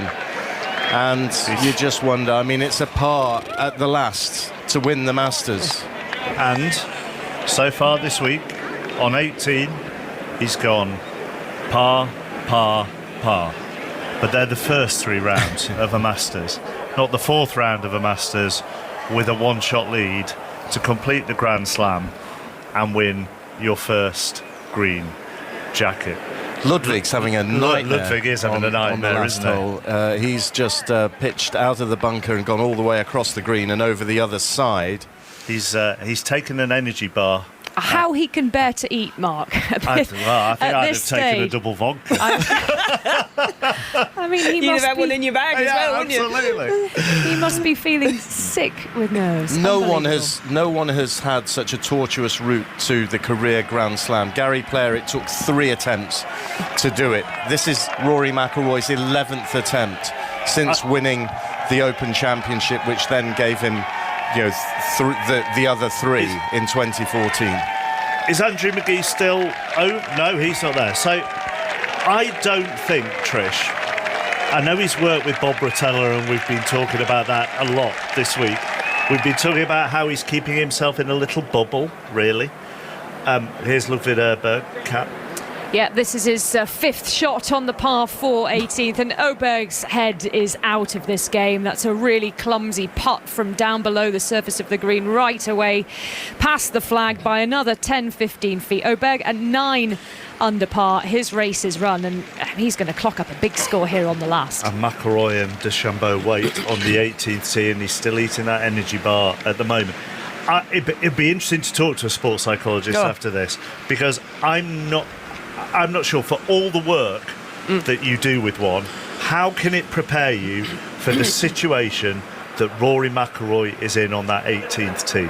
I don't think it can, and I don't think I've never seen let alone McIlroy, I've never seen anybody do what he's just done.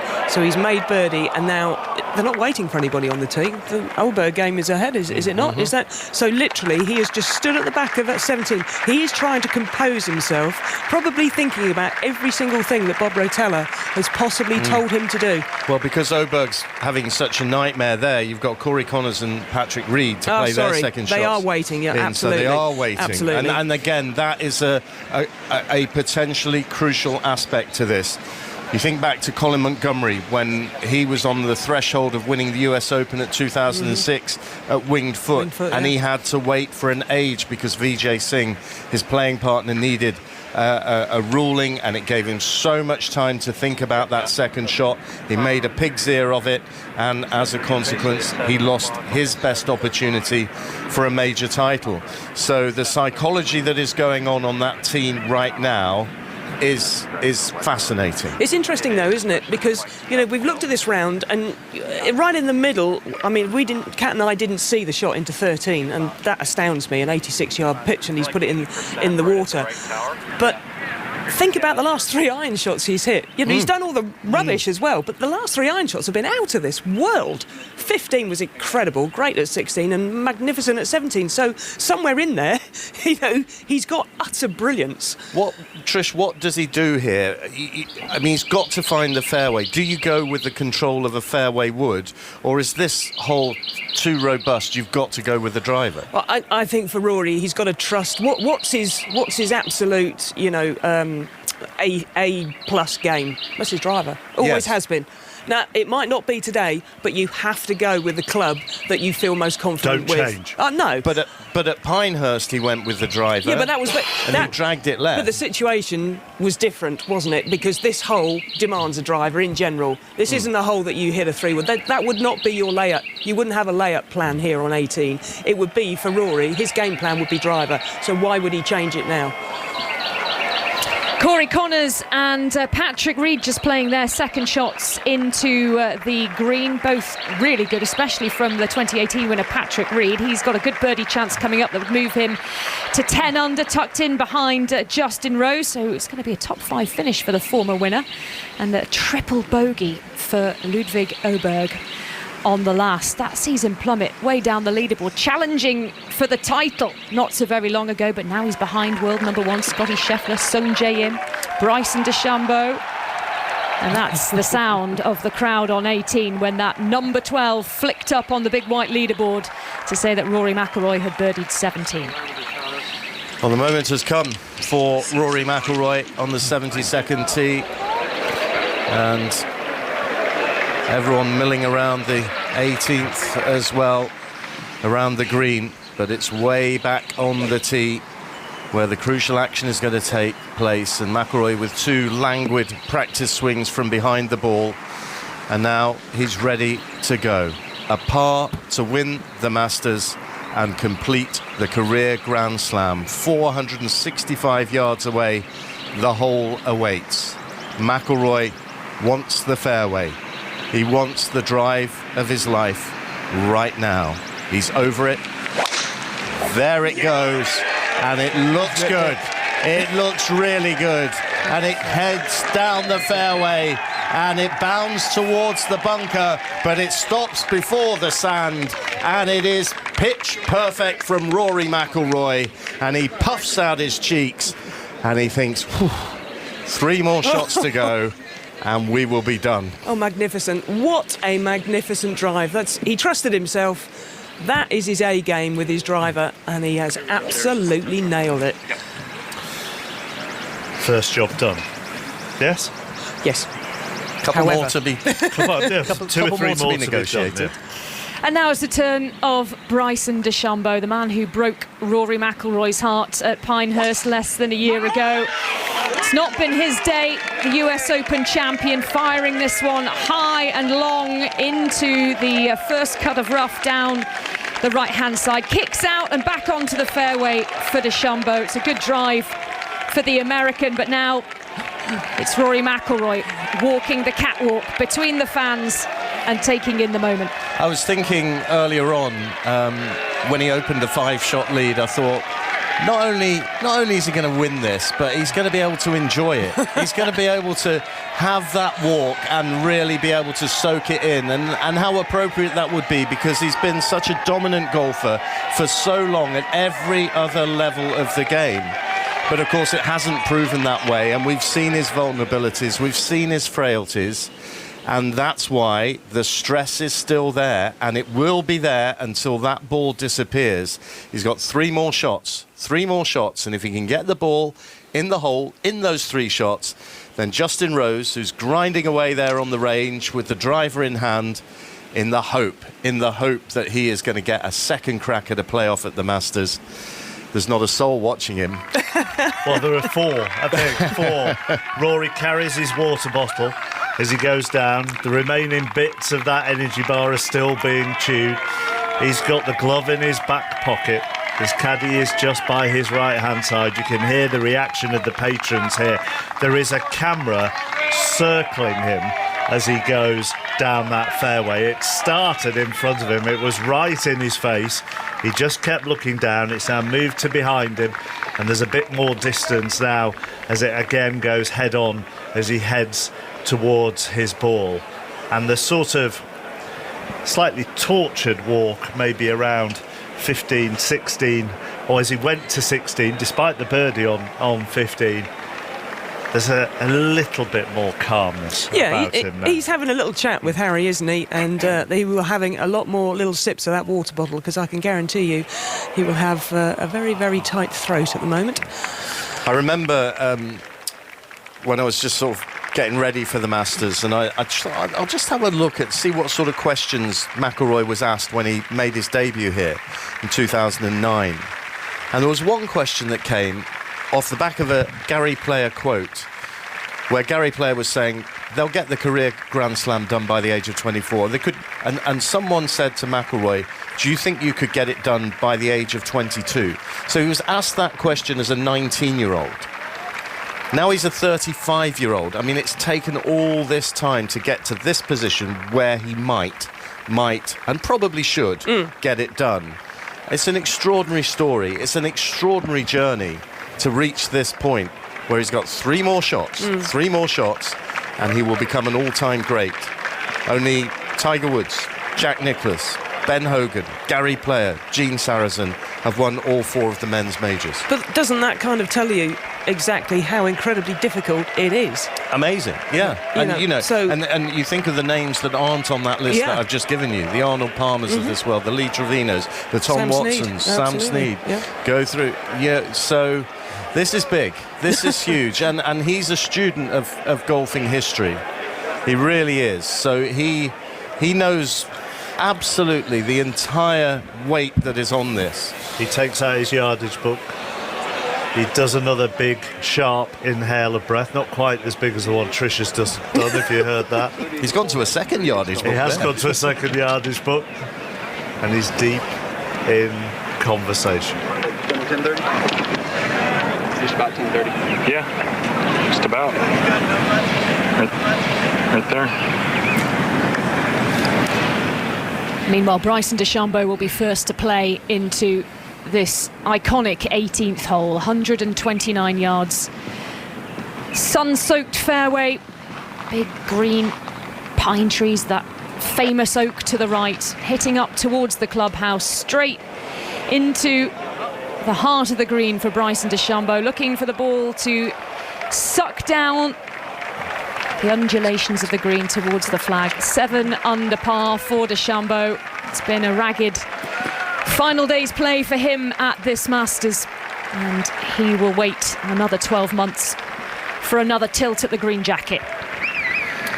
And now the moment for Rory McIlroy.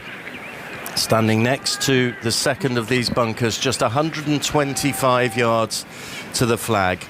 They're playing a 130-yard shot. We heard the conversation because it's uphill, so compensation for that. Thousands upon thousands of people around the green, all waiting to see where this lands. Oh, it's gone in the bunker. It's gone in the bunker to the right. He has to get up and down from the sand, and not for the first time today. He's bent double in frustration.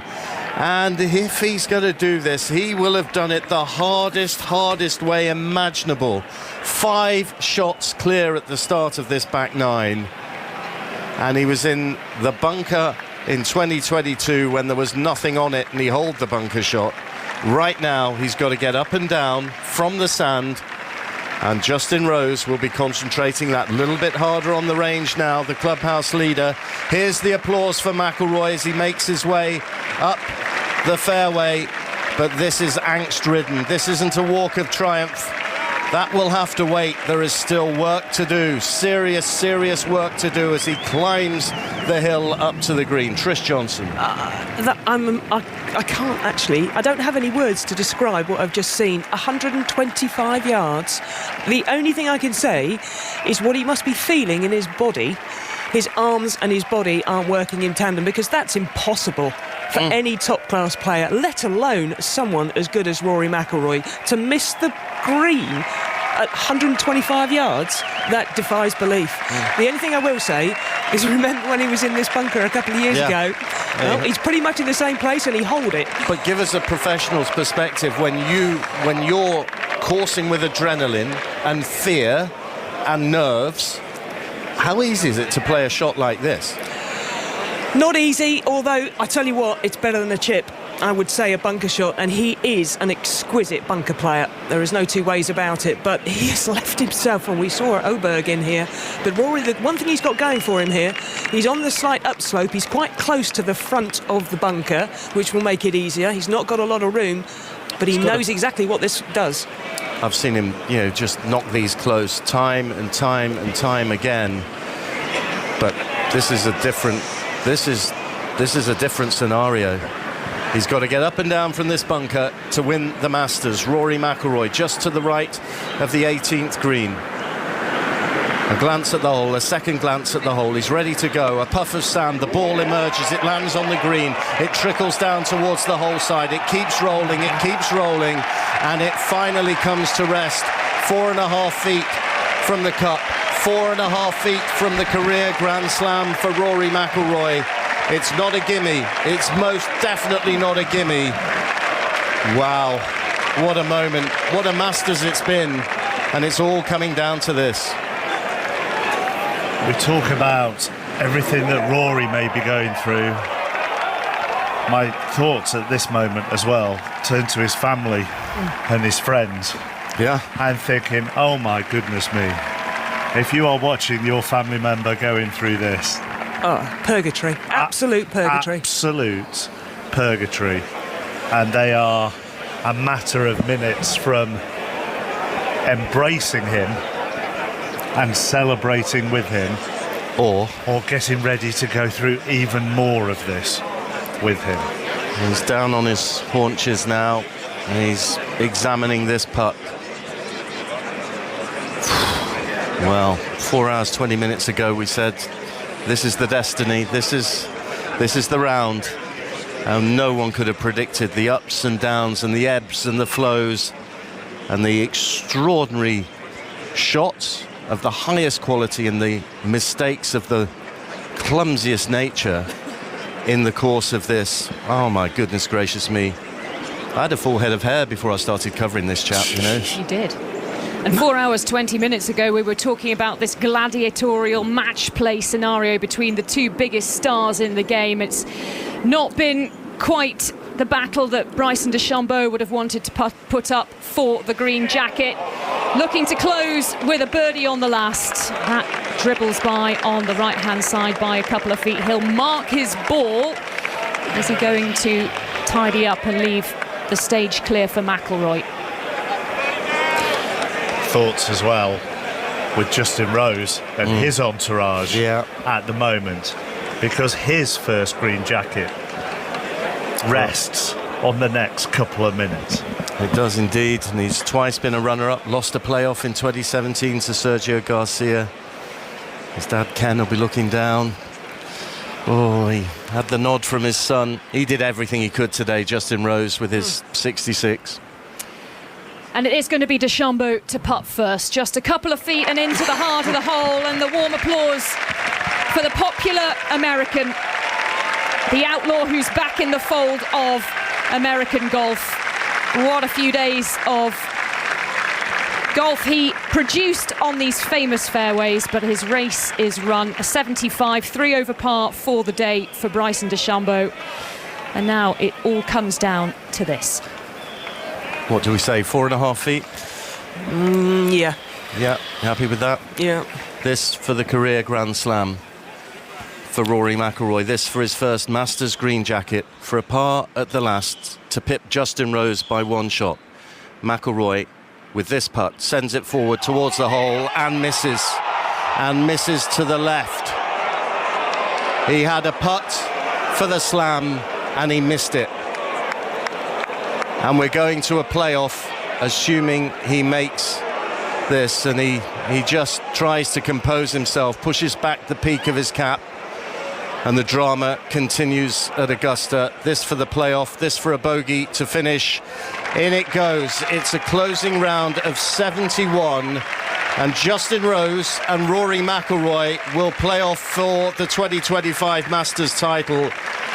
And McIlroy completes his round of 73, 1 over par on the day. He finishes at 11 under, and Justin Rose, who shot 66, is going to be in the playoff, and he gets a little tap on the hand from his manager Mark Steinberg. Those two finish 2 ahead of Patrick Reed at 9 under and 3 ahead of the defending champion Scotty Scheffler. What drama we have experienced, and Rory just stops to kiss his daughter Poppy and his wife Erica, and he trudges back up because his work isn't done. It's not over yet, but my goodness me, how must he be feeling? A par at the last would have given him the green jacket, would have given him the slam, and now he's got to regroup and take on a real competitor, a Ryder Cup teammate in Justin Rose. If you have the pictures whilst listening to us, I defy you not to have a tear in your eye as Rory McIlroy bent down and kissed his daughter and then kissed his wife as he headed towards the scorer's hut. He is being applauded every step of the way down that roped path, but he is staying steadfastly in the middle. There are no low fives at the moment, and he heads towards the scorer's hut. And Trish Johnson, at the same time, he bent down to pick his ball up out of the 18th with a bogey 5. Justin Rose bent down to pick his ball up off the practice putting green to head to the playoff. Extraordinary. He was getting high-fived. Yeah, he was. Extraordinary scenes. I can't ever remember seeing anything quite like that. From anybody to win a tournament, let alone someone trying to win a Grand Slam. It just shows, doesn't it? That is only the pressure that is just almost unbearable. You are listening to 5 Live and BBC Sounds at just shy of 5 to midnight, and 2 of the greatest golfers that Britain and Northern Ireland have produced in the last 20 years, both major champions, both Ryder Cup heroes, are about to go head-to-head for their first green jacket at the Masters. And I don't think any of us, Alistair Bruce Ball, thought that this was going to happen at the start of the day. I said to Trish over breakfast this morning, a par down the last for Rory McIlroy to win the Masters. And Trish, you said he'd take that. And I know he had the lead at the start of the day. He had that opportunity.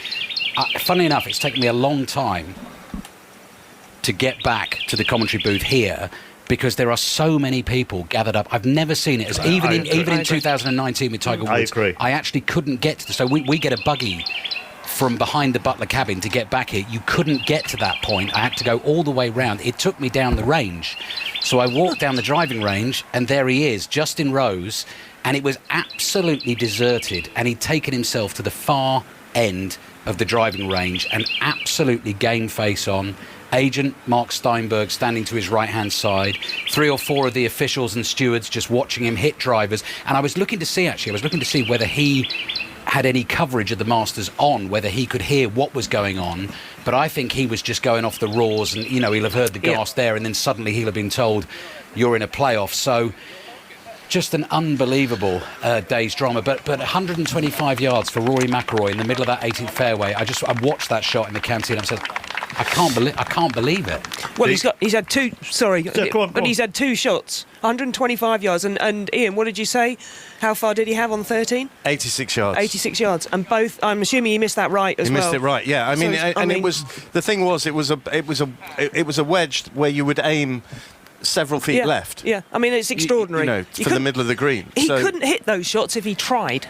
No. I mean, McIlroy has won his last 4 playoffs on the PGA Tour, but he lost his most recent playoff on the European Tour. His most recent playoff was obviously the Players' Championship, which he won against JJ Spawn over 3 holes. This is sudden death. He lost to Billy Horschel at Wentworth in the PGA, and I think that is that's a significant marker there, because he needed a 4 on the last at Wentworth, which is a par 4 to him, let's face it. And he couldn't get the job done, and then lost the playoff, albeit to an eagle from Billy Horschel. Rose's playoff record isn't great. He's only won a couple of them that he's had, three out of 5, and he obviously lost to Sergio Garcia in 2017. So they're getting the bunkers ready on the 18th. I mean, Trish, how on earth do you regather yourself if you're Rory McIlroy for this? I think there's only one thing to do, isn't there? I mean, both him and Harry, you've got to sit down and you just got to, and probably his manager, and just say, Rory, I'm not being funny, it's done and dusted. And I remember, it's not the same thing, but I remember Nelly Corder last year, she blew, I think it was about a 2 or 3 shot lead in a major, and she went into a playoff, and her manager actually had to go over and say, you haven't lost it yet, get your head out, you know what, and get on with it. And that's exactly, she said it, and it just made me, I haven't lost it at all. Do you think that there's any scope where Bob Bratella could have a word between now and then? Would that be allowed for a start-off, I guess? That's a very good question, actually, after the event. Yeah, I would say it would be allowed, but I don't see that happening. I don't think there's time. He's got to go straight, do his card and then straight to the playoff. The temptation here, I think, isn't it, to think Rose has got nothing to lose because of how he's chased down McIlroy, but I think that would be the wrong perception to have, don't you, Ian? Because of what a chance he has, having lost a playoff here before, and all of a sudden the freedom of chasing isn't there anymore. And the dynamic is different because of what happened at the Open. Yeah. And when he came away from there, there was yes, definitely a feeling, wow, I can still compete at this level, but also, how many more chances am I going to have? I'm 44 years of age. Whatever happens here and whatever the psychological effects of a defeat might be for McIlroy, he will have other goes at this. For Rose at 44, there are fewer opportunities to come, so I don't think it's a nothing-to-lose scenario for him. And he's been asked as well in the past about generational golf, and, we're talking about Rory McIlroy as a generational talent, Tiger Woods is a generational talent, and he was asked, who's your generation? Who do you think sits in your generation, Justin? And he said it was Adam Scott and Sergio Garcia, and they are 2 players who have the green jacket, and this would mean so much to him, on a whole host of levels, but to put himself among what he considers his generational greats be extraordinary. My 17-year-old daughter's just sent me a message in the way that only teenagers can, just simply says, bit intense this. Well, yeah, I think you may have got that spot on. From a European golf, from a British and Northern Irish perspective, this is going to rip at the emotions and the heartstrings, Ian, isn't it? It is. I mean, what can you say? You couldn't ask for a more gut-wrenching story, because out of this, one of these two players is going to go home absolutely crestfallen in the most extreme way, and we care about them both. Let me just say, though, if McIlroy doesn't win this, he will be crestfallen beyond anything that he's ever experienced. I don't think Rose will be. Rose is the one that was out of it. He's come back into it. If Rory birdies 18, he won't be crestfallen, Rose. He can't be, because he's done everything he possibly could, and he's made birdie at 18. He's made birdie at 18, and Rory's got 125 yards from the middle of the fairway and only needs to make a 4. Was that a US Open type putt again on 18? Yes, it wasn't straightforward, was it? It was a little bit down the hill. Missed it left, and that's what he did on 16 at the US Open. Missed it left. The one on the 18th, although it was a short putt, was a devilish putt, but the damage had already been done. But how he keeps himself together here, I don't know. He's been slugging away at the water bottle, and he's done it again just there. He's arrived on the 18th tee, so they'll play the 18th, then they'll go down the 10th. They'll just keep going up and down those two holes until this is settled. So many people gathered around that tee. The driver is coming out for Rory McIlroy. 2 Ryder Cup teammates here from the European team, and Justin Rose is still to arrive. He's being buggied down to the teeing area. He's got quite a way to go yet still, judging by the pictures we've seen. Well, he's had to come... Yeah, it's hard to say, actually. Oh, that's the 14th fairway, isn't it? I think. I don't know. McIlroy's... Yeah, he's alone with his thoughts on the 18th tee here, isn't he? And again, being made to way, he's impatient. He likes to get going. Here comes Justin Rose now, a couple of low fives cut. Yeah, and you know, he's the player who's played the better golf today, hasn't he? That supreme 66 from Justin Rose to bounce back into contention. Rory McIlroy over par today. Justin Rose is the form player, if you're just looking at today's results. Nice handshake between the two of them. Can we fill this in here? That'd be awesome. Thanks, guys. Where he said, can we fill this in there? What he's saying is there's a little shaft of sunlight there, so if someone just moves across, it'll become uniform shadow. So he doesn't want any movement to put him off. But it's the small things, isn't it? Details. It's the details. And it's a playoff to win the Masters. I mean, there's a part of me, because I'm just soft, thinks just give them one big green jacket. A sleeve each. Sleeve each. You big softy. It doesn't work that way. I'm aware. Not sure they make them in that size, Mark. So it'll be Justin Rose to go first in this Georgia Peach T-shirt, white cap. And he's been calling this era of his golf his Indian summer at the age of 44. But here he stands on the brink of a second major championship win. Sudden death up the 18th against Rory McIlroy. The birds with the soundtrack, everything else completely silent. Until the ball is launched into the sky along the right-hand edge of the fairway. Looks okay for Justin Rose, yet clinging to the right-hand side in the fairway and amongst the shadows for Rose. Not bad. Absolutely perfect, wasn't it? Had the advantage of going first, as McIlroy did when he was in his last playoff with JJ Spawn. And McIlroy wants a carbon copy of what he got in regulation play. Really was a fantastic shot that set up the approach from 125 yards that went into the bunker so fatefully. Rose in prime position, pressure on McIlroy now. And that looks good. He's ripped that. He's absolutely ripped it. And that one is sailing down the fairway, completely outdriven Justin Rose. So much adrenaline in that. 2 fantastic tee shots. Absolutely enormous, that drive. Might even have outdone his drive in regulation. So he's got the same shot, pretty much exactly the same shot as he just had in regulation. But maybe the situation being a little bit different. Now it's match play. Maybe that will be a difference to his mindset. Just want to say hello to Steve, who's listening. He's been in touch with us. He's driven all the way from Norfolk, all the way. He wants to go to bed and he can't, and he's annoyed. He said, for goodness sake, Ian. Well, he's driven all the way from Norfolk to where? I think the outskirts of London, southwest London.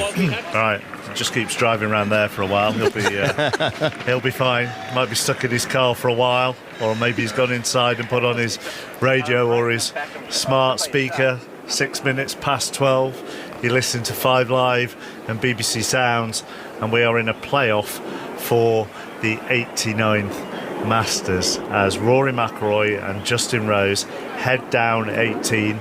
And if they're all square after this, they then go down the 10th. And it is still, we've been in this situation. We've been in situations where it has been settled in the gloom, haven't we? We have. It is a glorious springtime evening here at Augusta National. And in the old days, they used to sort of embark on the back nine. So famously, Nick Faldo won his 2 on the 11th. Yeah. But of course, you're going right down there, and it gets darker and darker. So at least with this policy of 10 and 18, you've got a bit more daylight about it. I have vague memories of Adam Scott winning it in virtually the dark, I think. Well, yes, absolutely. Yeah. I remember all those early playoffs were always on 11. Yeah. Remember Larry Mize chip in on 11. Exactly. Scott Hoke, no, 18 he missed, didn't he, against Faldo, the little 3-footer. That was on 11. It was on 11, wasn't it? I thought it was. And Nick Faldo won on 11. And he did, against Floyd, McIlroy a few yards in front of Rose as they come down the 18th fairway. Goodness gracious me. And poor old Harry Diamond, his caddy, he's seen some moments in his time, he really has. And it's just an extraordinary career that Rory McIlroy has had. 28 wins on the PGA Tour, most recently the Players' Championship for the second time. And more than 20 of those wins have come since he won the most recent of his majors, which was the USPGA in 2014. Gosh, he's done it the hard way if he is to do it. And likewise, Justin Rose. I mean, you're looking at 2 players here with the most remarkable longevity. McIlroy at 35, but Rose at 44. Yeah, Rose. I mean, and you think about the last Ryder Cup. Justin Rose's part he played in the last Ryder Cup was absolutely enormous. Not just as a sort of mentor for the younger players, but you remember that putty hold on 18 where he knocked it in and he looked at all of them and it was like, this is for you guys, this is all. So he has immense character. Yesterday was such a struggle for him as well. A 3 over par 75 for him yesterday, and it was tough yesterday. He was blasted away by Bryson, wasn't he? I know I said at the time he didn't look 44, he looked 54 as a result, because of the ebullience of youth that had overpowered him in a sense that day. To come back with this 66. Here he is. You might hear him talking now to Mark Fulcher. Fooch, his caddy. Landing on it, I can do. Yeah. That's cool, it's like I think he says it's just a touch cooler, which will. Yeah. This is just an 8-iron. Yeah. Hey, mate. And there's what a word that. This is just an 8-iron. Don't think about anything else. Sun flaring through the pine trees behind Justin Rose as he prepares to hit what he's described as just an 8-iron, but for anybody else watching, this could be the biggest 8-iron of Justin Rose's career. Middle of the fairway on the 18th. Sudden death for the Masters green jacket. Already birdied this 18th hole today. 157 yards up the hill towards the stacks and stacks of expectant faces piled high behind the green. And that's the sound of that looks good. Connection. And it sounded pure, it sounded sweet, it's right at the hole, it bounces inches from the cup and skips on by for Justin Rose. And he nearly slam dunked it from 157 yards, Trish Johnson. Unbelievable shot. Second bounce, looked like it was going to do a Patrick Reed on 17, just missed. And if I'm not mistaken, he's kind of got Sandy Lyle's putt when he won the Open. A little bit sort of down the hill, left to right. Not easy, but he's seen it all before. How smooth and relaxed was the whole, the swing and the shot. Oh, cool as ice, and exactly the same yardage for McIlroy as it was in regulation, 125 yards. In regulation, he put it in the bunker. It led to the bogey. That means the job isn't done, and Rose has applied the pressure emphatically. This looks a better line from McIlroy. It's tugged a little left. Is it? No, it's into the heart of the green. Now it'll spin down the slope. It'll go next to Rose's ball, and it's coming down, and it's coming down, and he's knocked it to 2.5 feet. What a shot from McIlroy. Oh, this Masters tournament has hit the heights time and time and time again, and now it's done it again with that approach from Rory McIlroy. These two Europeans, these two UK players are just going at it toe to toe, and both have carved out birdie opportunities, but McIlroy, that was brilliant. He's put it to 3 feet. Absolutely magnificent shot from McIlroy. And of course, what do you think? Why didn't you do that first time? That's what he's thinking. But an unbelievable reply to Justin Rose's brilliant second shot. And now it all comes down to who has got the guts to hold the slippery putt. And Rose goes first. He does. And Rose goes first and can apply the pressure. Well, has to, though. Has to apply. Has to. He has to hold it. He has to hold it, because I cannot believe for my life that Rory will miss that if it's another chance at 4 feet for a green jacket. Well, he didn't miss the 125-yard wedge, did he? That he messed up first time round. He gets a second crack at it, and it's absolutely sublime. Look at the scenes. Look at the scenes as they come up to the 18th. The crowd roaring. Oh, thousands upon thousands. This is the best golf tournament I have ever seen. 100%. I said that right at the start, when we came on at 7:30 UK time, they were probably 20 deep around the first tee. They were 20 deep around the second green. Double that now. They are 40 deep around the 18th green. And Justin Rose is just doing a little bit of gardening ahead of his putt for birdie. Both players have putts for birdie, but McIlroy is within 3 or 4 feet. Rose to go first. And what would you say the distance is here, Trish? 12, 13 feet? Yeah, maybe a tad more. Probably always foreshortens it, the camera, a little bit. It's probably about 15 feet down the hill, maybe about, I don't know, 3 or 4 inches outside left to right. Straightens up at the end, but it definitely takes a bit of a left to right, I think, at the beginning. And you can't be too aggressive with it either. That's the only snag. He doesn't want to leave himself 4 foot coming back just in case Rory doesn't hold his, but actually maybe it's a bit straighter than I thought. Maybe just outside left. Rory McIlroy standing by the edge of the 18th green, hand on hip, propped up on the handle of his putter. And he's taking 1 or 2 deep breaths, glancing around. I'm not sure how much of the scene here on 18 he'll be taking in, though. It's Justin Rose. Backs towards him there, just yards apart as Rose takes a final look at the line of this putt for birdie on the first playoff hole at the 89th Masters. And the pressure on Rose has been piled on Rory McIlroy to 4 feet away. Rose needs to make this. White hat, peach t-shirt, navy blue trousers. 2013 US Open champion. 12 years since he was first crowned a major winner. Taking every care over this. Sun-splashed green, perfect turf, blue sky. All the hallmarks of Augusta. And Justin Rose looking for an iconic Augusta finish here. Will it be birdie? From 14 feet for Rose, on its way down the hill, heading towards the hole, and it misses to the right, trickles by a couple of feet. And Justin Rose just lifts his forefinger to his lip and gives it a bit of a scratch. And the crowd unsettled. He's going to tap down the line. Is he going to tidy up here, or is he going to leave the stage open for Rory McIlroy? Looks like he's going to put the ball in the hole. McIlroy takes a couple of paces forward onto the green as he watches the ball of Rose drift past, but he's going to wait. He's going to have to wait for his moment. Rose looking for par. Just a foot and a half. Long shadows cast either side of the ball from the legs of Justin Rose, and he sends the ball into the cup. And now, with a par in for Rose, all Rory McIlroy's dreams rest once again on the face of his pottery.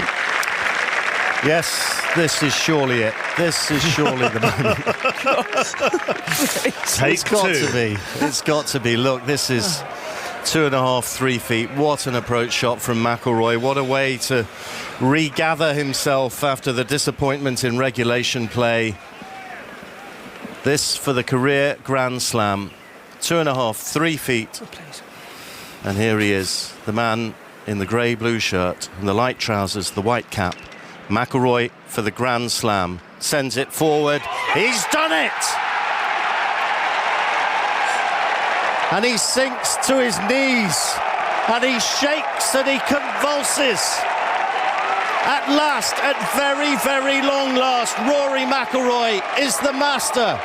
And he is sobbing with delight and relief. And he looks to the skies and he roars. And then he hugs his caddy, Harry Diamond. And the emotion comes pouring out.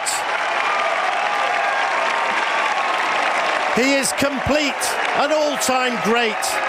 Only the 6th man to win all 4 major titles.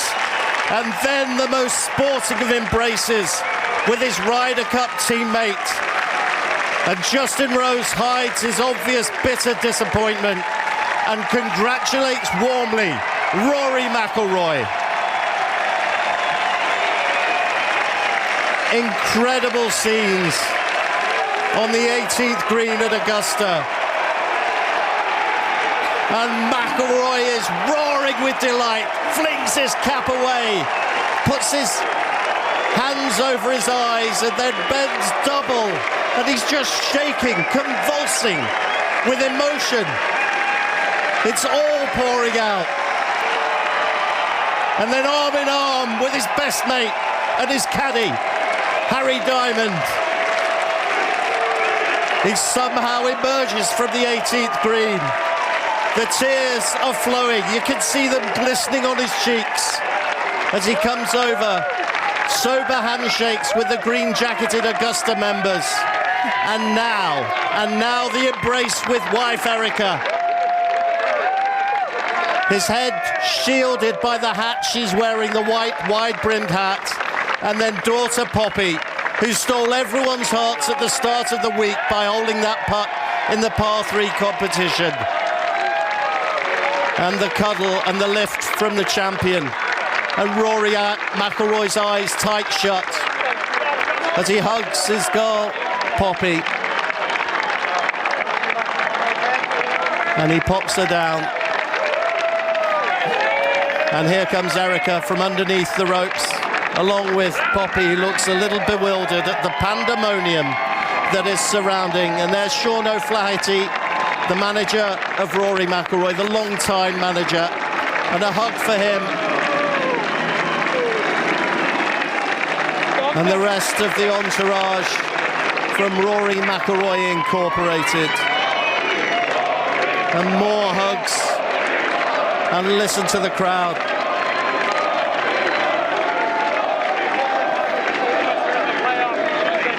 He won the Players' Championship in a playoff. He should have won it in regulation. He's won this in a playoff. He should have won it in regulation. But he's got the job done. Dottie Pepper from CBS giving him a handshake. And he looks to the skies as the roars grow ever greater.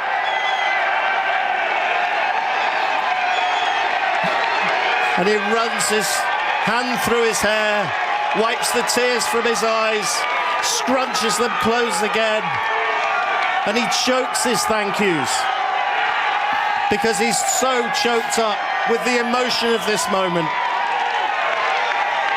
All those years.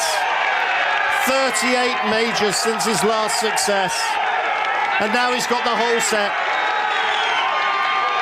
He's an Open champion. He's a PGA champion. He's a US Open champion. And he's a Masters champion. And he's one of only 6 men who can say that. And it's taken him 11 attempts. And my goodness me, he did it in the most tortuous way you can imagine, in the most Rory McIlroy way you can imagine. But he's done it, and still he's choking and sucking in the Augusta air. And now he's smiling, and he's puffing out his cheeks, and he can't believe it. There's Shane Lowry, who gives him the biggest bear hug you've ever seen.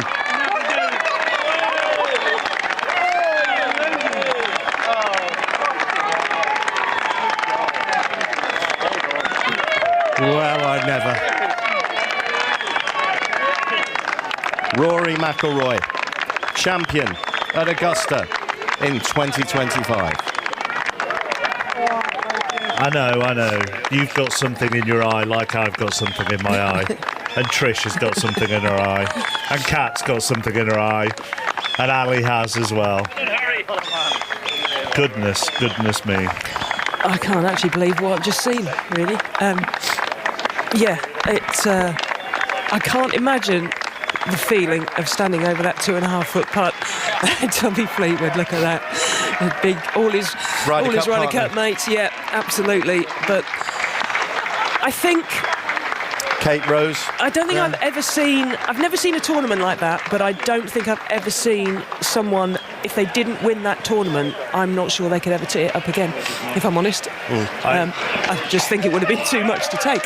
As Kate Rose hugs him there, we're going to be talking about Rory for a very, very long time. The class of Justin Rose and his wife and his caddy over the last 10 minutes should be noted first and foremost, Ian. Yeah, I mean, that was just pure class. I mean, just pure class, because, you know, Justin Rose is 44 years of age. Is he going to get another chance to do something like that? That's the second time he's lost in a playoff. Pat Kravitz from the Augusta National Golf Club. And then a nice warm embrace with Mark Steinberg, who's manager to Justin Rose, also to Tiger Woods. The congratulations are coming, and of course, with it being a playoff, there's no card to sign. Next stop, the Butler cabin. Next stop, Scotty Scheffler popping that green jacket onto those shoulders. We're not sure whether we'll be able to hear that interview. If we can, you'll hear it. I mean, there's part of me tempted to break all broadcasting rules and just play it anyhow, but we might never be back. But then we've covered this. Are you all right? Yeah, all good. Yeah, just about recovered. I mean, just watching those scenes where he flings his putter into the air and sinks down to his knees and his whole body is shaking. You can see how much tension there was, and it's just flowing out of him onto the 18th green. I don't think I've ever worked under such stress, and I'm not playing for the green jacket. I'm not playing for the Grand Slam. I think that's the most extraordinary moment of sport I have ever seen. I wanted to see Andy Murray win Wimbledon. I was lucky enough to do that, and watching him serve for the match, I'd never felt tension like it until today. That was a phenomenal moment in sporting history. And I think we were talking about, you know, Trish, you saying how much was on the line for Rory McIlroy. Not just the Grand Slam, not just a place in history, but for his own self-belief, his own place in the game, his own ability to play the sport that he's so prodigious at. And he managed to get it done. And you know, I don't think I'll ever witness anything like that again. I hope you forgive me to keep going on about the sportsmanship, but so often we watch sports and don't see the sportsmanship.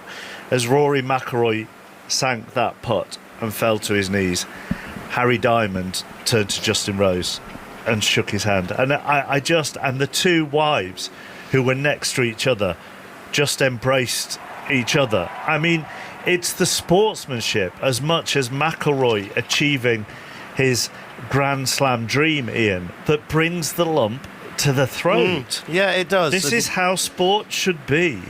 It is. And now you've said that, it's come to Sorry.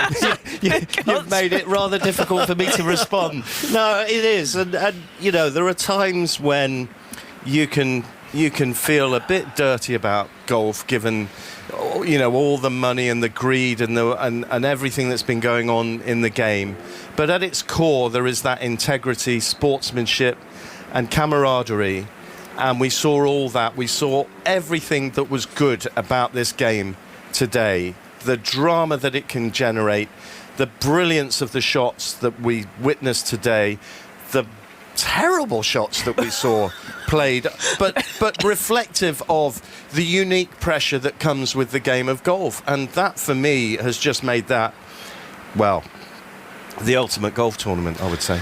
Rory McIlroy wins on a playoff. Then let's just tidy up a few of the other things. Justin Rose also finishing on 11 under. Patrick Reed 9 under.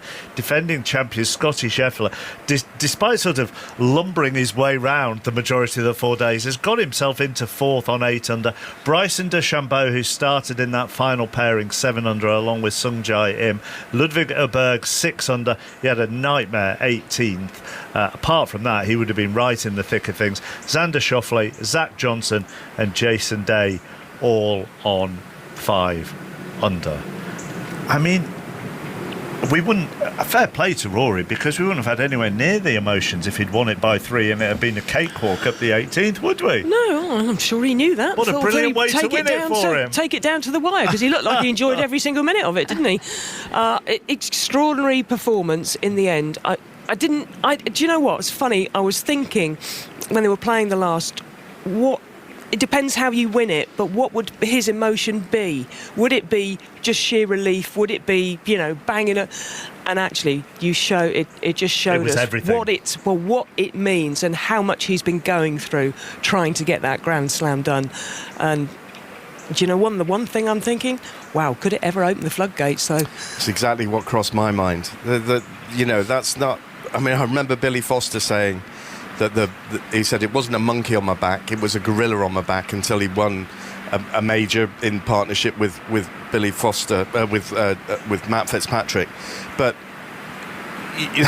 he's had King Kong on his back and the entire family for a dozen years, basically, trying to get this done. And now he can play with freedom. He can never ever be scared on a golf course again. He can, which with his talents, we're throwing it ahead, but far too quickly here. But I agree with you, Trish. I suppose just one other thing, and we touched upon it earlier. The 3 other courses that the Grand Slams are on, this is the one that, I mean, obviously is so difficult to win. He's got that in his pocket. Now he's got the 3 absolute golf courses are made for him. You talk about the family of gorillas on his back, but as we're trying to throw it forward, I just want to throw it back. The pressure that has been on him for so long about winning a Grand Slam, winning all 4 majors, how many is he going to win? Let me take you back to 2009, and this is Rory McIlroy being interviewed ahead of his first Masters. Rory, how are you maintaining this calm with all this excitement building around you? Yeah, I don't know. I feel as if I'm a top 20 player in the world, and I feel as if I should be here. So I don't think there should be any. I shouldn't be in awe. I shouldn't be overwhelmed by the occasion. So I just need to handle my emotions, and I know if I play well enough that I'll be able to do well. I think. You have obviously seen this course so many times on television. You made your first kind of visit here just last week. Yeah. What were the first things that really struck you about the course and its setup? I think the first thing that struck me was, coming out of the back of the clubhouse and just seeing that whole expanse of land. You can see 9, 18, 10, down to 7, down to 15. You can just see everything. And do you feel ready? I will be come Thursday, definitely. I'll give myself the best opportunity to play well, and if I prepare properly like any other event this week, I'll be ready for Thursday morning. One final question. How do you balance the fact that you're 19, you're full of energy, you've got such an excitement about you as well, and you're so into getting ready and keyed up for this, with actually just trying to stay calm and get yourself ready in the right possible way? Yeah, I mean, it is a bit of a balancing act because you're so excited to be here, but I'm going to try and take that excitement and turn it into good golf. Just try and be excited, and if I hit a bad shot, not to worry because I'm at the Masters. So it's a great position to be in, and hopefully if I can just keep my emotions in check, it should be a good week. Well, we're looking forward to following you every step of the way. The very best of luck. Thank you very much. Yeah.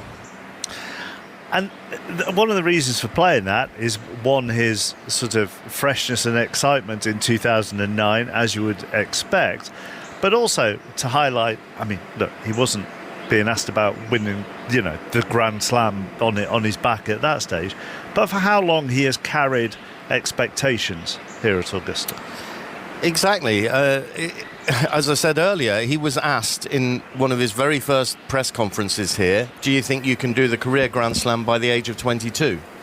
So that shows you what people thought of him because of the talent that he had and the way that he came onto the professional scene, got a high finish on the Dunhill links, and then he got his European Tour card from the word go, started winning on the European Tour. It took a little while. He's always struggled to get over the winning line, actually. It's not an easy thing for him to do, but the way that he hits a golf ball is just in a different league to pretty much every other human being on the planet. And that is the basis for why he is so successful. But he has battled and battled and battled while staying in the world's top 3 golfers for a decade and a half. And I mean, just look up the world's top 10 from 2014 when he last won a major. And I'm doing this off the top of my head, but I guarantee you he is the only player in that top 10 now that was in it then, by a mile. I mean, Justin Rose might get back into it now because of that second place finish. But what I'm saying is that, he has carried that expectation with him because every single major, and we've talked about this so many times, Mark, where you go, right, so we're talking about Rory again. And we've had to. But I suppose at times it felt, Kat, that whilst he was still in the top 10, the times that we then arrived here, more often than not, somebody, normally an American, had gone past him in the hottest of form and the hottest of streak. So Scotty Scheffler for the last 2 or 3 years, maybe. Dustin Johnson, the year when he won it in the COVID year, in the November of 2020, was imperious, really, wasn't he? So for all that we've had the consistency of the top 10s, at every turn when we've been here, it's felt like someone has just gone past him, whether it's in current form, to take them into first or second in the world. Yeah, but it's that combination, isn't it, for Rory McIlroy, of humanity and talent. The consistency, the expectation, and the fact that sometimes he shows a weakness, and that's why he is just so fascinating to watch and why everyone is so completely delighted that he has got it done. I can tell you what the scene is here. Rory McIlroy has gone into the famous Butler cabin where Fred Ridley and Jim Nantz are located. Fred Ridley, the chairman of the Augusta National Golf Club, and Rory McIlroy is sitting there. Unfortunately, we're not going to be able to hear that conversation live, but just to let you know that obviously Fred Ridley is saying his congratulations and a very polite nod of the head by Rory McIlroy and a subdued looking smile, and then a huge smile, and he's obviously now beginning the conversation. Scotty Scheffler's sitting there, and very shortly we'll see that ceremony where Scheffler will put the green jacket onto Rory McIlroy's shoulders, and that must be something that McIlroy has dreamt of time and time and time again, and now it's a reality. So we have Jim Nantz, Fred Ridley, Scotty Scheffler and Rory McIlroy in the Butler cabin, and we can play you what's going on. We're going to talk about going into next year's Masters, but I'm just absolutely honoured. 8 in the last 12 holes. So before we open to questions, any thoughts you'd like to share? I think that was a press conference. I think that was Justin Rose's press conference, which is just starting there. So we can't play. You had to. You said just a moment ago. And here is the Butler cabin with Jim Nantz and Rory McIlroy. The green jacket. Did you have points in this round where you had to remind yourself you were still right there after a few slip-ups? Yeah. When I hit the wedge shot into the creek on 13, that was, I felt like I did a really good job of bouncing back from that. And the double bogey at the first as well, but I was really nervous going out, and it was almost as if the double bogey at the first calmed my nerves a little bit and sort of got me into it in a funny way. And I just think all week how I responded to setbacks. I think that's what I'll take from this week, and couldn't be more proud of myself for that, and being able to bounce back when I needed to. And then in the playoff, Rosie hit a beautiful second shot, and then you bettered it right behind him. Tell us about how you won it. Yeah, I had, I think I had 2 yards less in the playoff than I did in regulation. It was a little bit of a flatter lie as well, so I knew I had a perfect, a 3/4 gap wedge was going to land into the slope and come back. So it was a good number. I just needed to make a good committed swing, and I made one at the right time. Got to ask you about the reaction. Yeah. Because it was as authentic as anything anyone's ever seen. Yeah. Trevor Immelman said on our broadcast here in the States that was 11 years in the making, and we really did see the weight that you had been carrying all that time. Yeah. And we talked about the journey to be here, what Jerry and Rose did for their boy, for him to be this career Grand Slam winner. What was that moment like, and what is it right now, just seconds away from having that green jacket? Yeah, I think I would say it was 14 years in the making from, going out with a 4-shot lead in 2011. Feeling like I could have got it done there. And,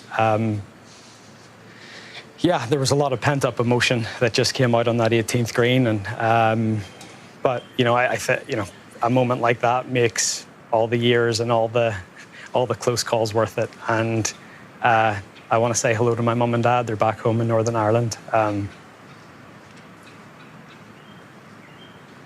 They made a lot of sacrifices for you. They did, and I can't wait to see them next week. I just can't wait to celebrate this with them.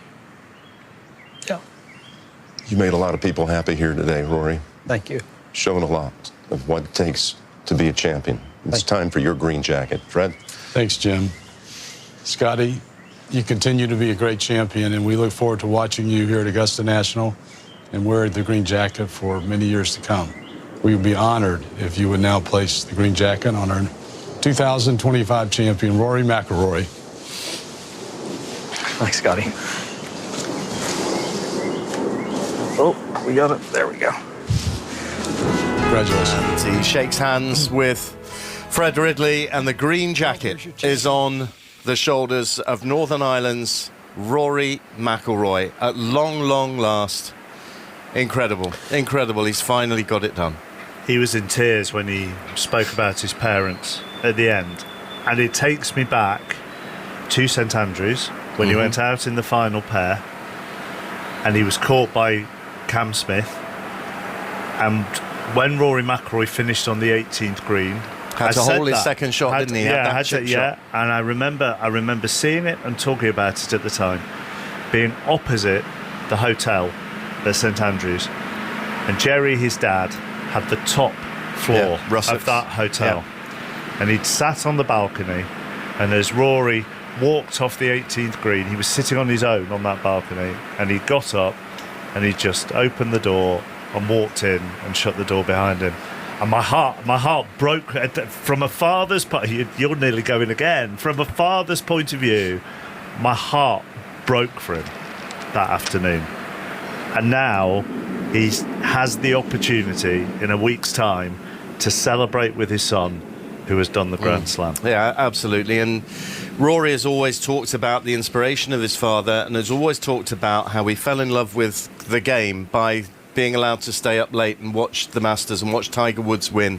And he had the poster of Tiger Woods on his bedroom wall as a result of that. He was the inspiration for what has, you've got to say now, is an all-time great career. And the dad was Jerry was the inspiration, and Rosie was the mainstay, and he was on the television hitting golf balls into the washing machine and being, the local celebrity young golfer on regional television. And and has played every single round of his life pretty much in the spotlight because everybody knew he was such a prodigious talent. But it all came from that relationship with his dad. His dad was a good golfer at Hollywood Golf Club, worked behind the bar there as well and got him going. And then Michael Bannon, the club professional there, he just basically said to Rory, hit it as hard as you can, but you're not allowed to be out of balance. And that was how he built his golf swing. And it's the golf swing that has made him, as I say again, an all-time great. And, you know, it's just the most incredible journey that he's been on because his talent is such that this should have happened years and years and years ago. Doesn't matter now. But it doesn't matter now. And it's just the glory of sport, isn't it? That there are no guarantees, and you have to do it the hard way sometimes. Some people you can cruise through and you've got it all very early. He's got a career of a real body of work to get to this point to become the Masters champion. And I think the thing that's so vivid for me is we've all been on the journey with him. He's one of those players. I don't know anybody that doesn't love watching Rory McIlroy play golf because at his very best, certainly from like a professional's point of view, when he's at his best, he's better than anyone. And I include Scheffler in that. I just think he can hit shots that no one else can hit. Those iron shots he hit today, well, the iron into 15 yesterday and the iron into 15 today, OK, he didn't hold the putt, but no one else can hit those shots. On a hole that on the first day, he double bogeyed. I mean, what drama and fun, in inverted commas, he's had on 15 over the course of the last 4 days. You know, to cover his career, and there are just so many peaks, but so many deep troughs as well. You know, he's just life. It's life, and it's one of the, it's just one of the most captivating sporting careers imaginable. He wears his heart on his sleeve, and I think if you wear your heart on your sleeve as a sportsman or woman, you immediately have the sporting public behind you. Yeah, he's on his way to the ceremony, which is on the lawn outside the clubhouse, and he's just been greeted by Brad Faxon, who is his putting coach. And Faxon must have been wondering about one or two of the putts today.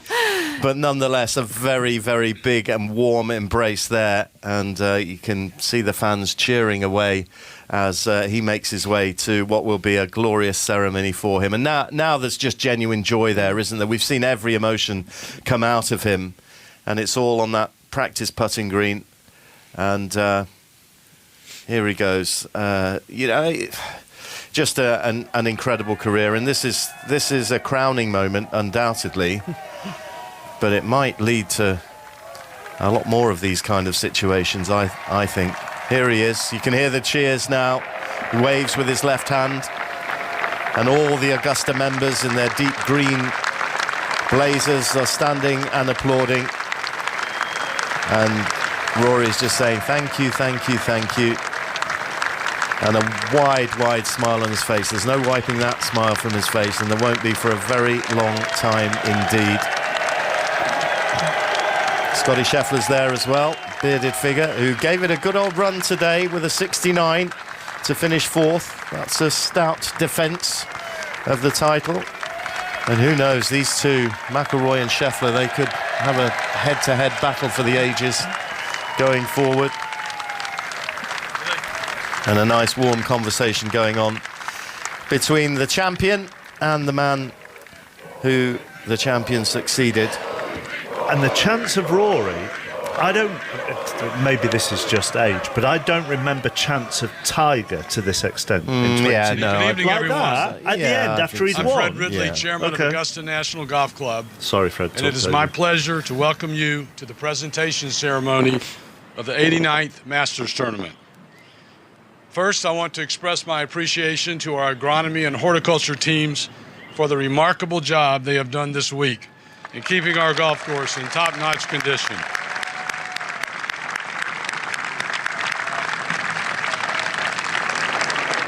I also would like to thank our volunteers who are so important every year to the success of the Masters.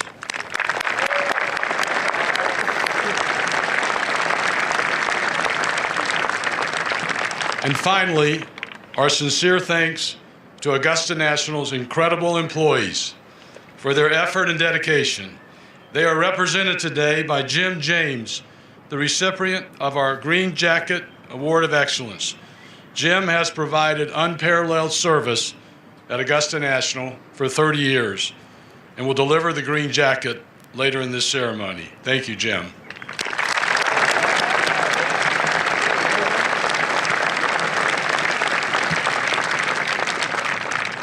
There are some special friends from around the world who are with us this week.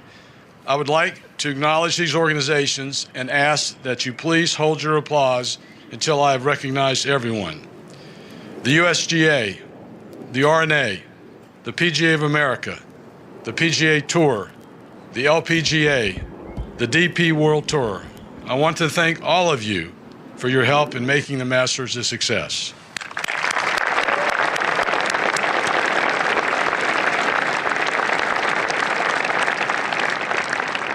At this time, I would like to recognize the Chairman Emeritus of Augusta National Golf Club, Billy Payne.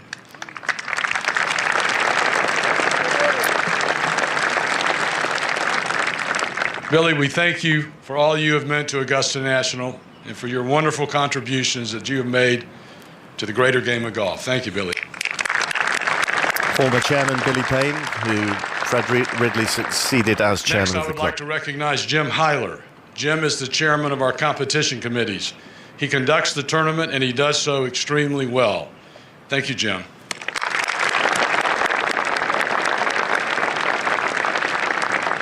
I also would like to thank our tournament committee chairman and all the members of Augusta National.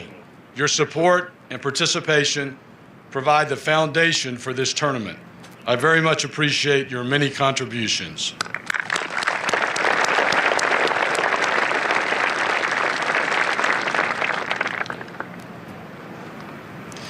Before we recognize this year's winner, I would just like to say, this week we witnessed the power of the game of golf.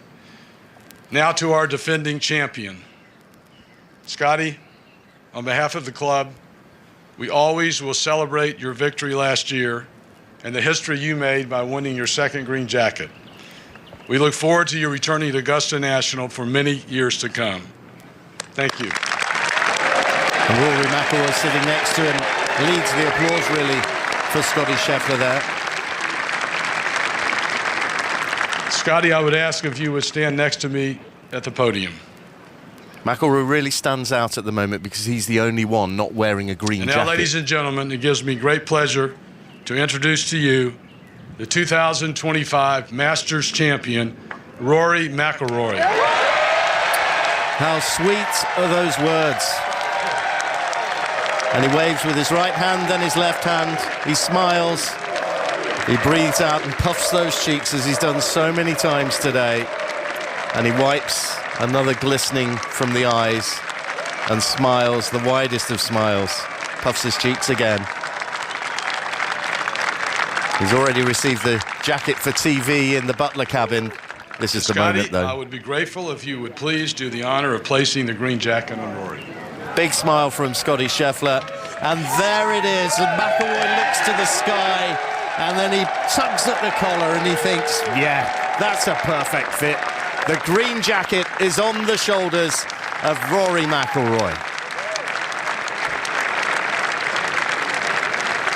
And he waves. He just bites his tongue. And he smiles. And he'll keep smiling for a very long time. Tears are still in the eyes, though, aren't they? They are. Rory, you already wear the green jacket very well. We'd appreciate you making a few comments, if you would. And he comes to the microphone. Thank you, Fred. Oh, my goodness.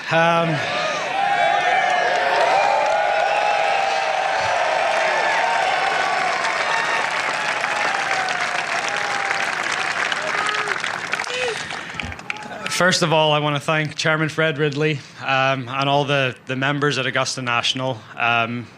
This is by far the greatest golf tournament in the world. I'm from a place that I might get criticized for saying that, but I go back to watching this tournament on, the weekend with my father when I was 7 and 8 years old, watching Tiger Woods do what he did in 1997. That was my inspiration to try to become what I am today, and to think that I'm up here wearing one of those green jackets is, honestly, it's a dream come true. Like, my dreams have been made today.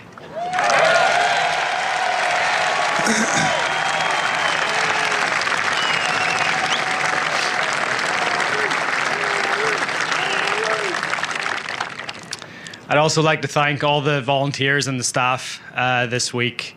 The running of this golf tournament is not a small task, and everyone puts their heart and soul into this for 1 week a year. So I just want to say to everyone, thank you so much. It's a pleasure and a privilege to be here as a player, and obviously I can't wait to come back for many years to come now. Yeah, he's got a lifetime ticket now. The patrons, again, it's such a unique event. The no phone policy just makes everyone so present and so into what we're doing out there on the golf course, and it's just an absolute pleasure to play in an atmosphere like the one we played in today. So to everyone that stuck around, thank you so much.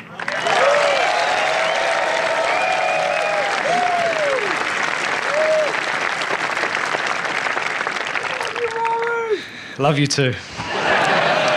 And last but certainly not least, over to my left, my family, my team.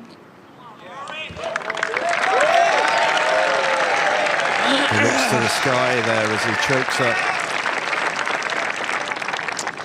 They've been on this journey with me the whole way through. They know the burden that I've carried to, come here every year and try again. And the one thing I would say to my daughter Poppy that's sitting over there, never give up on your dreams. Never, ever give up on your dreams.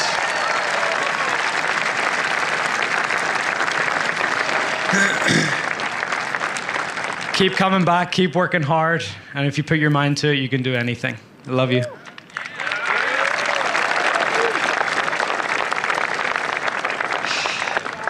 I don't know what else to say. This is just, it's an absolute, it's an honor of a lifetime to be standing here. I've dreamt about this moment for so long, and I can't wait to be here again next year in Scotty's position, hopefully putting the green jacket back on myself. Thank you so much. And as he finishes that speech, each and every one of those green-jacketed members stands as one to applaud. The crowd's all around applauding as well. I don't know about you, Mark, but I thought that was extremely classy and dripping with obvious emotion, but also Roy. We were what a great moment. To have you Never give up on your dreams. Never give up. Keep fighting. Keep working hard. And keep coming back. And that sounds like a very good thing to take away from Rory McIlroy's speech as the Masters Champion 2025. Let's head to Rory McIlroy's golf club in Hollywood, where Mark Simpson is. Good evening from a very quiet Hollywood golf club now. I'm telling you, it wasn't like this the last 6, maybe 7 hours. We're all exhausted, chappers. I need to declare an interest. I went to the same school as Rory McIlroy. I'm from the same town as him. I interviewed him in his early days in his career. He told me he was going to win all 4 major tournaments. Tonight he's done it. And we're a little bit emotional, and I haven't even had a drink. The line's not great. I'll ask you one more. Bearing in mind your connections to Rory, hopefully you can hear this and I can answer it. Were you able to keep watching? Did you have to hide behind a cushion or a bar stool at any moment? It reminded me of watching Doctor Who as a kid. I know Rory. Obviously, I've lost a bit of touch with him since he moved to America, but I know his dad, Jerry. I see him walking along Hollywood. He lives a lot of the time on this side of the pond. I'm pleased for Jerry. I'm told he's back in County Down tonight. He didn't go over to the tournament. I don't know if that's true. The McIlroy family have been keeping their heads down. You maybe know better than me. And there was a thought that they could fly over to Augusta, and then they thought it was all going so well. So Jerry and Rosie and the rest of the family are probably quite close to where I am at the moment, maybe having something sparkling to celebrate. But I'm sure they're mostly drained too. Rory's their only son. As we know, he shot to fame over here before everybody else knew about him, going on to a live TV show on a Friday night, hitting golf balls into a washing machine. We knew he was something special then, but he's had this monkey on his back, and we all felt for him. And I see this, I think we all, even as journalists, felt for him. It was hard to be objective. He's done it tonight, and you know what? He might just do it on his home turf in Portrush on my birthday in July this year. I'm starting to dream dreams. Mark, we will probably see you there. Thank you very much. We're going to get the thoughts of a man who has been working with Rory McIlroy, and that is Bob Rotella, who is live on 5 Live. Evening, Bob. Good evening. Thank you very much for joining us. How are you feeling tonight? Oh, I am just so happy for Rory. It's just one of the greatest performances ever, maybe, with so much pressure on him, and it was just incredible the way he kept bouncing back, starting on Thursday and then today. It's like every time he made a mistake, he came back and did something fantastic. So it was, it's going to get on one of the greatest performances ever. But more than anything, I'm just happy for him, and it's like he had a will that was made of steel. I mean, he just kept bouncing back. No matter what they threw at him, he found a way to come back from it. It was fantastic. We talked in our coverage, Bob, about whether anything that anybody who works in the field that you work in can do anything to prepare a man or woman to come down 18 twice in the situation that Rory found himself. I think it's a tribute to the human body and of all the time. All we're doing is chasing human potential, and we're chasing his potential. He knows he has a gift, and he knows he has a passion for the thing he's gifted at, and he's just trying to find out how good he can get at it. And to do that, you got to keep putting yourself in really trying situations. You know what? He passed, and to hit the drive on 18 in the second and make the putt. It just, I think the other thing I'd say is, I think what was beautiful about today is it shows how even the best golfers in the world, how human they are, and that they got nerves like everybody else when they want something really badly. And just to keep bouncing back, I think that's what Rory's going to be most proud of, is he found out how unbelievably tough he is. And I would tell people, I don't know if it's the heart or the soul of the human, but sometimes you down deep and look inside, well, am I going to do it? And boy, he dug down and came through. Hey, Bob, it's Andrew. It's great to hear your voice, Bob. I know you've had a lot of great champions. I'm your other great one. I know. Thank you. Thank you so much in front of all my peers in here in this studio. I'm so proud of you. You've had so many champions, under your tutelage. Is this number one? I mean, this is such a big deal. How many Masters? And I mean, this is the biggest of your career, I think. Well, it's hard to put it above with you. It's way up there. You're the best. Liar. You're the liar. Best. Hey, let's try, Andrew, I spend my life helping their dreams, and someone's and they manage to get it, it's pretty cool because you're pretty happy for the person. And he's been through, obviously he's having a wonderful career and a wonderful life, but this is a big thing, and for him to get it, And to get it the way he got it, let's face it, he's had some players at majors, whether it was the Open or the U.S. Open, maybe play the best rounds of their life to beat him by a shot or two when he's played great. And then you get questioned, and Rosie came out and made so many birdies today and played so good and had a heck of a battle on his hand. And it was it's hard to even imagine. And, the last thing I did before he went to the first tee was I said, what you know how to do. And he smiled and said, I'm good. And bless him. It was great. Bob, it's Ian Carter here. As just as we welcome listeners from BBC Local Radio to our coverage here after Rory McIlroy's victory, I just wanted to ask you, after the nature of the defeat at Pinehurst last year to Bryson DeChambeau, how much resilience has that given Rory, the fact that he has been able to come back and be so successful prior to this Masters? And do you think that success fed into him being able to bounce back from the setbacks that he suffered today in the course of this victory? Well, I mean, the first thing I'd say is, the first discussion was, well, if you want to win more majors, you got to be willing to get in contention and put your name on the line.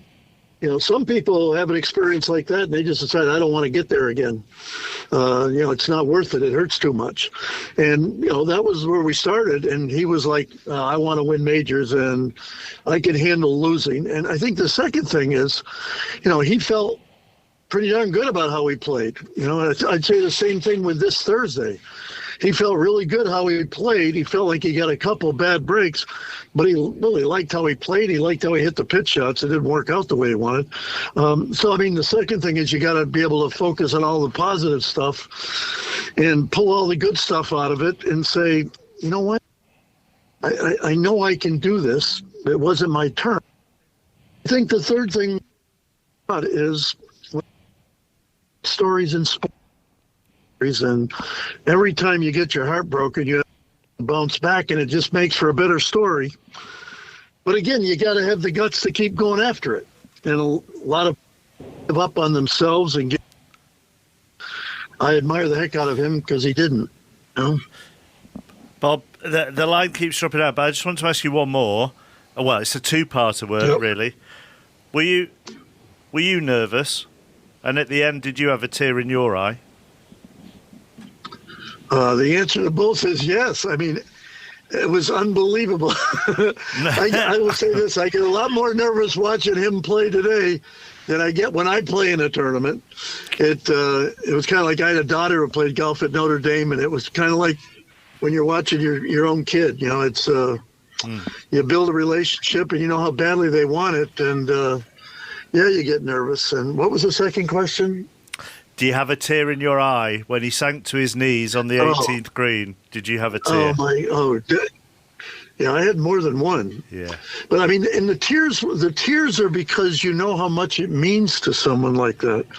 And I've had tears in my eyes for many other players, and sometimes you have tears in your eyes for someone who got their heart broken, and who wanted it and didn't get it. So you know how much it means when you get it, because when you get in contention, it's not a guarantee, and you know you're going to get ripped to shreds. I mean, some interview this morning, they were talking about it, and I said, well, it's like this. If he wins, it's not going to take long before they're going to say, well, can he win another one? Can he win another major? And if he loses, rip you to shreds. And but you got to be willing to deal with that. In today's world of media, and also what makes the sport great. Athletes deal with it if you want to do great stuff. Bob, hopefully the line will just sustain for me to say, because that was going to be my next question. With that burden now gone that has built up for a decade and more, does this open the floodgates for Rory, do you think? Well, it certainly has that possibility, certainly has that potential, and it certainly lifts, I think you could see on 18th green, I mean, that there was a lot of stuff built up inside. He'd been wanting this for a long time, and, and as we talked about many times with Rory in my conversation, it hurt a lot, all those disappointments, but it's going to make it, when you get it, it's going to make it way more satisfying, and it's going to teach you a lot more about what you're all about. Let's face it, if he hadn't gone through some tough losses, this wouldn't have meant so much to him. If it all just came easy, if it happened like 14 years ago in 2011, I mean, it probably wouldn't have meant as much as it does now. So that's the other side of it. And God bless him. Bob, thank you very much for giving us your time. I hope you can recover from the evening. Thank you, Bob. Okay, and thank you for letting me hear the voice of Andrew. Wow. I love you, man. No problem at all. Bob, thank you very much. Bob Rotella with us on 5 Live Sport. God, that just brilliant. No, keep your headphones on, Andrew. I'm talking to you. It just. I'm already crying. I know. Well, there isn't anybody who has been on this coverage tonight who hasn't had a tear in their eye at some point. And that point about and actually, he summed it up there. The reason we've all had a tear in our eye is because what it has meant to him and his wife and his little daughter and his parents. And everybody who's been through it with him. And to Bob. Guy I've known for 40 years. I mean, he's been toiling in this business forever, and he's just amazing how he finds something in you. It's the most simple little thing, and you're going like, no, come on, I'm paying you all this money for some great wisdom, and that's all you're going to say? He goes, yep, that's all I'm going to say to you. It's up to you to figure it out. It's the line, and we began with it, actually, Trish. We began with it. As Rory said in the build-up to this week, if you want to be successful, you have to be prepared to have your heart broken. Mm-hmm. If you want to fall in love, you have to be prepared to have your heart broken. That's what it is, isn't it? That's life, isn't it? It's life. It's life lessons, and he's had a few. But today was something I never thought I'd see. I never thought I'd see that sort of emotion in someone. He tried not to win that at times. He tried to win it. He tried not to win it. He gave it away. And then somehow he found that. And it's amazing. What I find so fascinating is in real time, when he just needed to make a 4 to win the tournament, it couldn't do it. But as soon as it became a match play situation and Justin Rose hit a great shot into 18, all of a sudden he changed mode. And he became the Rory McIlroy we know and love, and he knocked it in stiff. And when push came to shove, he holed the putt, and the emotion was just there for everyone to see, and it was just out of this world. Alistair Bruceport. And the embrace between him and Justin Rose as well. So Justin Rose obviously stood back, as you said, Mark. I thought that was a really important point because he knows exactly what Rory McIlroy's been through there, and Rory McIlroy, Ryder Cup teammate, will have a great appreciation of how devastating that is going to be for Justin Rose. And actually, I just looked closely at the two of them on the TV screen as they hugged, and just lip read only the first little bit, and you could see McIlroy just went, "Oh, Rosie, like, I'm sorry to do it to you, but you know what it means for me." It was just, it's just an incredible. The two wives hugging each other as well. Yep. And also, do you know what, Mark? Just to go back to the drama, I mean, what a ride Rory McIlroy gave everyone today. Andrew and I at the 15th, before McIlroy double bogeyed the 13th, so he was playing the 13th, Rose was on the 15th green, and I sort of it wasn't flippantly, but I was just thinking, on the back nine at Augusta, anything can happen. And does Justin Rose still believe, every putt is still important here, but deep down I was thinking, he can't really believe that McIlroy is going to throw this away because he's in command, but it did happen, and Rose's performance, I mean, to birdie 3 of the last 4 holes, the putt on the 18th, to get into the playoff, I've never seen anything like it. I don't think I've. Have you seen 9 birdies? Yeah, 9 birdies. That's half the holes, by the way, folks. Yeah. That's just exquisite. I mean, coming back from yesterday's 75 to do that is perseverance. This guy is such a hard worker from his whole career, his movie. His personal movie is just terrific, too, if you can look back on his career, folks, and look what 17 missed cuts. He was chosen child at age 16 or 17 to win everything, and he didn't, and he had many, many trials and tribulations to come back and be a star in this golf game is an incredible story also. Seen anything like this, Trish, finally? Ian, by the way, has gone to try and get more reaction, try and get hold of Rory. I mean, good luck with that. But trying to get hold of Rory, because there's going to be plenty more reaction. 5 Live Sport from 7 o'clock tomorrow evening. But have you seen anything like that? No. I mean, I've watched Masters since I was 8 years of age, probably, and Jack Nicklaus's. I think that was the one for me, the most. Obviously, Tiger with the ball that rolled in on 16, but Jack Nicklaus winning his Masters at 46 years of age. That's the one that I thought I would never really top, because I just wanted him to win so much. But that today. It's by far, and I think Ian said it's by far and away the best golf tournament I've ever witnessed, and I've been lucky enough to share it with you guys for 4 days. Nothing will ever top that. Andrew? Yeah, I leave every year and going, that's the best back nine, that's the best tournament I've ever seen, that's the best. This is year I have a 2-hour drive ahead of me right now. I'm like going to be remembering the whole week, but I'm going to remember the back nine again at Augusta. It came down to it. Somehow, how does it know? How does the course know? It has a heartbeat of its own. The course knows when to fire back and when to give in, and it's just about the place, the course, the whole thing. Ali? Yeah, let's do it all again next year. Okay, well, look, it's been a day where it's been about perseverance and sportsmanship. It has produced one of the greatest finishes to any sporting event, let alone golfing event, any sporting event you could think of. It has seen Rory McIlroy claim a career Grand Slam and claim his first green jacket, beating a very classy, very sporting Justin Rose in a playoff here at Augusta National. It is 12 minutes past 1 in the UK. Thank you very much for being with us, not only tonight, but through the previous 3 days as well, to witness something that I didn't think many of us thought would ever happen. More reaction on 5 Live Sport from 7 o'clock and throughout the day, I would imagine, on 5 Live. We're all off for a group hug and maybe a little cry, with also the caveat that what on earth are we going to talk about in our build-up to the 2026 Masters? Rory has a green jacket. Dotton's the other side of the BBC News. Good night.